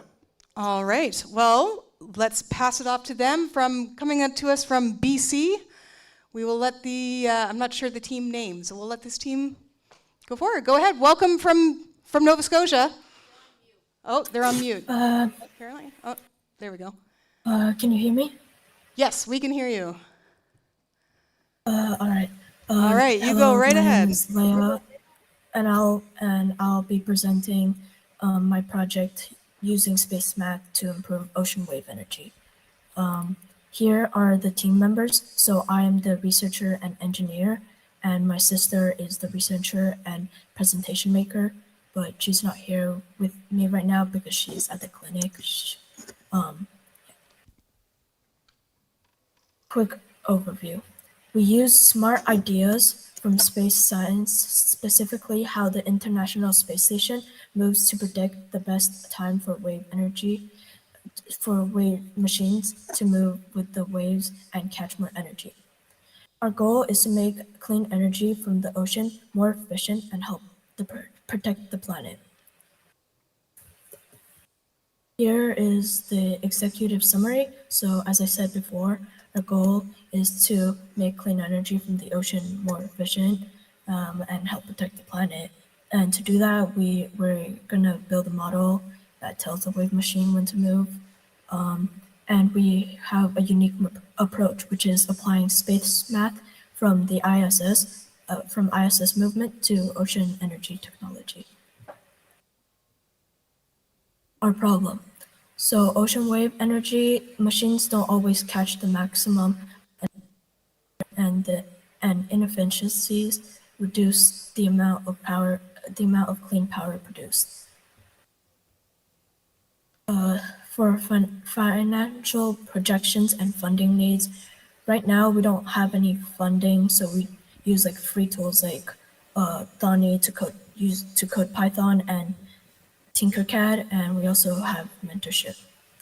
For the future, we probably need a lot of money to build a physical prototype and scale production. Our target market.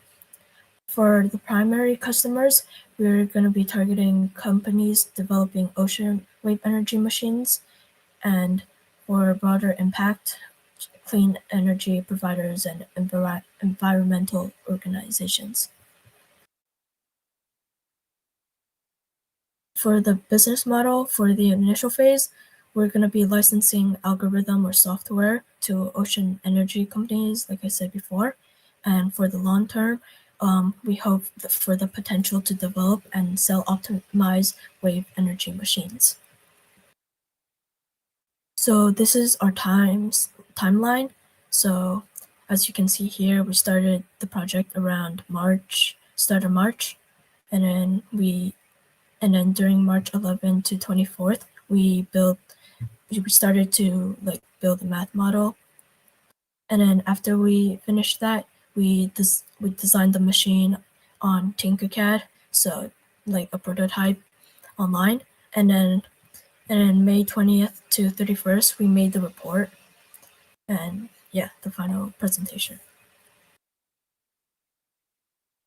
For the technical approach, we are using precise calculations of ISS speed and movement as inspiration, developing algorithms to predict optimal machine movement timing, and combining space math principle with ocean energy tech. So this is our prototype we made in Tinkercad. So the orange part is basically so it can float on water, and then inside this black thing, like the black rectangle, it's basically like where all the machine stuff happens. The cone beneath is to like shine green if it should move and red if it should not. And on top of here is the antenna to receive the signal and information. This is how our code works in Donnie. So first, the code it loads the image, extracts the time stamps, and then calculates the time difference, and it also detects match features. Measures pixel displacement average, converts to speed, and then it takes all of this data and then it compares it, and then it determines if it should activate the machine or not activate the machine.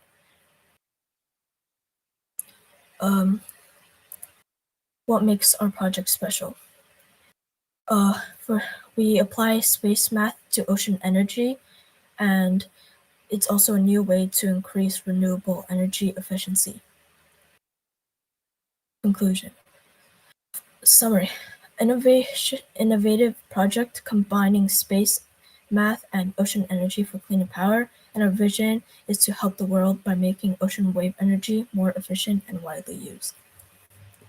Thank you for listening. Do you have any questions? Thank you, Leia. Do we have any questions for Leia? We'll have Rashid MC this one. Okay, do we have any questions out here? Oh, I got one over here.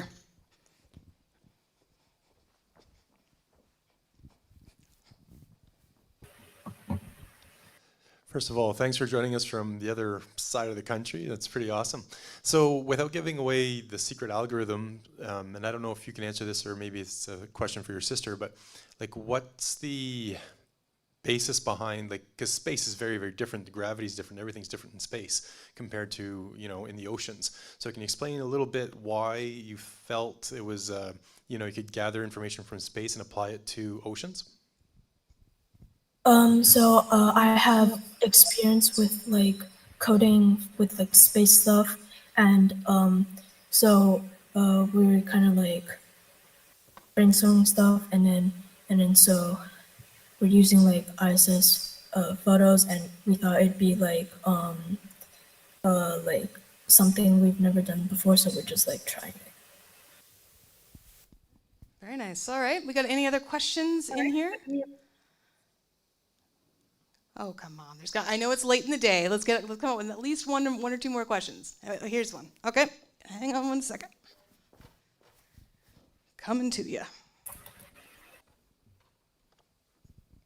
How often would you do that calculation to see whether to turn it on or off? For now, we probably do it every like 30 minutes or an hour. Fair enough. All right. Any other questions out here? I'm curious. You said that you've had some experience in the past doing work related to space. What, if anything, did you find very different when you started digging into the ocean side of things, when it came to trying to think about waves and movement and the data from the ocean? I've never like used the ISS photos to like code this, so it was new for me, and there's like a lot of trial and error. Before it was just like using plain code and like estimating like the things, because I've done using space and then looking at like hurricanes and stuff, so it was new. Very cool. I will say that that idea of using satellites to get information from the ocean, does anybody know what that's called, using satellites to gather information from the Earth? Anybody? It's called remote sensing, and there's a whole field around that. But remote sensing, and I have to say, so the Canadian Space Agency has a bunch of satellites up there, and there are lots of scientists and engineers and so on that are involved in creating those and in using the data from it. In fact, I would say a huge amount of data is now about the ocean is actually drawn from remote sensing, from satellites, which is cool. So that makes, I think, your project of connecting the two is very relevant. Any other questions before we wrap up? No? All right, well, thank you so much. That was really well done. Congratulations. And thank you also for joining all the way from BC on the opposite coast. So let's give her a good round of applause. Thank you, Leah. Thank you so much, Leah. Janet? Oh, yeah. Rashid, go ahead. I'm remote sensing that there isn't enough energy in that room. This was the last presentation of the day. Where is everyone? I know. We've got a small crowd in the auditorium at the moment, I must say.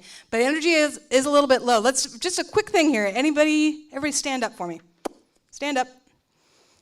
All right, we're going to do this again. Do a hop. Jump. All right, jump to this side. Jump to that side. Shake it out. Spin around. Okay, try not to fall over in the process. There you go. You guys can go and grab a seat again. This was our last presentation of the day. You guys, everyone here nailed it. I thought the presentations were amazing. Rashid, what did you think? I loved every second of it. I loved how many of the ideas feed into one another. I loved the energy. I loved the collaboration. We saw people from different grades working on the same things. I loved every part of it. And I just wanted to talk to everyone in the auditorium.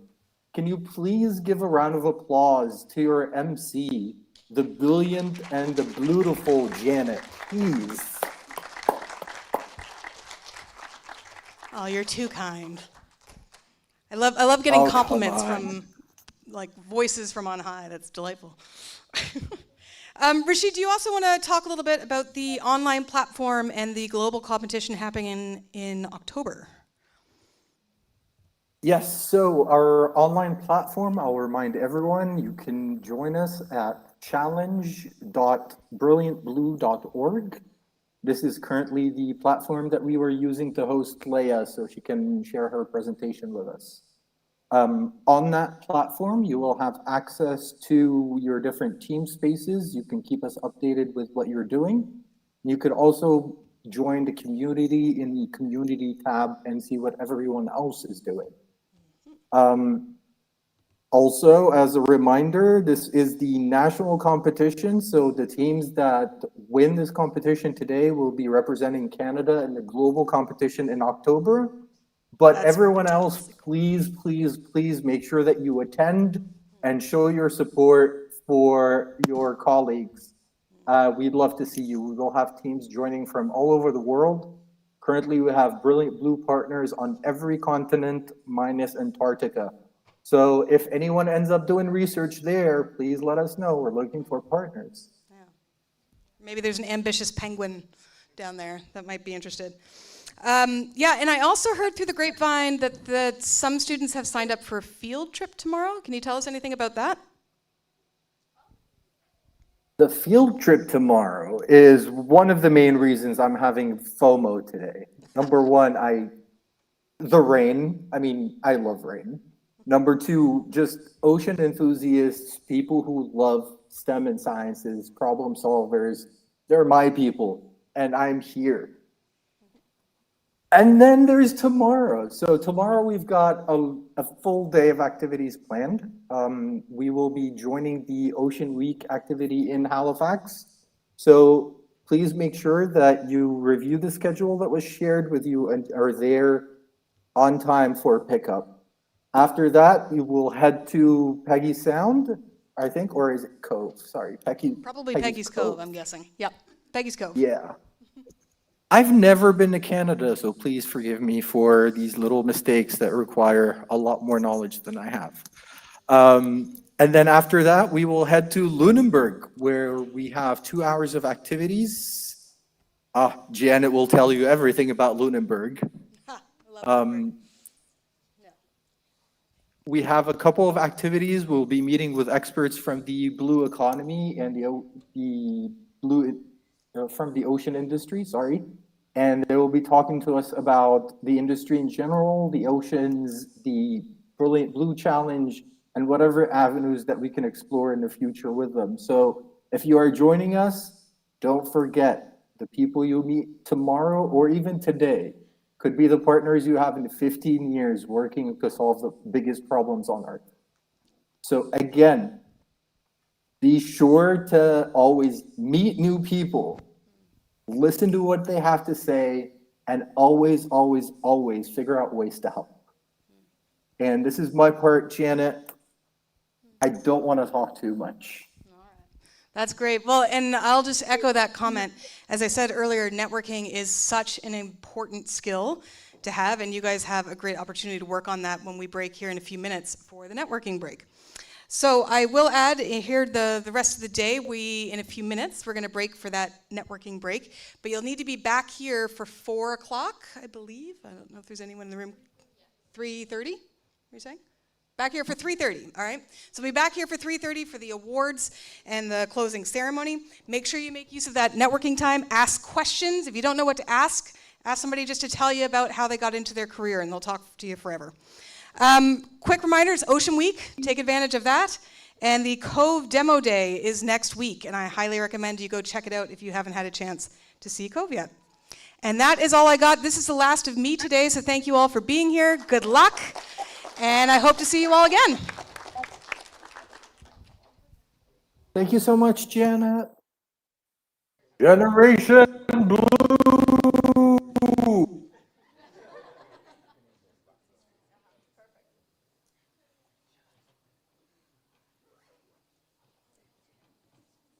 If you can hear me, make some noise because I can't see you. That's the only way I can tell you're there.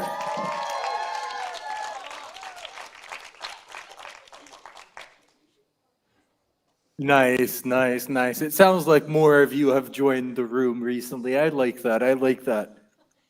All right. I hope that you are ready for the beginning of the rest of your life. Today is the first day of the rest of your life.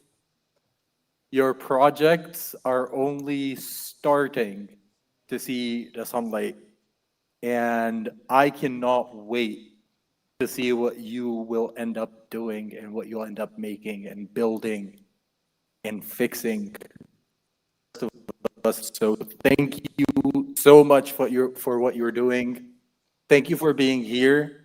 I know some of you felt maybe you didn't have enough time to prepare or you didn't have enough resources, but I am nothing short of amazed at saying what you're capable of doing despite all the hurdles that you had to overcome. So give yourselves a round of applause. Give each other a round of applause.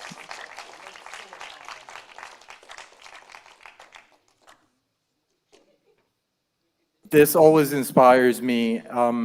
Growing up, we didn't really have much of the technology that you guys have at your disposal right now. So we felt less connected, and we felt, if we're being honest, a little hopeless in tackling these challenges. So we appreciate you kind of shouldering the weight of what the previous generations have done and have failed to do. You are our hope, and we love having met you right now, journey. So thank you again for being here. I want to thank Brilliant Labs and our team behind the scenes for this is a smooth experience for me, so I can join you virtually and be able to just kind of feed off of this energy. I love it. It's almost 10 o'clock p.m. here, and I do not feel tired at all.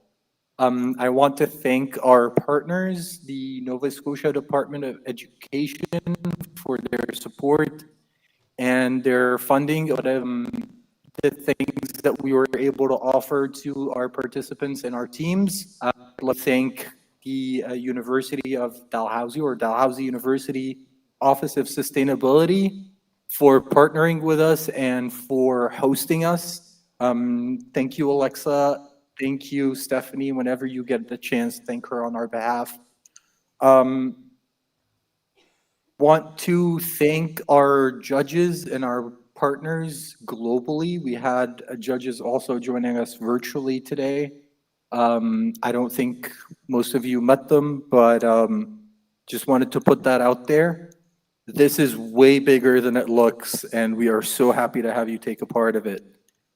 I am currently just waiting on an update to see if we are ready to start with the closing ceremony, but until then, have you been enjoying the trivia questions, or you can do without? All right, should we do some trivia until ready?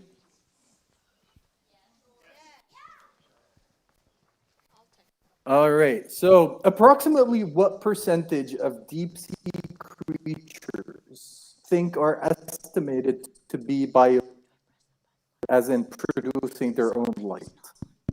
Are we thinking 50%? Are we thinking 70%? Are we thinking 90%?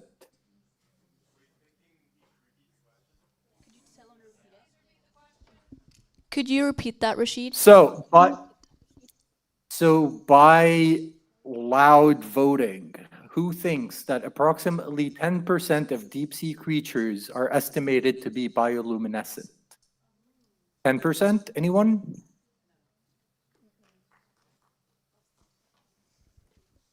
50%?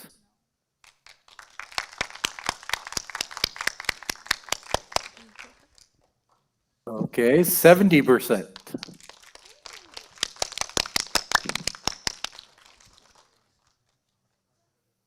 And then 90%?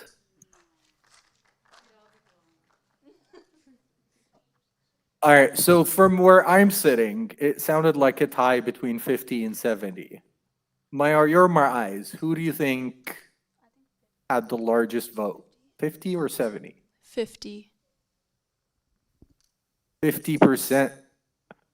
Uh-oh. The correct answer is actually 90%.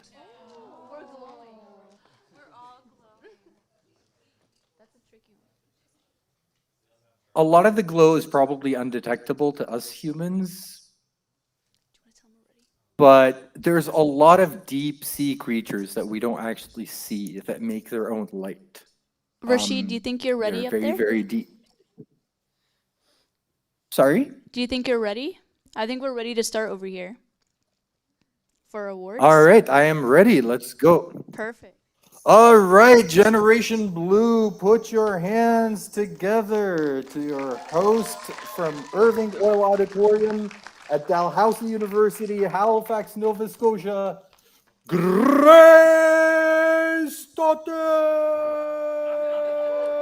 Yes. Yay. Okay, yeah, my name is Grace Totten. Welcome to the Brilliant Blue Award ceremony. Yes. Okay, do you want to say something, Sam? Yes, so before we get started, we have some very special guests from DAL here today. They helped make this possible from the DAL Sustainability, Office of Sustainability. We would like to thank Alexa, Alice, and Vedika. And they're here to also answer any of your questions about attending DAL University. If you have any questions, you can ask them now. Does anyone have a question for them? I think we might be getting ready to we're really excited for the awards. So if you have any questions after, they're sitting right here in the front row, and they can answer any questions after the award ceremony. Okay, so I'm going to start off with the Achievement in Ocean Innovation. I'm going to call down the teams, and you guys are going to come down here, take a quick photo, and then you can make it back to your seat. Starting off, Achievement in Ocean Innovation is presented to the Grammar Gryphons.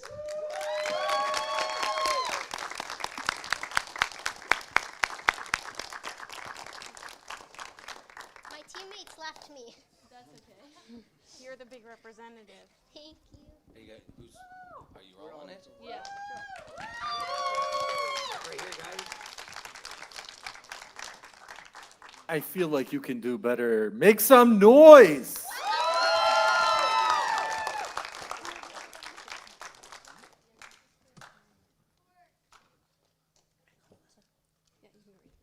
Okay, next achievement in ocean innovation goes to InBlue.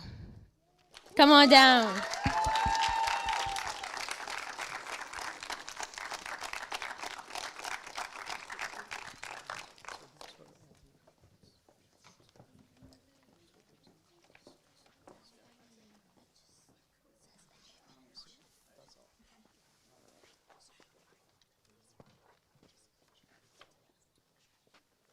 We're gonna squeeze in this way, guys. This is for your advisor or mentor. Yeah, Lindsay.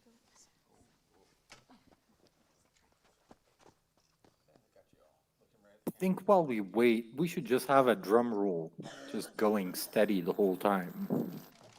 Do you think you can help me with that? Okay, and I just want to say that these achievements are to thank you guys for participating, to show you that you did an awesome job and all the projects were really great. So the next achievement is presented to the Hydro Girls.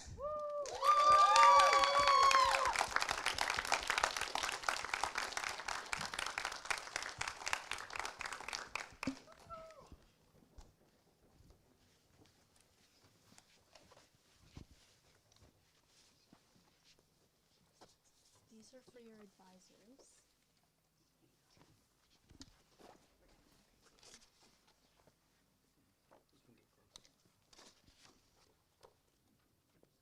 All right, right here at the camera.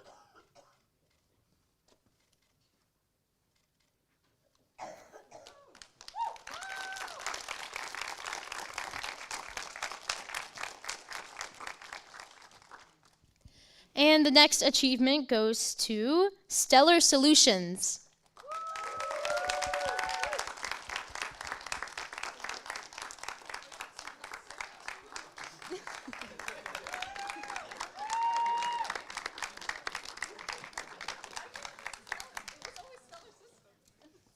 This is for Dana's guest. Thank you. Does Dana Sweeney want to come up to accept his achievement award as well?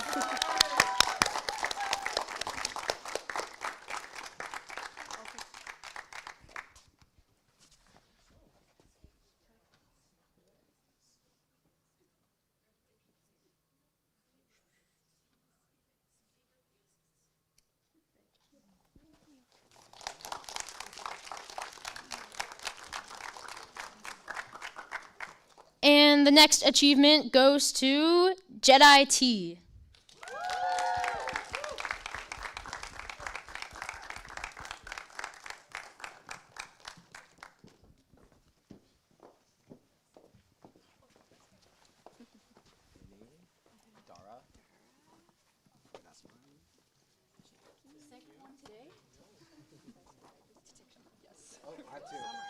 Omar.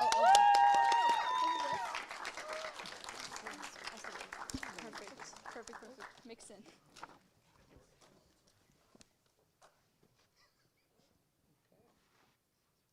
Got everyone here looking.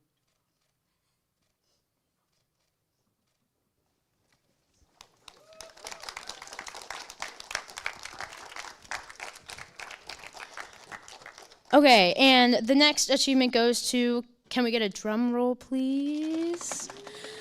The Monitor Lizards.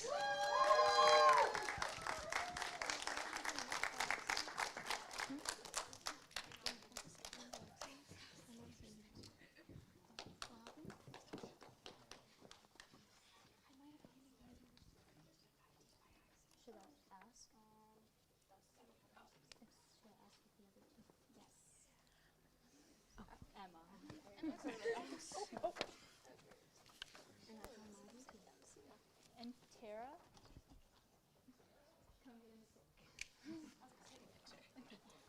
Can we give a hand for Tara as well?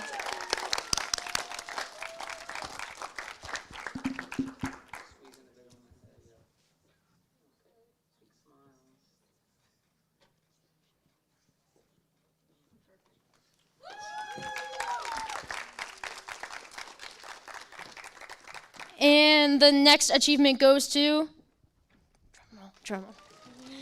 Make it interesting. Team Sapphire.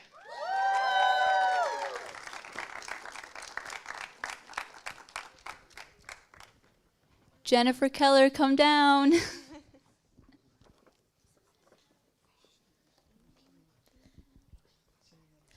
Yes, when the teams are called, could their advisors also come down too to receive your participation award?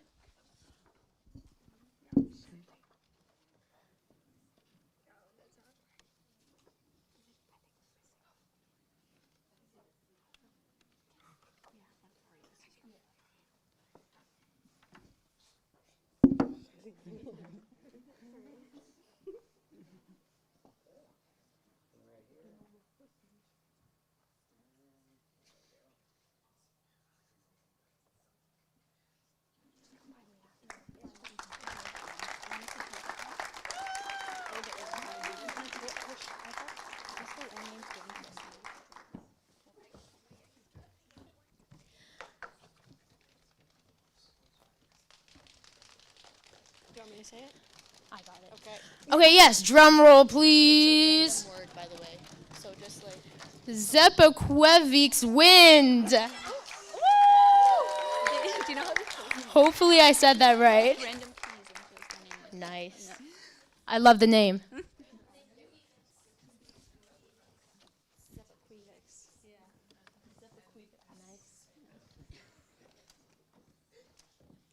I would try to Google it, see how it's pronounced. And their advisor? Yeah. Did their advisor come down? She's right there, okay, Terry. thanks. Hallie.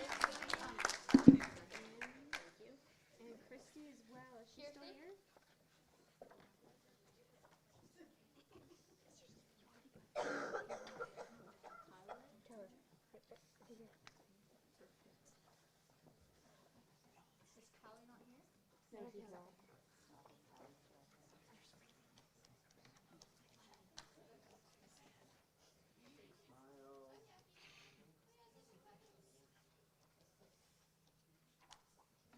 Thank you.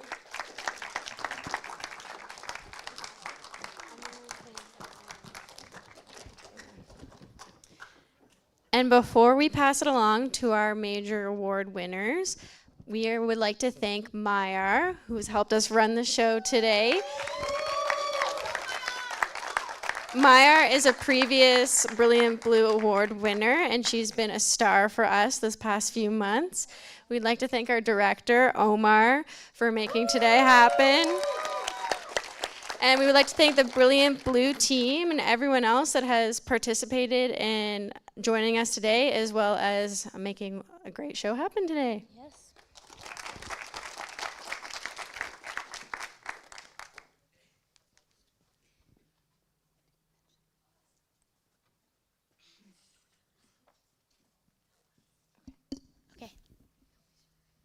Do you have Just give us a second.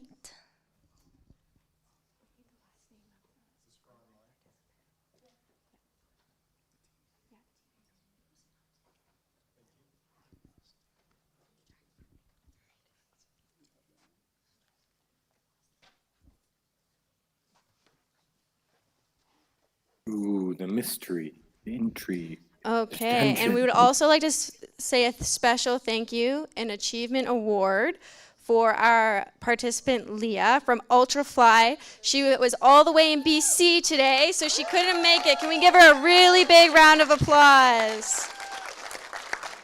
Leah, we'll be sending you your achievement award in the mail.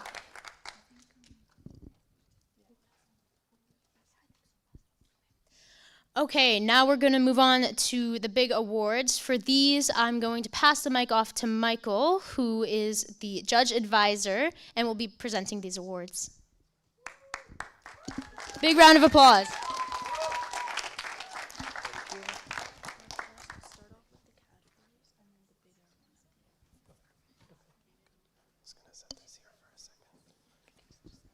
All right, hey guys, my name is Michael Leiden. I'm your judge advisor for today. So while you didn't see me in judging, I've been helping with some of the stuff behind the scenes. About a year ago, Omar asked me to be involved, and I said yes because it seemed cool. And I've stayed involved because there's a lot of power in this. The potential of like doing projects like this already in itself is really cool, and then tying that to a blue economy is just like amazing. So I'm very excited to be here and be a part of this. But we have some awards to give you guys. But before we do that, I think we're going to thank our judges. And if you saw one of these people when they're up here, just give a little like woo as they come across the screen, okay? Can we practice? Okay, good. I had to make sure you guys could do it. All right. Yep. All right, so let's go. Thank you, Mandy. And Adam. Rosie, Chris,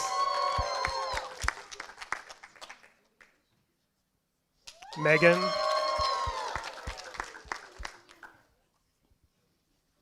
Derek,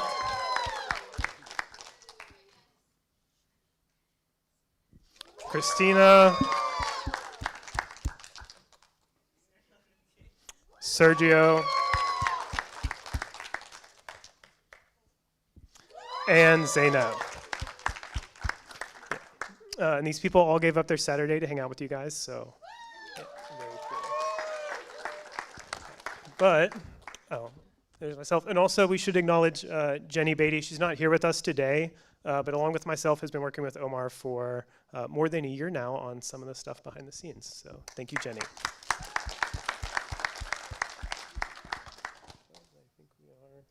All right, so I think we're ready for our judged awards. I'm going to read my script, so sorry for looking at my phone. I couldn't remember all this. But our first one is the Healthy Marine Life Award. And the way this works is we're going to give one award for each category. So one for healthy marine life, one for marine autonomous systems, one for marine renewable energy, and then one overall award for a team that's sort of like encapsulated the whole idea of Brilliant Blue beyond just their category. Healthy Marine Life Award emphasizes solutions that improve the quality of life for ocean ecosystems. Teams in this group use their research and solutions to focus most strongly on the living creatures in our seas.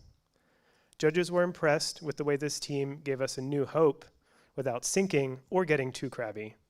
Our Healthy Marine Life Award winner is Team HML01 JEDI. Come on down.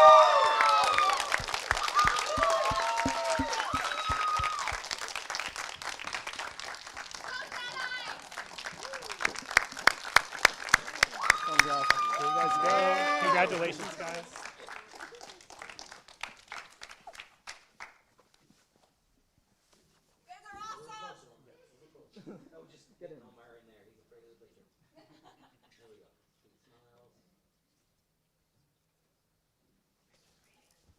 Get over here. Get over here.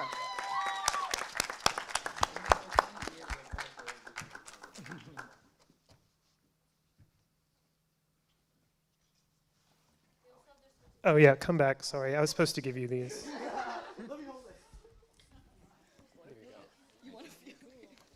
All right, congratulations, guys.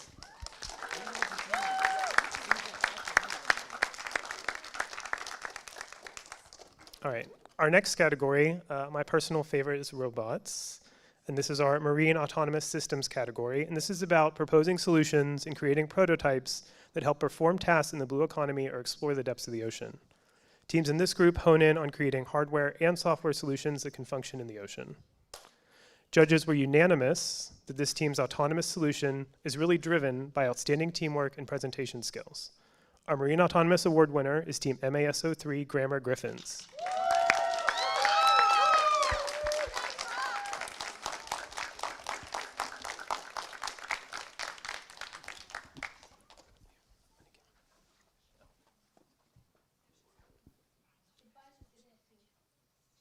Come down here. Come down here.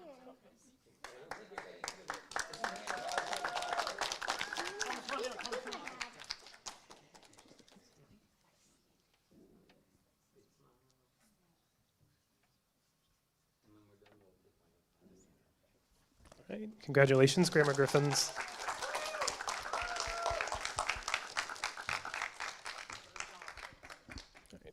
Our last category is marine renewable energy. And this category conceptualizes a way to generate power that's both sustainable and environmentally friendly. Teams that tackle this category create realistic methods for capturing and storing energy available in the seas. Judges say this team is really turning the tides. They've got a unique and enthusiastic approach to tidal energy. The Marine Renewable Energy Award winner is Team MREO2 Hydro Girls.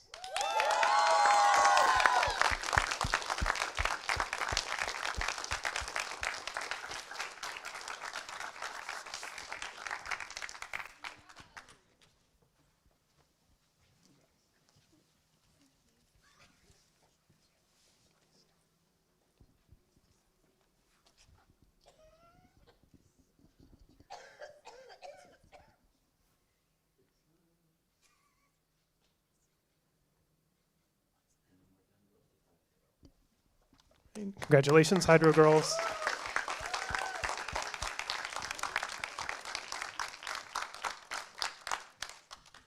All right, and our last award is the big one, the Brilliant Blue Challenge Award. This recognizes a team that embraces the entire challenge. A team that receives this award knows the goals of the UN Ocean Decades and has a clear, promising future in the blue economy that stands out from their competitors and deserves recognition outside of just their category. The first winner of the Canadian National Brilliant Blue Challenge Award had judges spinning with excitement. This team really dove deep with their research and user-friendly design. Instead of being discouraged by previous iterations, they're looking far ahead and thinking about ways their solution can keep evolving.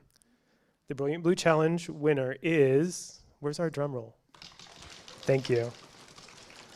All right, Team MRE04, Zepaquweveex Wind.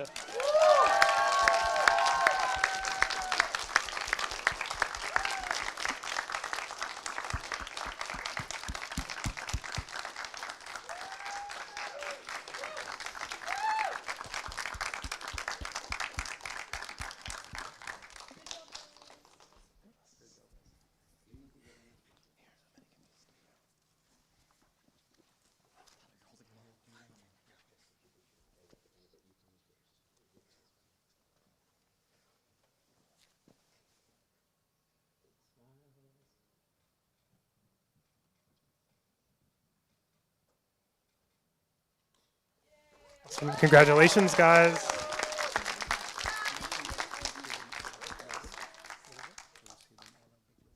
Oh, yes. And one important reminder, today is just Canadian tournament, but there is another in October, and that will be our global tournament. You'll see me again as judge advisor if you come back, but hopefully I see all of you there too.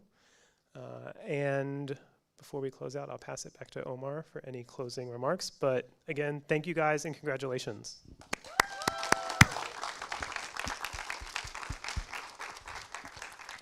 Thanks, Michael. And as I mentioned earlier today, you're all winners. It's not a cheesy thing to say. We really believe that you guys are great, and we're anticipating a bright future for you all. So congrats to everyone.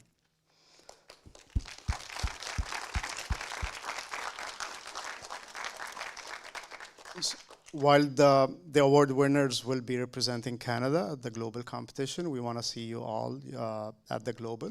Would love to, and you're now part of the global community, so it's really important to stay in touch. Make sure that we have you with us and at the global, and we'll be in touch with you for next steps as well. Just again, last but not least, would love to thank all our team members. Thank you all for your support, volunteers, organizers. Would like to thank again our funders, the Nova Scotia Department of Education, Dalhousie University for hosting us at the Office of Sustainability, and see you all at the Globals. Thank you.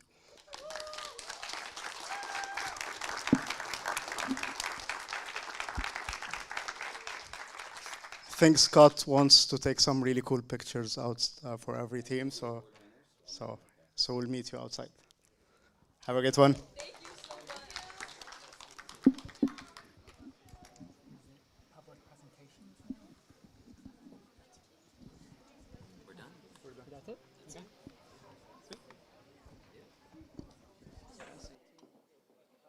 Is this my paper? Was my paper?